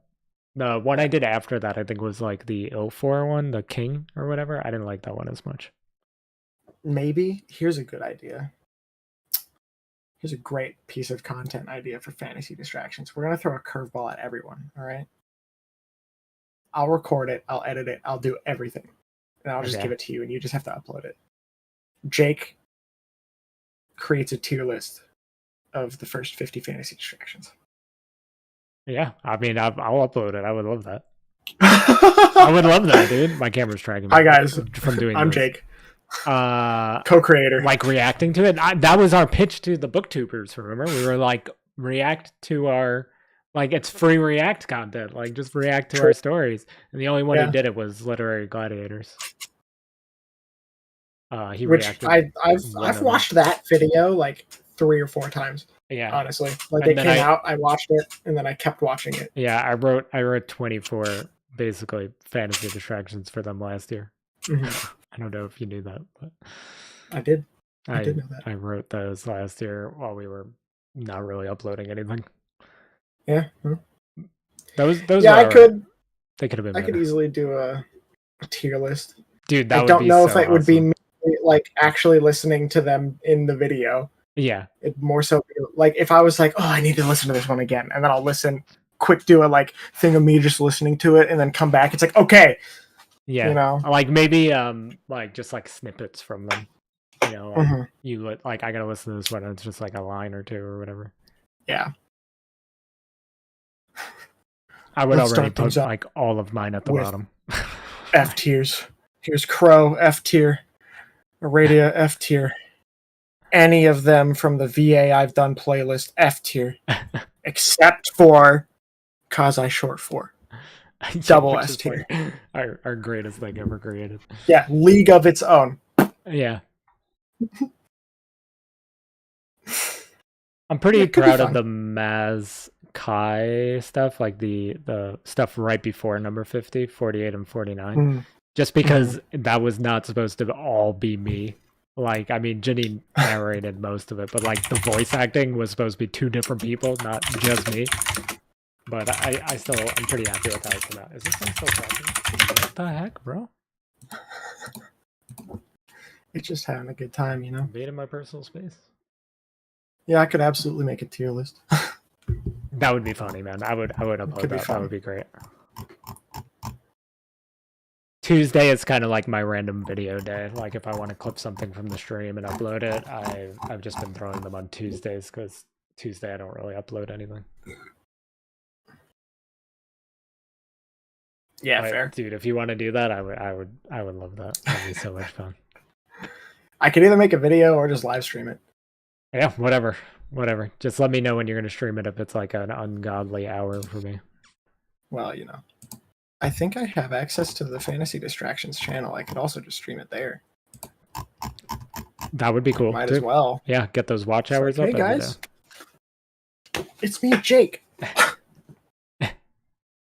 Welcome Back from the dead. back from the grave. Back from what are the they- the air grave. Got my horn? ground harness fastened around my legs, and there's no spiders in the house as far as I'm aware. Could change in the next 3 seconds, but hey, let's go, tier list.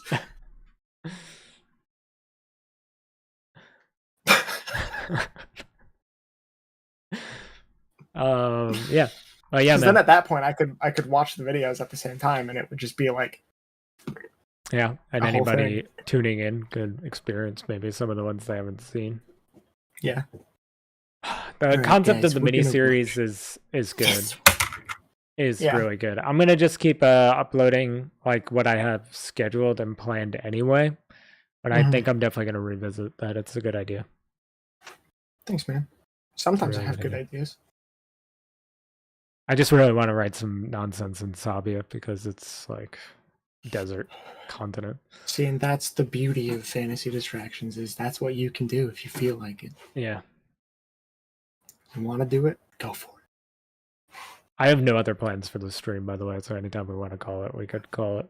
Oh, I'm just big. fair chill. enough. I'm vibing at this Yeah, point. same.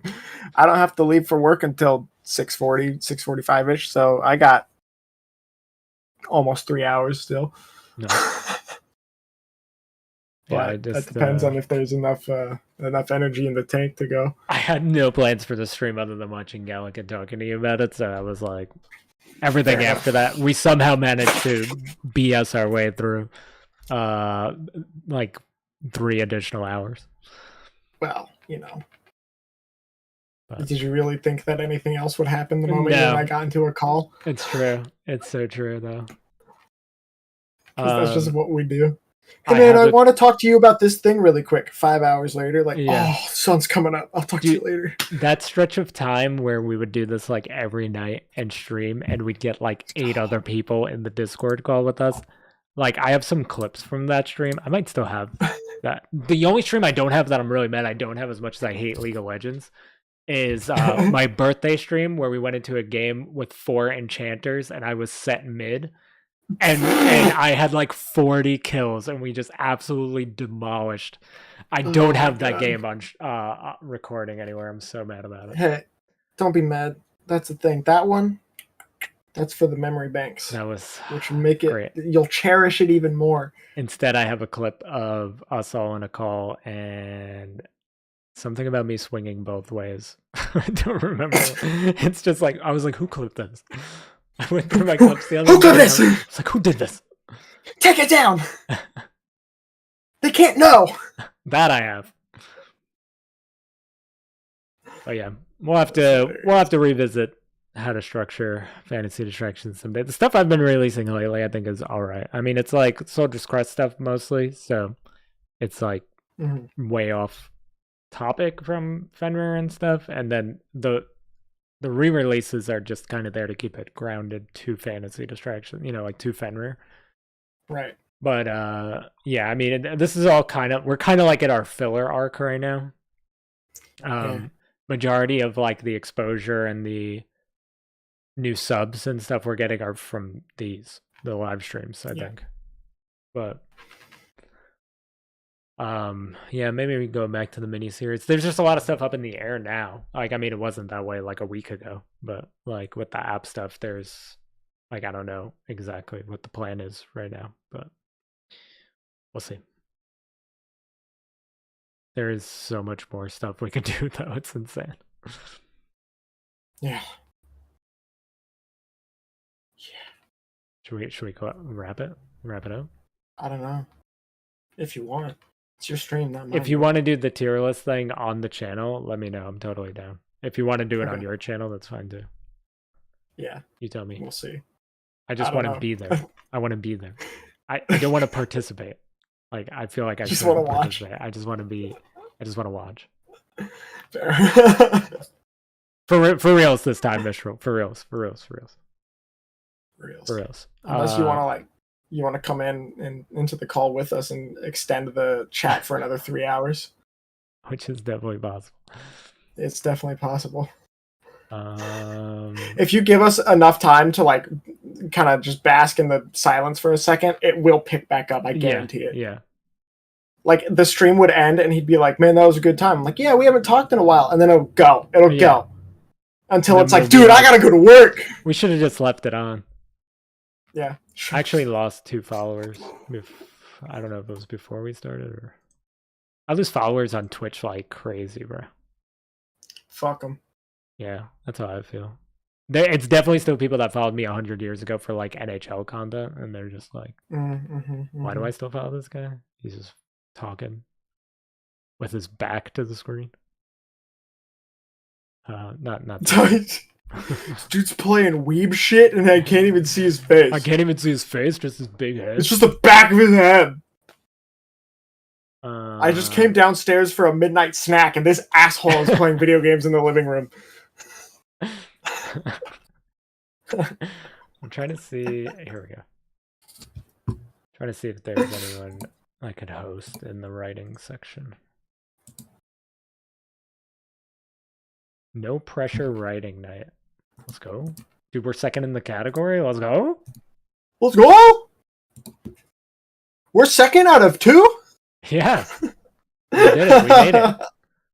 We made it, boys. Front page. Front page is coming soon. All right, yeah, I guess we'll wrap it up. Thank you. Big applause to the GALAK team. Yes, Jake, thank you for sharing that with us and letting me stream it, even though it's like early prototype draft. Very early. Granted, a lot of that will be what you hear when the final episode is ready to release. So we've been hard at work.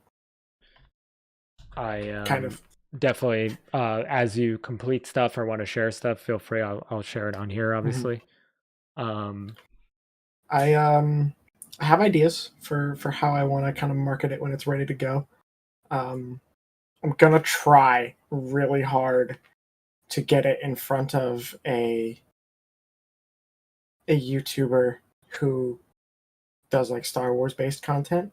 That's a really See if good I idea. can't be like, "Hey, I've got this thing that's inspired by this. We've got all this ready to release. I want to give you and your audience early access to the first episode, and then after the fact, if you want, I can be there. I can get Mystic there if we want, and you can question us. You know, your audience can ask us questions. You can ask us questions.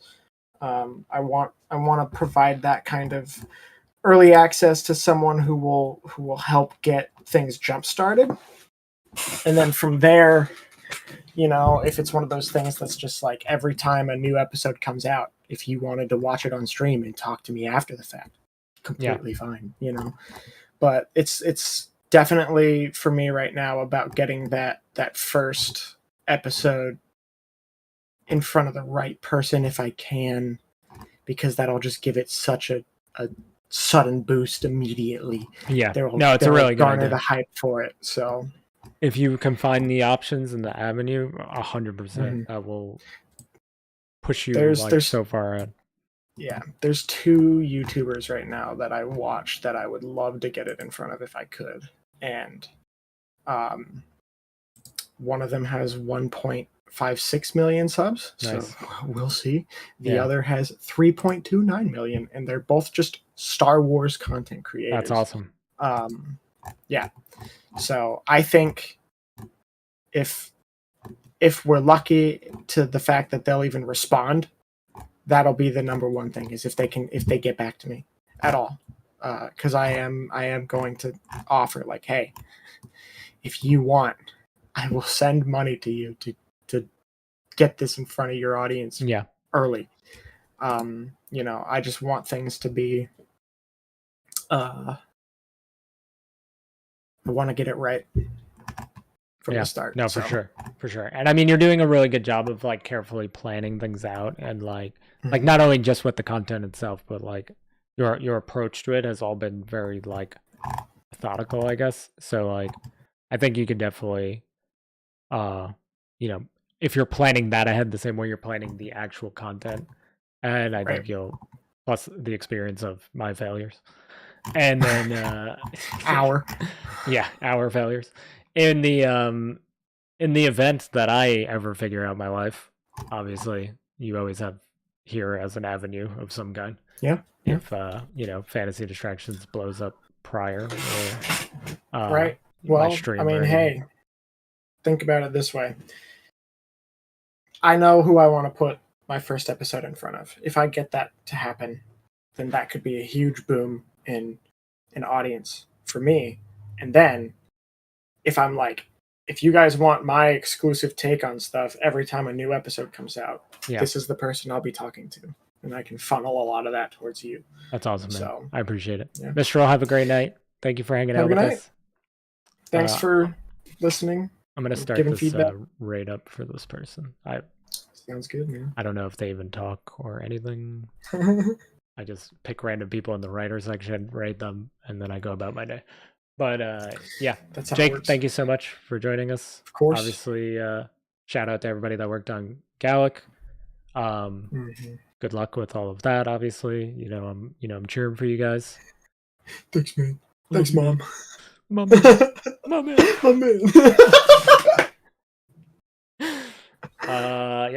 It's gonna send us out on a raid eventually, but well, anybody still working? Thank you guys for lurking. We had like 18 viewers at one point. That was the highest I saw. It might have been higher. I don't know. Not bad. Good amount. Not too shabby. Yeah. Not too shaggy. Oh my god. What zoinks, dude? We almost went the whole stream. Without shaggy. Almost. We almost made it. I'll never let it You're happen. so good at that, though. It's like scary how good you are. Like you shouldn't be that good at it, but you are. Mystic, thank you for the follow. Appreciate it. We're back up. Yeah, I'll make sure to talk to Mystic about we gained potentially. We did it. All right, it's raining. Come on, us out in 8 Vominos. seconds. Everybody, let's go. Where are we going? Grandma's house. I'll make sure to talk to Mystic about potentially doing some writing as well if he wants to. Okay.